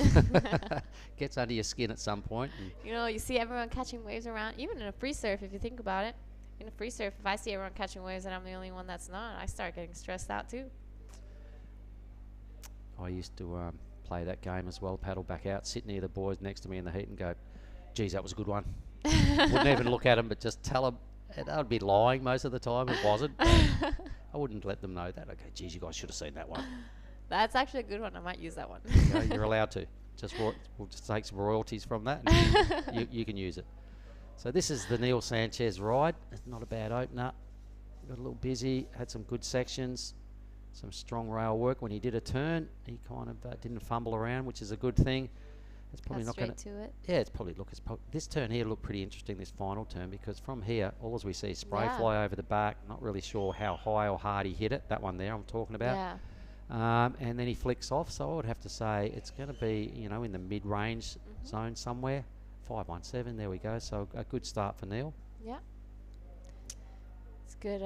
Starting early as well gives you the chance to actually wait for a second one, not get desperate towards the end and catch anything you see. Yeah. You'd like to think that's the way it pans out. Yeah. And, you know, some waves have got a lot of waves rolling through and everyone gets 3 or 4. Some waves, some heats, we've seen 2 or 3 waves caught, but he's in that position now where he can afford to be a little more selective and paddle out. He might even, at this point, probably not a bad tactic. I think if this is you, you've had a wave, the other 3 haven't. They're all jostling, they're all pushing deep. No one's got priority, all that. You know they're going to be pretty keen for the next wave. perhaps sit a little wider. Yeah. One of those big sets roll through, which, you know, the longer between a big set, you know there's one around the corner. If one of them rolls through and you're paddling out, that is your good opportunity to pick up one of those wide things that still look pretty decent and give you that second number before the others have even budged. Yeah, I agree. I agree. Now, what board are you going to ride this afternoon, Well, Giada? I'll be using my Sharp Eye 77 model. Is that your stock standard shorty, or is it a step up? It's a little bit of my step up. Fortunately, dinged it a little bit today this morning, but just some duct tape will do. Oh, that's right. I saw the Yeah. leash almost pulled through the tail, didn't Yeah, it? the wave was so powerful. It stretched my stringer as well. That little The string that, the string that holds the leash to the board, it stretched that out too. All right, so So that caused a little a disruption. little moment. Yeah. All right. But to me, the ocean doesn't look like it's as brutal as this morning when you had your free surf. This morning was much messier and all over the place. So it was easier to be in the wrong spot when that set came. And there would have been 30 odd people out. Now there's going to be three Yeah, others. There's gonna be me and 3 others. So it's gonna be interesting to see what it's like out there. Haven't surfed this wave in a few years, but it's so empty. So All right, so another question to you. Before the start of your heat, how early do you paddle out? I would paddle out like close, just under 15 minutes, just I to reckon be give ready. yourself every time. Yeah. I watched some caddies paddle out for the last heat I had off. Man, they got swept a long way. It Yeah. takes a long time. And then you'd like to be in that situation where you can paddle out, you know, if you get cleaned up and you get smoked and washed down the reef, you Just still got have that time to paddle time. out, sit up, have a breather, regroup, and watch the back end of the 100%. heat. So Yeah, anyway, I totally agree. what we're going to do real quick is we're going to get Ketut Argus in here to have a quick chat with me. He won the last heat. He's also out of Indonesia, so let's do this. And don't go too far, Giada, because you're going to finish up with me. Ketut dripping wet, gets the headphones on. Let's do this, brother. Okay. All good? All good. Now, Ketut finished in second. Is that right? Would I be fair to say second, or did you win the heat? I think I win the hit. You win the heat, so you beat Reef on yeah. that last wave, that Yeah. big hit. What was your score for that wave? Can you tell me, or you haven't checked yet? I think the judges give it like 6 point something. That was upside down. Yeah. That was pretty. And I saw all this sort of stuff going on. You've been working on your claims, or was that just the moment that got you, and you had to just let the judges know that you were loving that turn? Yeah, I saw White he needed like small score. I was thinking like, okay, for sure he gonna get that point. I was like, okay, trying to paddle inside and get the another waves like the medium one, and I saw like Tonjo paddling like, oh shit, hopefully Tonjo didn't get, and like Tonjo been far away. I just like, okay, time to show. I just like take that waves and just do whatever I want. Just like, okay, just do it. All right, so we'll talk about this for one question, if you don't mind. Your experience in Manly, you're surfing a Challenger Series, which is super hard event. So, you know, apart from the CT, they're the second hardest events going on in the world. You're in Manly, you did really well. Was it the round before the quarterfinals you made? Round 4. Round 4. Yeah. A good result for you. What did you learn out of something like your result and your effort you put together in Manly? I already like put everything in there. I just like, okay, I need to show in Challenger Series because I waiting for so long. It's been 2 years because of COVID. I didn't go anywhere. I was like, okay, training, and let's go. Time to show at the Challenger Series. I was like, okay, time just go. Whatever I know, I want it. I learned from past so many heat and round and competition. I was like, learn from that and just fix it. And I fix it all and just go. You've got to go for Yeah. it. You can't hold back. Yeah. The judges can tell when people are holding back or avoiding sections. Yep. So your mojo and your brain, the way you're thinking going into this event is just go for it. Yeah, I just go and go big. All right. Even And first year, I just showing to the world, I'm coming for the well, he tour. is. Yeah, because you're watching Rio do it. Yep, How much that's is that? why. How much is that inspiring you? And you want to be where Rio is, yeah? I really inspire. I want to be like 2 surfer Indonesian in the dream tour, like world tour. That's my dream. Like I just work and like talking with Rio. Come on, Rio, let's do it. Standing on the beach at Manly, Rio Wider wins the event. What went through your camp? how did the Indonesians respond to that on the beach at that moment? Wow, for sure, happy. All the support, like really happy. Even me in there, I saw like Rio like winning, like everyone happy for sure. All right, unreal. That was a big day, a big moment. This is the first time we've ever run QS 5000s, men's and women's side of the draw in Indonesia, on home soil. You're in board shorts. Pretty keen to nail a strong result here. Yeah. Then Nias.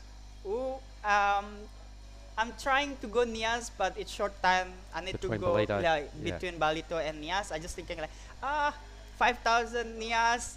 Or Like 10,000 I really want, Balito. Yeah, and 10,000 Balito. I just like okay, just go Balito. Okay, Yeah. all right. So this is the event. You're up here. You've come a long way, and you want to make this event count. Yep. So you're through to the round of 32. What do you do tonight to prepare for a potential heat tomorrow? Just maybe Nasi. enjoying, meditate or anything.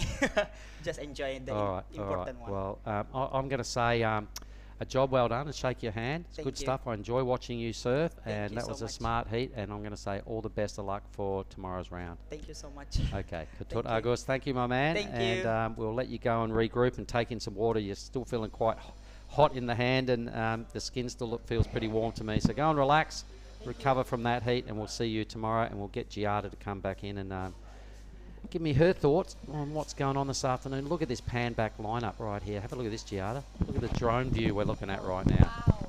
That's what you're going to paddle out into shortly. A dream. What a dream. I'm very excited. Yeah. Very, very excited. It's not every day you get to surf in this size surf on a long running wave that favours your forehand. With no one out. 3 other people that can't drop in on you or hassle you. That's a big plus coming out of Bali. Yeah. I've definitely grown used to the hassling, you know. It's part of my everyday routine. Get out there and hassle.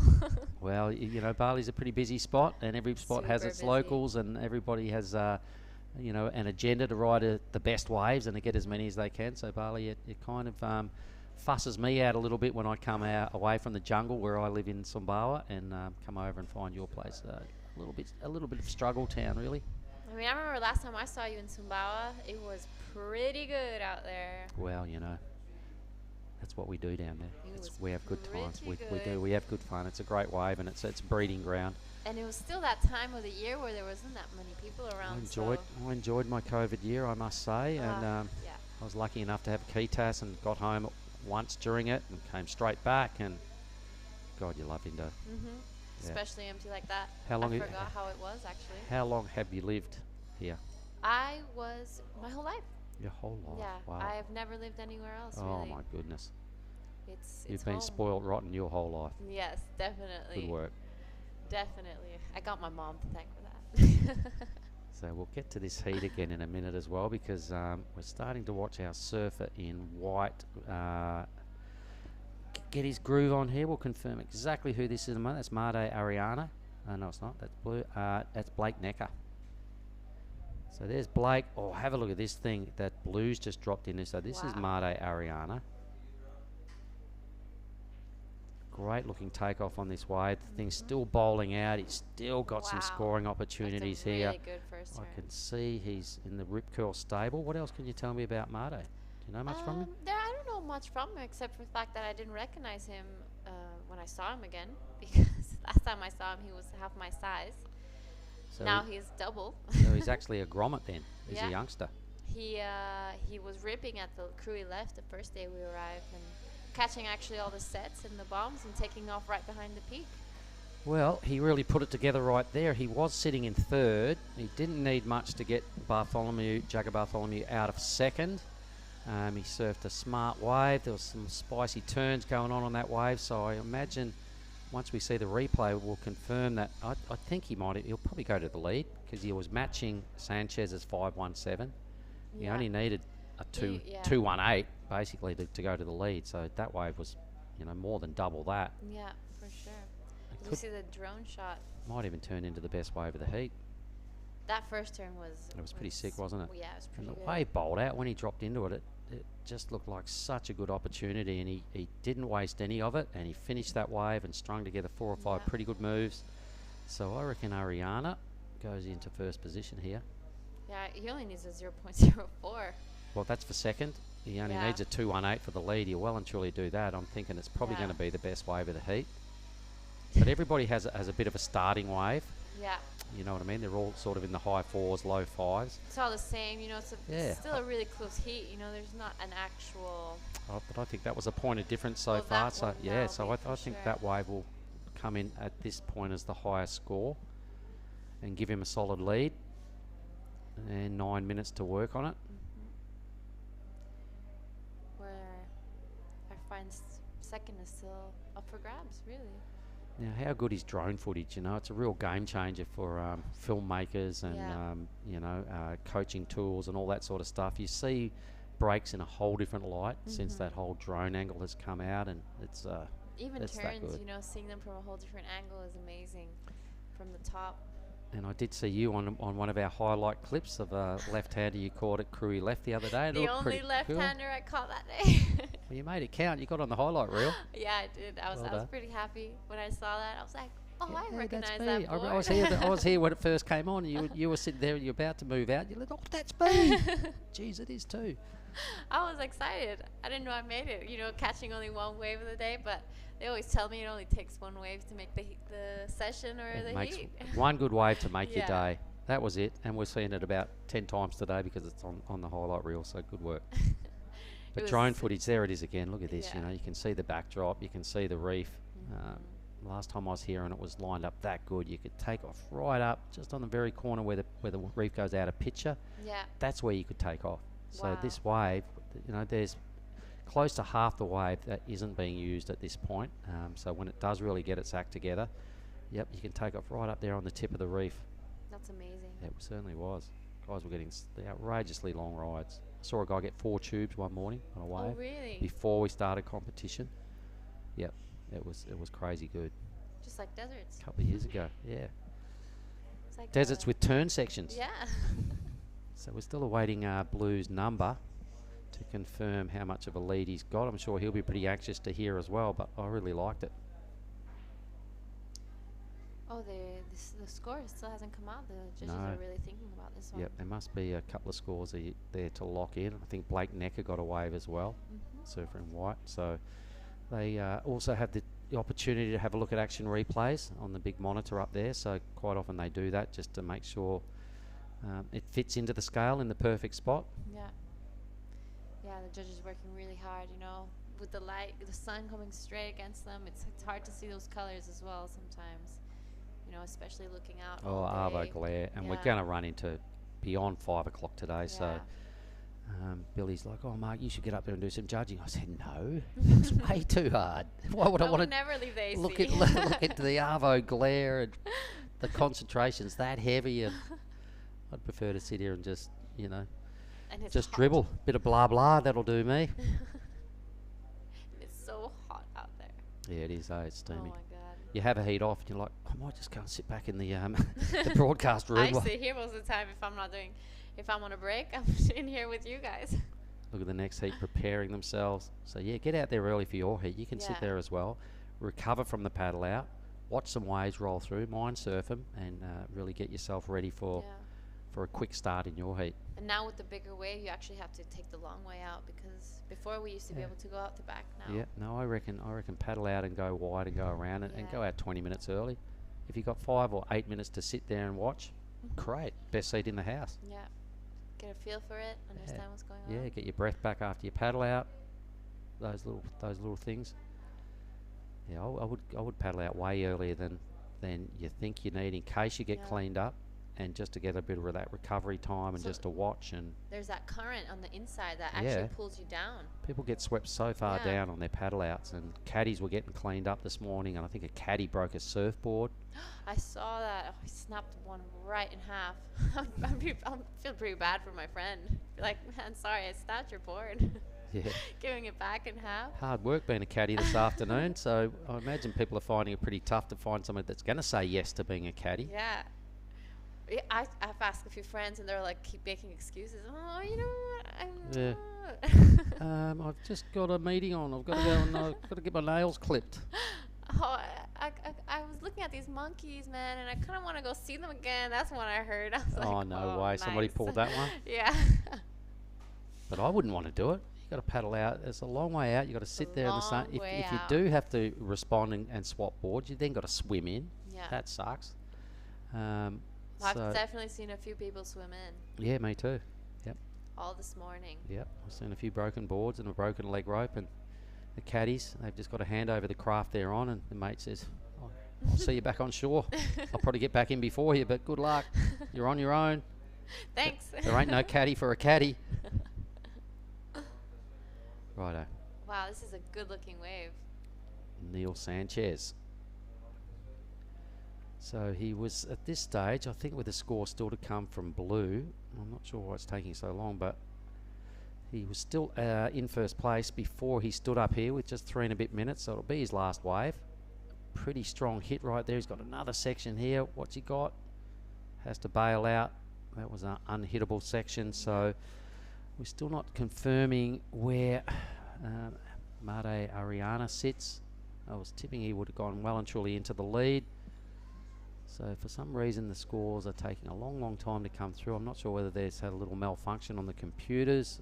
Sometimes their tablets get pretty hot and struggle to perform in afternoon heat. I don't know. So Could be. you would have thought that number would have been in by now. So I'm a bit confused as to thinking our leaderboard is not accurate. So we'll stick with Jada Bartholomew here. He previously had the highest scoring wave of the heat, the 5-2. That's nowhere near it. That was a little sort of wasted priority there for Jagger. A little bit. All right, we've got our women's draw just make it into the broadcast area, so that's leading me to believe we will be rolling into the women's division. I'm sure we will. I got told if the storm doesn't hit, we're definitely on. No storm on the No horizon. storm Out you around. go, sister. I'm excited. It's going to be really good. All right, the boys are looking for some input there. Blue's wondering what's going on. This is Green's wave. I kind of liked it. He did take a major risk a little further down here by getting up and hitting the lip. It wasn't quite that. That more bowly vertical section. Yeah, so it was just down here as his fourth turn, I think. It's this coming one up. right here. Boom, there we go. I thought that was probably the best, And the then- best turn of the wave. Yeah, I agree. And then he was thinking about another one, but that section was just a bit too bossy. Here goes Jagger Bartholomew. So I'm not sure of the results of this heat. That was his little wasted stand up and flick off. Yeah.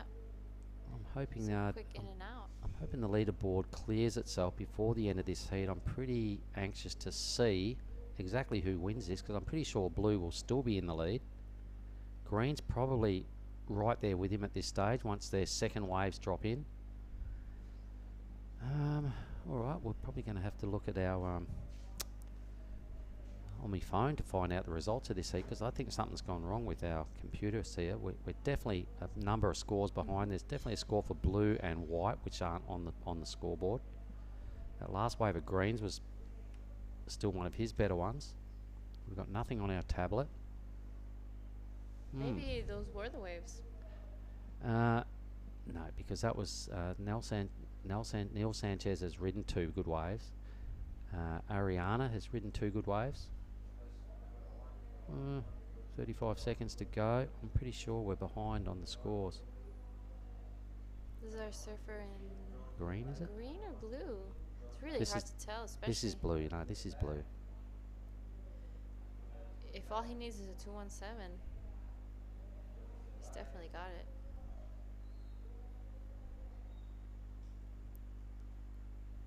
All right. All the way down to the inside. Or were those their scores before, as you said? I think it could actually be that those were their Okay. scores. Maybe it that was is. the 517, because I don't see Alright, anything coming up okay. in the... All right, so this is a very handy wave for Made. He's still going. I haven't seen anybody ride a wave that long. He definitely got the 217. Yep, so he'll move effectively into second. We'll have to confirm placings in a minute, but what we will do is we will let you have a break. Thanks for Thank joining me, you. Giada. We'll throw Thank to you a so much for commercial break, having me. and we'll be back in 1 minute. Good luck in your heat. Thank you.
All right, here we go. This is the scene we're looking at. That is Tanjung Sedia Beach. The reef is Ujong Bachor.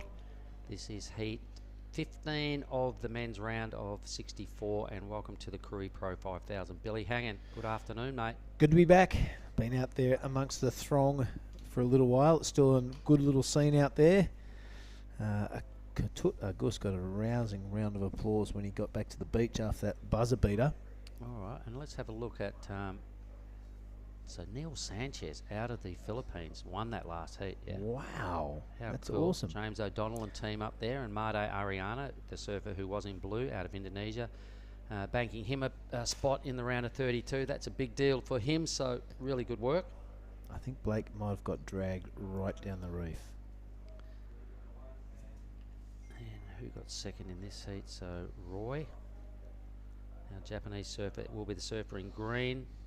We have two Japanese competitors in Kajiro Nishi in red, Tully Wiley in the blue, Jamie Thompson in the white, and in the green is Rio Miura. Rio Miura, Japanese surfer, heat 15. Oh, we've got Varun Tanjung. No, it's Varun Tanjung, yeah. Oh, second. That's Yeah, right. there we go, After second. all that fuss, that's what went on Varun. Yep. That's right. We might even have a chat about that again in a minute. There was a highly unusual situation that went down the very first heat of the morning. I'm not sure whether your team online saw it. Billy, you watched it in here, and you were probably a little confused as well until we got the official explanation, clearance on what went on. So, do you want to have a little crack at it?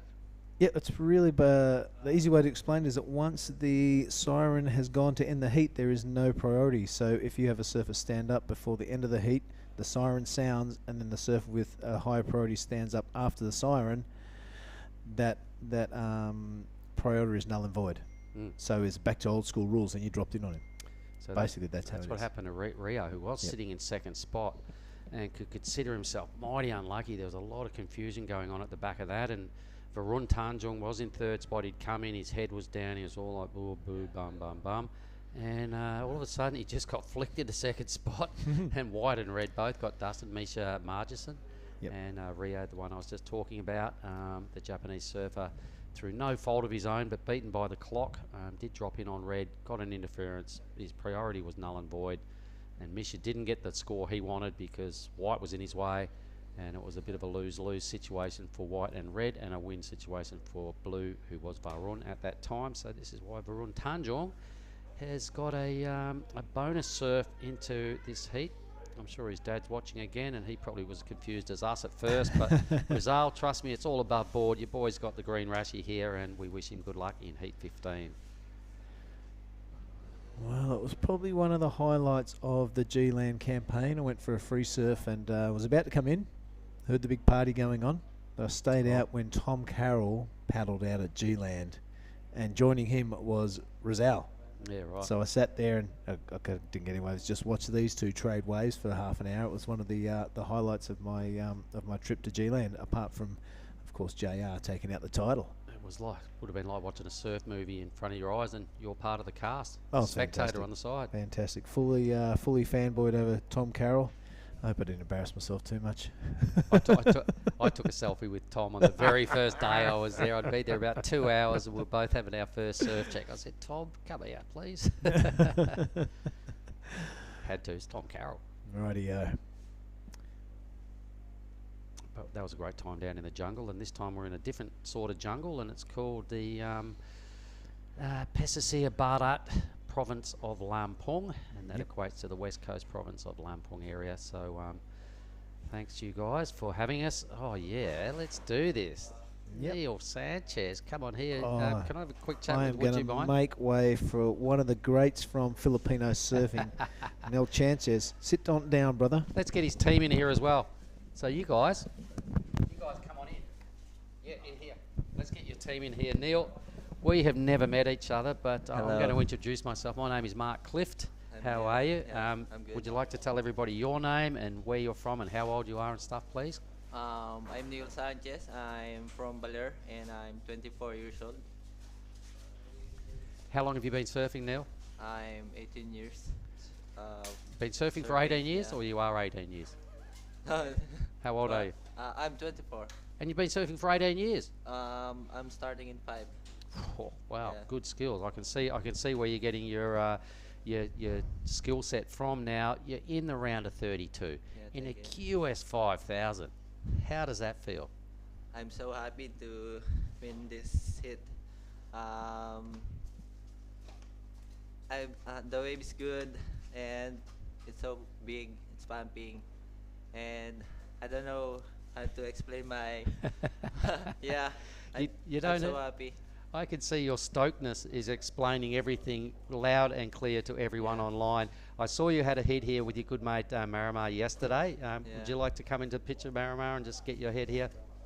And I'm sure he's a favourite of yours as well. He's a favourite of everyone in the Philippines. You beat him yesterday to get into this round.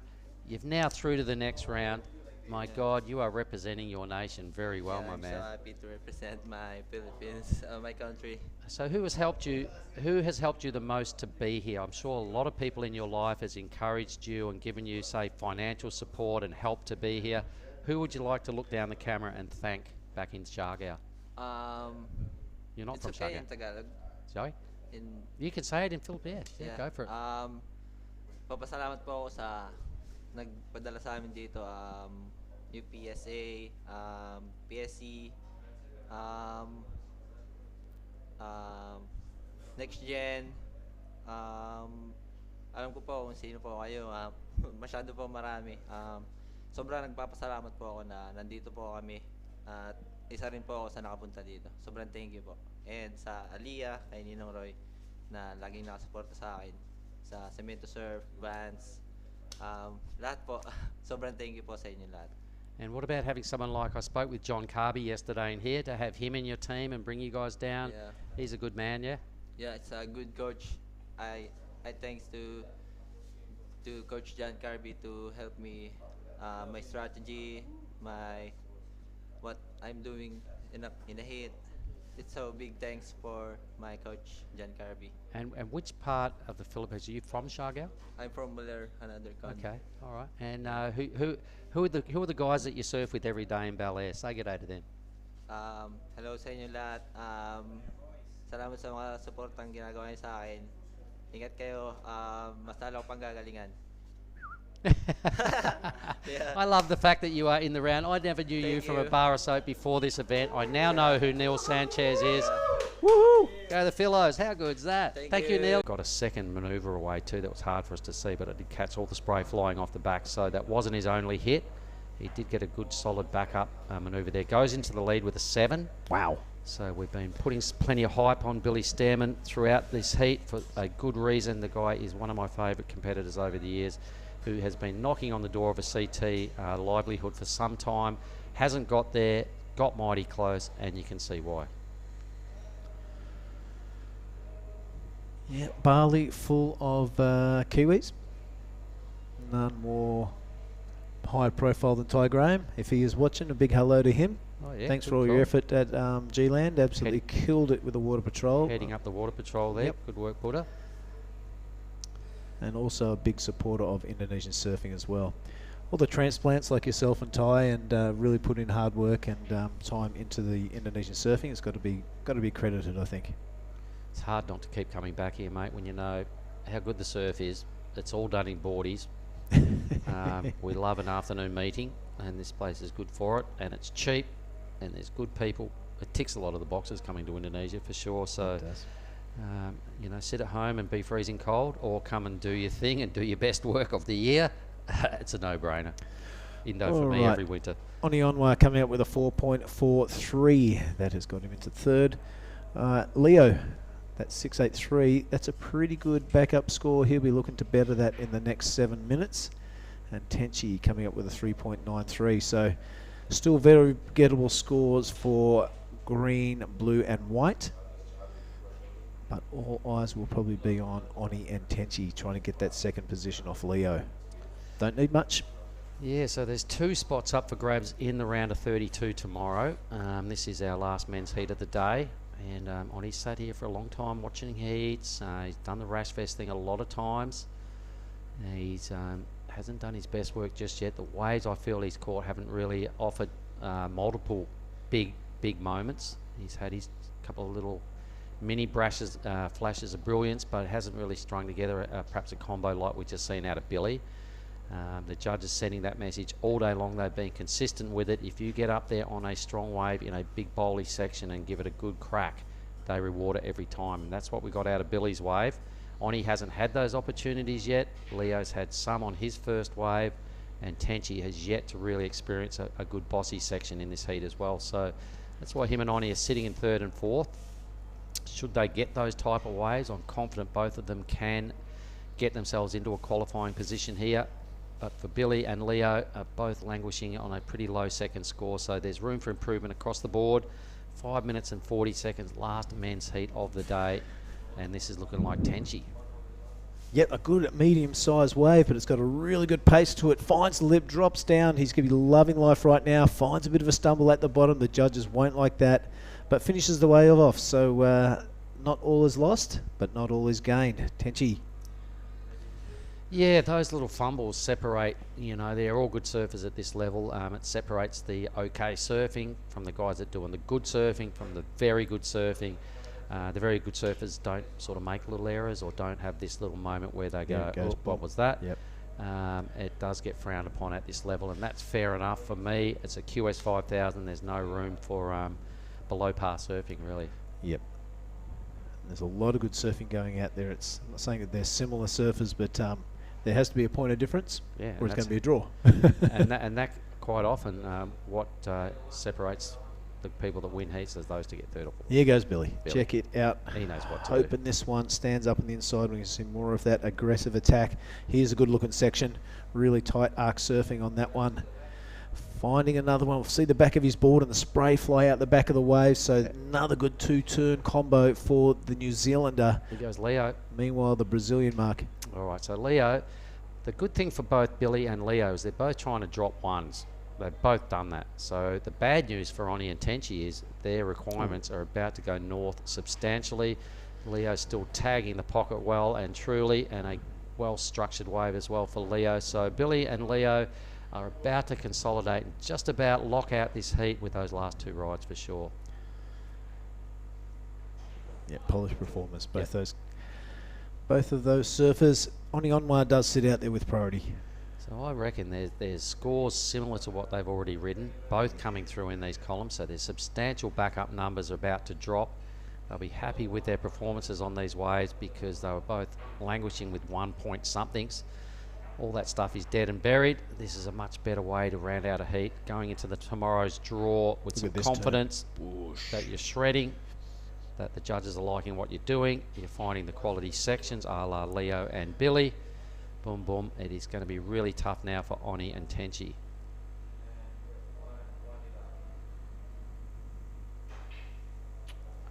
So the judges having a good think about it. They'll be comparing those two rides squarely against each other to see who gets the higher number. On replay, we must have missed Oni's third wave, I imagine this is. Yeah, rightio. 2 good turns so far. Yep, and another. Now they'll be comparing this wave against what Billy and Tenchi just did as well. 100%. Just under 3 minutes remaining.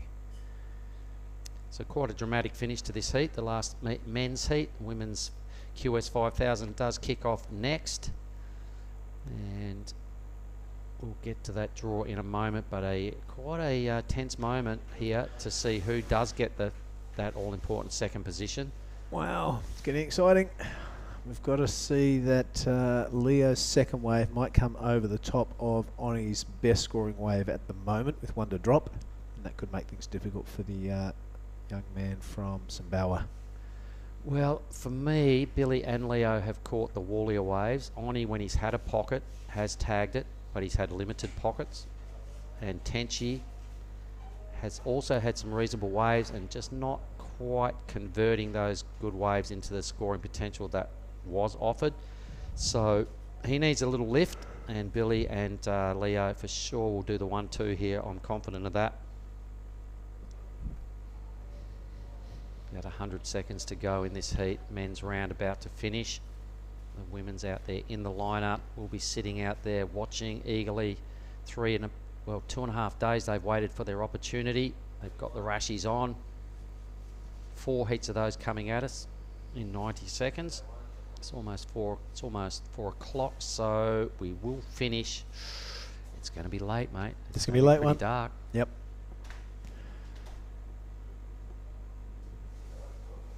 Still can't confirm those rides of red and white, but both will have major upgrades. Oni's an important, the judges want to get this right because there's a lot on the line here, particularly for Oni. It's a big deal making the round of 32. Prize money goes up. The points value is significant to get out of this round. 50 seconds.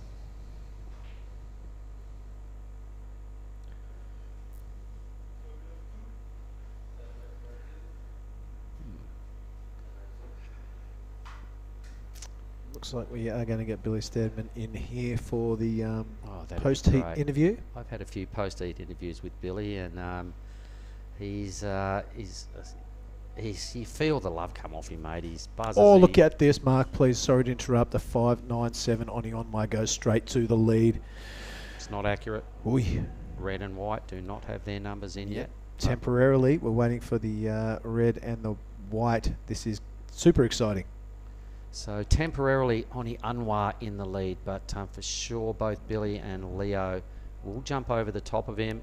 We've got 3 seconds to go to round out the men's side of the surfing for the day. We'll confirm winners in a moment. We will throw to a short break and we'll be back with the women's QS 5000.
Righto, we're back here, this time with the women's QS 5000, ladies and gentlemen. It's getting late in the afternoon. The waves are firing and we have a surfer ripping straight in.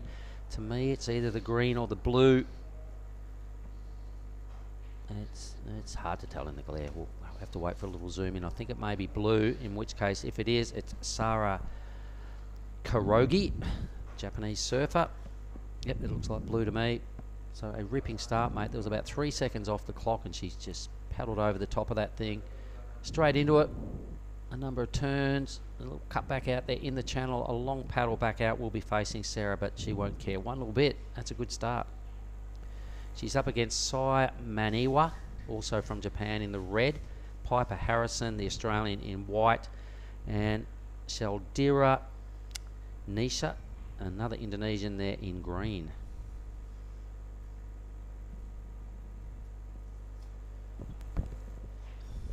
Oh, there it is. Look at the replay. What a wave she picked. What a wave she did pick, all right. Wow, running right down the line.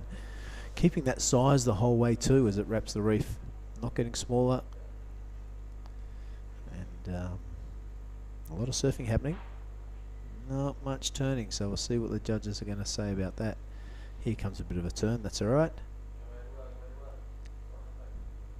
The girls will be sitting here for a couple of days looking at it. 2.5 days to be exact, mate. Just kicking this thing off on Saturday, so having to watch a lot of good heats go down, a lot of great waves ridden, and licking their lips at an opportunity to get out there. So that'll be a decent number. It will set the scale for the women's side of the draw, so the judges may hold on to this for a little while. just to make sure. They might even want to wait for another wave to maybe compare. Set a scale. And just set this fresh scale coming out of the men's round into the women's. And we'll see if we can confirm that last result. Toto, we know the last result. Could you tell us who got first and second, please?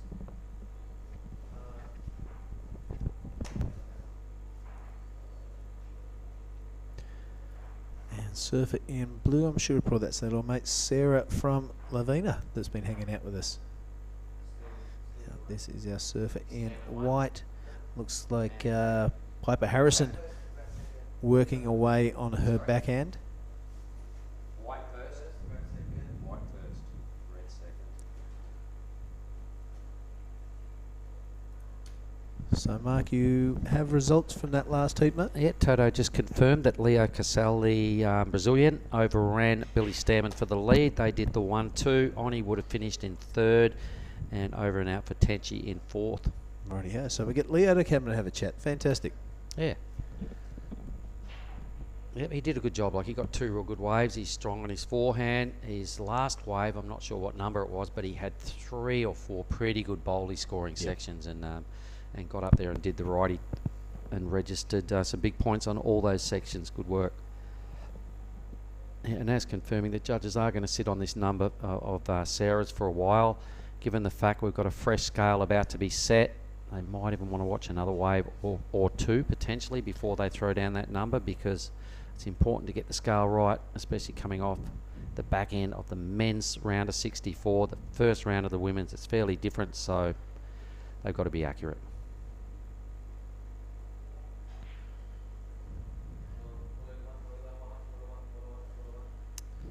All right, White, the Australian, Piper. I think I saw her surfing at Krui left the other day. Right on. Yeah. This looks like a good section to hit. She sticks it up there and runs out in front of the white water, and a quick dismount there from Piper. So most girls on the board. It looks like all girls on the board right now. Green's got a bit of a frothy monster there. Can't quite deal with that. I don't think anyone would have done much better than that. That was a pretty ugly looking wave. Had way too much of the white stuff on it.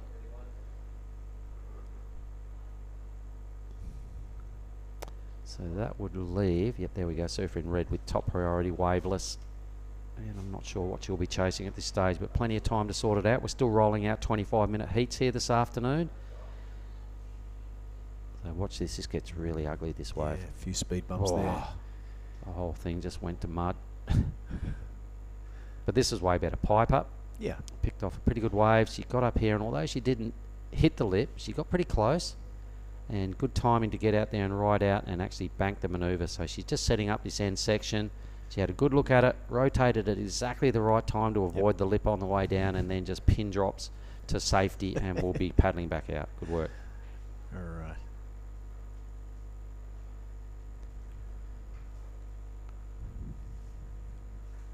So, Billy, when I look over to you this afternoon at the end of a long day, I see a man sitting in a sarong. Please explain. Well, they're giving it to all the competitors and staff members, and it's the local dress. Giving them out. I thought, yes, Free? I thought I'd get into the spirit of things. And who doesn't like free stuff, right? Who doesn't like free stuff, and who doesn't like getting into the local garb? I've had a couple of old ebus give me the old woof whistle across the yard. Stop it. They did not. You don't look like a sexy boy in that sarong. I tend to disagree. You haven't seen the mirror. Go have a look at yourself. Late in the afternoon. It's been a long day, folks. It Sorry has about been that. a long day. Sorry. It'll be a cold day in hell when I take fashion chips off Mark left. But anyway, back to the scoreboard. What's wrong with my thongs? Have a look at those things over there, mate. Look at them. My work boots. My only boots. Where do we go here? Piper's got a pretty good score. Yeah, she got a 3.17 to begin with. Well, she's got a 9.842 wave total. She must have done something amazing. There must have been a wave we missed. And 667. Oh, there we go. Boom, boom. Can't wait to see that one. It looks Or like was that it? Maybe that could that possibly have been it? That one we saw where she did a couple of turns and then a real strong finish. Maybe. Maybe. Maybe it was the 317 we missed. Our little mate Sarah, Has been staying at Lavina with us. She got garnished a 3.67. Oh, okay. Yeah, Kyogi. Yeah. Okay. Yep, so she'll be happy at this stage. Just needs to burn off the 0.3. Our surfer Maniwa out of Japan will need to get up there and produce something close to a 4-point ride off one single score to go into second. We've got our other fellow commentator Jada stepping into the next heat. Hopefully we'll get Oni in here to help us out as well through the back end of the day. And we'll just hear from Oni exactly how hard it was. That was a pretty tough heat. I mean, both Leo and Billy Stearman really stepping up, didn't they? Look, to me, there was nothing wrong with the way Oni surfed. He just didn't get the same waves those guys got. Had he caught the waves they did, he would have been scoring like they were as well, but didn't get the scoring opportunities.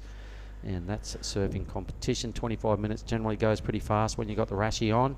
I think we're going to hear from Leo right now. So you and your sarong can step out of the room for a moment, mate.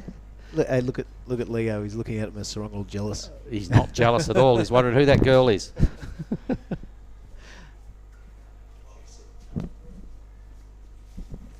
All right, so we have the winner of the last heat in here. Let's just get this microphone right, Leo. So, Leo, my name is Mark Clift. We brought your boards down here for you the other day from the airport, remember? Yeah, it was nice meeting you. Yeah, no worries. Tell us, I've been calling you Leo Casal. Am I getting it right? Is the pronunciation right? I think so, yeah. Leo Casal. Leo Casal? Yeah. How old are you, Leo? I'm 17. Where from? I'm from Florianópolis on the south part of Brazil. Okay, so you're only 17. Wow, you've come all the way over to the other side of the world. Are you travelling by yourself, or please explain how you got here and what are you doing? Yes, I'm traveling by myself, but I got so many friends from Australia because I lived there for 6 months. And I got some friends from Indo too, and yeah, but I guess I'm used to travel by myself, yeah. So did you come from Australia to be here, or have you come from Brazil? I came from Brazil, but I was in El Salvador for the ISA World Juniors before here. May I ask, how did you go? Oh, I did like repescage, hit round 5, I guess. It was not that good, but good experience too.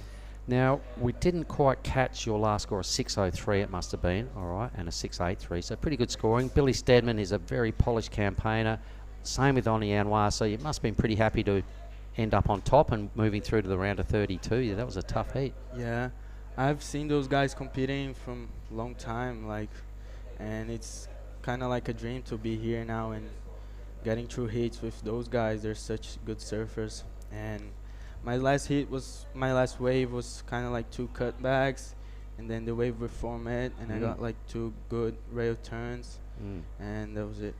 All right, well, you've probably got a whole bunch of fans in Brazil watching and some supporters and maybe mum and dad or whatever. Would you like to look down the camera and just say a big shout out to some of your fans at home? Oh, in English or Portuguese? Up to you. Do it in Portuguese, why not? Obrigado a todo mundo aí que está na torcida.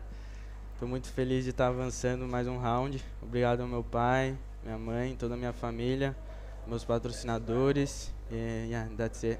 Just thank you, everyone. No worries. Well, listen, we have also a 5,000 event going on in Nias. Obviously, you're going to come to that? Yeah, I'll be there.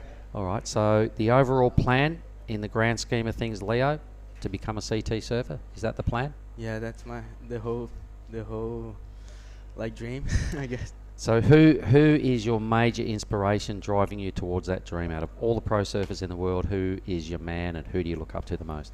I guess I have a lot of inspirations, and it's tough, but I get compared a lot with Marco Clupo, and I met him at the Goldie, so yeah, I'll stick with him. Okay. Yoo-hoo. Yeah. That's cool. We all World love Oki. champion. Who doesn't love Oki? He's Leo Casal's favourite surfer. So, Oki, if you're watching, you've inspired this man all the way to he wants to be a CT surfer as well. So that's a great idol to have, by the way. So what goes on tonight? You're in the round of 32 tomorrow. What do you do to get yourself ready for tomorrow? I'll try and meditate. Yeah? Like, no, I don't know, like, don't get too like, I don't know, too thinking about it. I just want to surf, and like the waves are amazing, so I just have to stick to my game and get my waves. A lot of unfinished business yet to go in this event. Yeah, it's the round of 32. It's a good place to be, but the job's not done. Is that what you're saying? Yeah, the job's not done for sure. I want to get more heats done and just show my surfing, I think. So far, I like what I see. Leo, I reckon you're in a good place, and all the best for the rest of the event. Thank you so much. All right, unreal. Thank you. Well, what we'll do is we'll bring in Billy Hangen again, and we'll see you again tomorrow, Leo. Sure. Yeah. Thanks, buddy. Cheers, bro. Right, what are we? Halfway through the very first heat of the first round of the women's. Thank you, Leo. We're going to look forward to seeing you in the draw tomorrow. I'm not sure. You'll probably go into the heat 16 or heat 8 of tomorrow's round. He's gone home to meditate and get in the zone and stay refreshed and in the groove for tomorrow. Meanwhile, Piper Harrison, the Australian, still in the lead. Billy, we have Kurogi in second with top priority. She wouldn't need a whole lot to get up into first. And we have the two Japanese surfers at this stage in third and fourth. He's a little ripper, Leo, isn't he? Good bloke. That is the Australian the Indonesian surfer in green, and it is the Japanese surfer Maniwa in the red in fourth. He's a good bloke, and we dragged his boards down here for him. He's 17, come all the way over the other side of the world by himself to back his campaign and go and front up in these QS 5000s. That's pretty cool. Best of luck to him.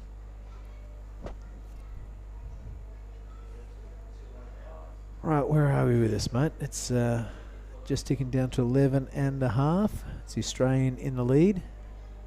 And Sarah Kurogi with a 3.67 and a 2.90.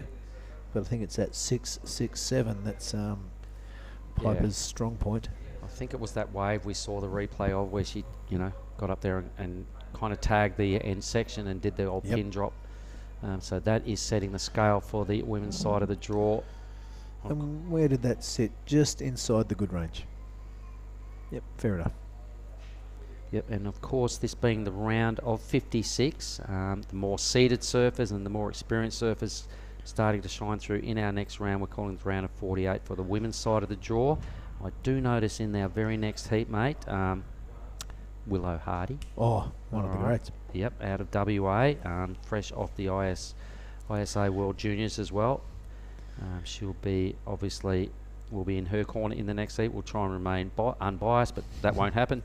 Sorry for Jade Wheatley, who another Australian will feature in the next heat. Jada, our fellow commentator, and Ella McCaffrey in the very next heat. But we've got a bit of business to sort out in the opening heat of this round of 56. Piper Harrison, the Australian, doing it pretty well at this point with one really good score, a low second number, so a bit of work to do to just burn that off and stamp her authority on first place here.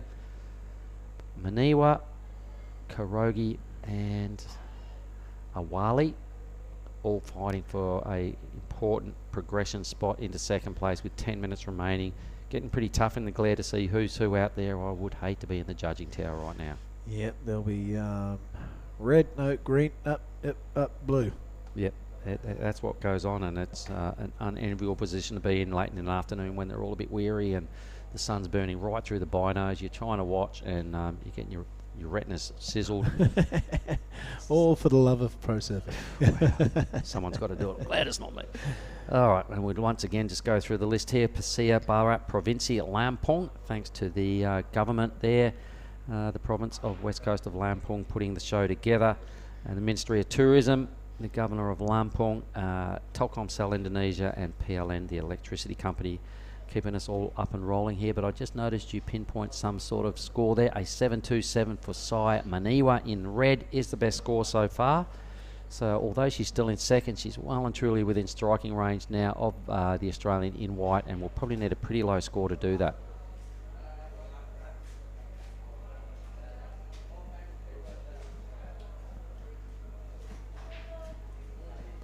All right, what we might do with 8.5 minutes to go, if you don't mind, Billy, I might just take a little step out for a moment. We'll bring Oni in. We'll give it a heat and a half, and I'll come back in and we'll see how the heat 2 of the women's is going. But you can have a little debrief with Oni and see how that all went, and we'll leave you guys with it. We'll be back shortly. Thanks, Mark. Welcome back to the commentary booth, Oni Onwa. Oh, hello, mister. How are you? Oh, get that microphone up there. Hello. Okay. Oh, put the wrong side. Oh, dude, it's pumping out there.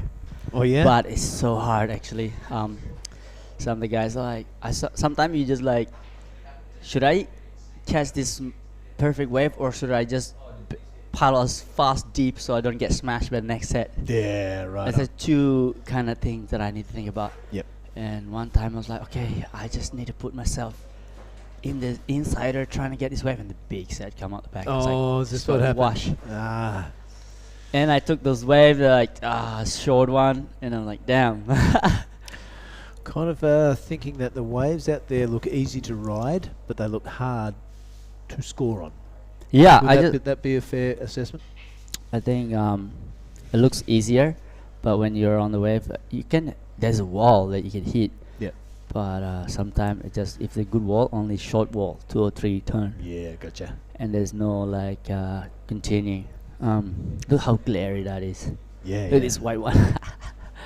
Yeah, it's getting hard to pick out who the surfers are, but Yeah. yeah, let's have a look at this leaderboard. This is not up to date. That one is. So it's Simoana out in the lead. She's got that 7.27. Yeah. And Piper's also got that handy 6.67. So it will be battle of the backups again to decide the first place, and it's Sarah Corgi with a bit of work to do. She needs a 6.18. There's still 6.5 minutes remaining. Yep. Yeah, I was really proud of the little girl that just paddled out from Indonesia. She's from here, actually. This one? Nesha Weli. Yeah, everybody's like cheering for her. Very proud of her. She just made out the back and got a 2 point. Yeah, that's awesome. So sick. How old do you reckon she is? I think she's like 14. I'm not sure. She's so... A local surfer from here? I think so, yeah. Fantastic. Yeah, she's cool. I like her. Also, Pippa, this morning, she broke her leash this morning. Oh, yeah? Yeah, so... Ooh. All right, so this is getting really hard to see, and the conditions are kind of playing against us. We've just had notice that this is the last heat of the day.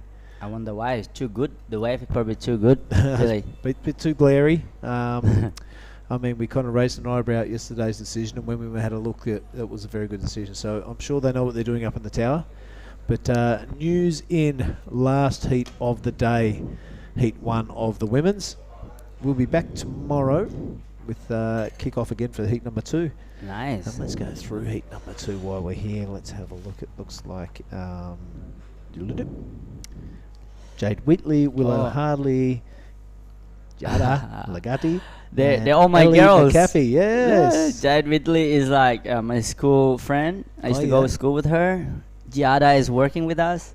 And Ella, I'm coaching her right now. Like we're staying like Bali here. We're going to Nias. Oh, wow. See, I'm stoked. I get to talk to her a bit more by the wave. Well, maybe you shouldn't call that one tomorrow because you know all the girls. I know. Say my girls. Yeah, sorry guys. That's gonna be the last heat of the day, and our time in Australia right now, in America, the people watching. Yep. Say hi to Bill McCaffrey, Ella's dad, and yeah, tomorrow morning. I don't know what time in America. I think it'll be nighttime there. I think in the morning. Yeah. They just wake up right now, huh? Yep. Yeah. Day Correct. behind. All right, so let's have a look at this one with 4 minutes and 20 seconds remaining. It is Simoana out in front, quite a hefty lead. The surfers with work to do would be Sarah Kyagi. She needs a 6.18 to advance. She has second priority. If Piper wants to take that second position, needs to get rid of that 3.17. So easy to say to get rid of that 3.17. Actually, when you're out there, like, come on, I just need that wave. I was paddling inside, and a big bomb on the back. But yeah, my hair is still wet right now. Just come out of my heat. I noticed you had your hair up in the Chungu bun. Yeah, the Chungu bun. Yeah. The man bun. Yeah. It looked good. Trying to board a glass right here. So 3 minutes. What are you gonna do this afternoon, Mr. Bill? I'm going to change out of my sarong into my shorts. And That's then so wrong. we'll do a bit of a debrief, you, I, and the commentary team. Yep. See what we can get better tomorrow. Yep. Study the form guide. Yep. And maybe have a little meeting with Tonjo. Oh yeah, Tonjo. Yes. What? Ah, Tonjo. Yeah. The Palma boys. Yeah. Arak Okay. attack. All right, let's look at this replay. Let's look at our surfer in red. Really low, powerful style. And it's hard to see what's happening behind that white water, but still going. Kind of suggests that they've got a few good turns away. That could have been Miss Moana's 7.27.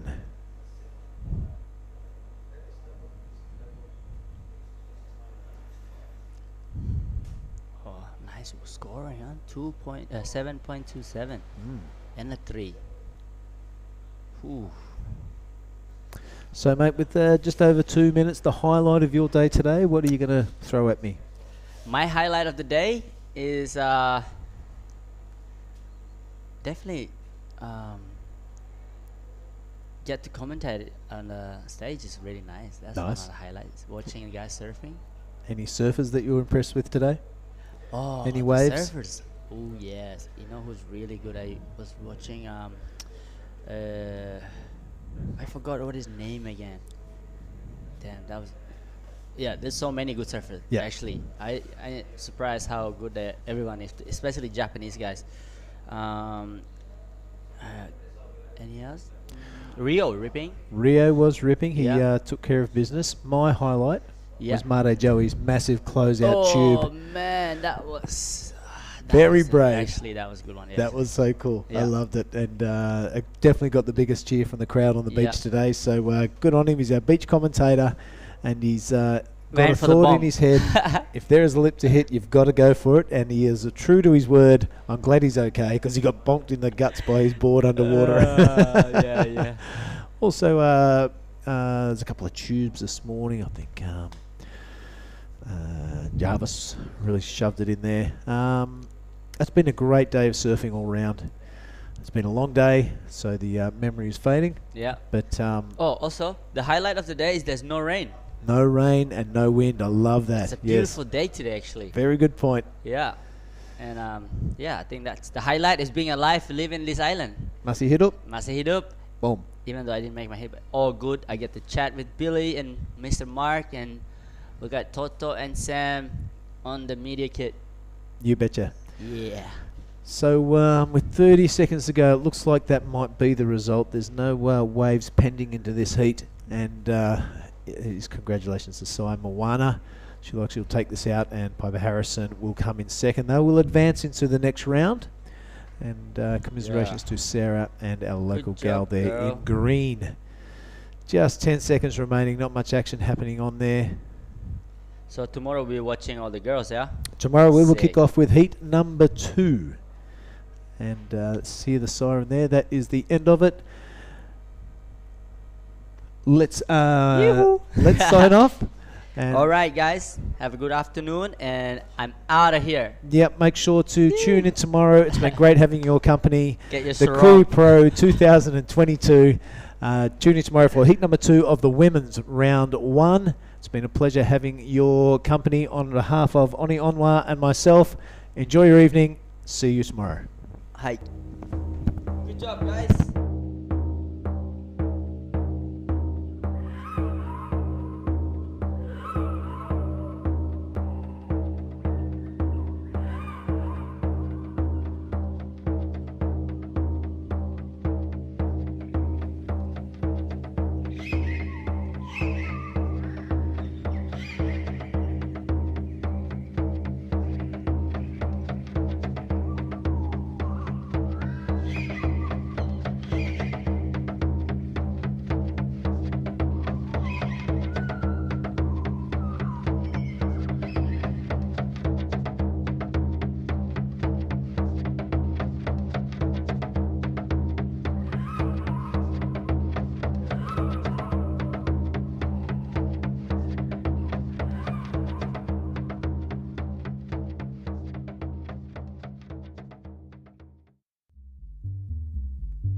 So what do you think, Tippy? How big was that last set? Like 10 foot plus?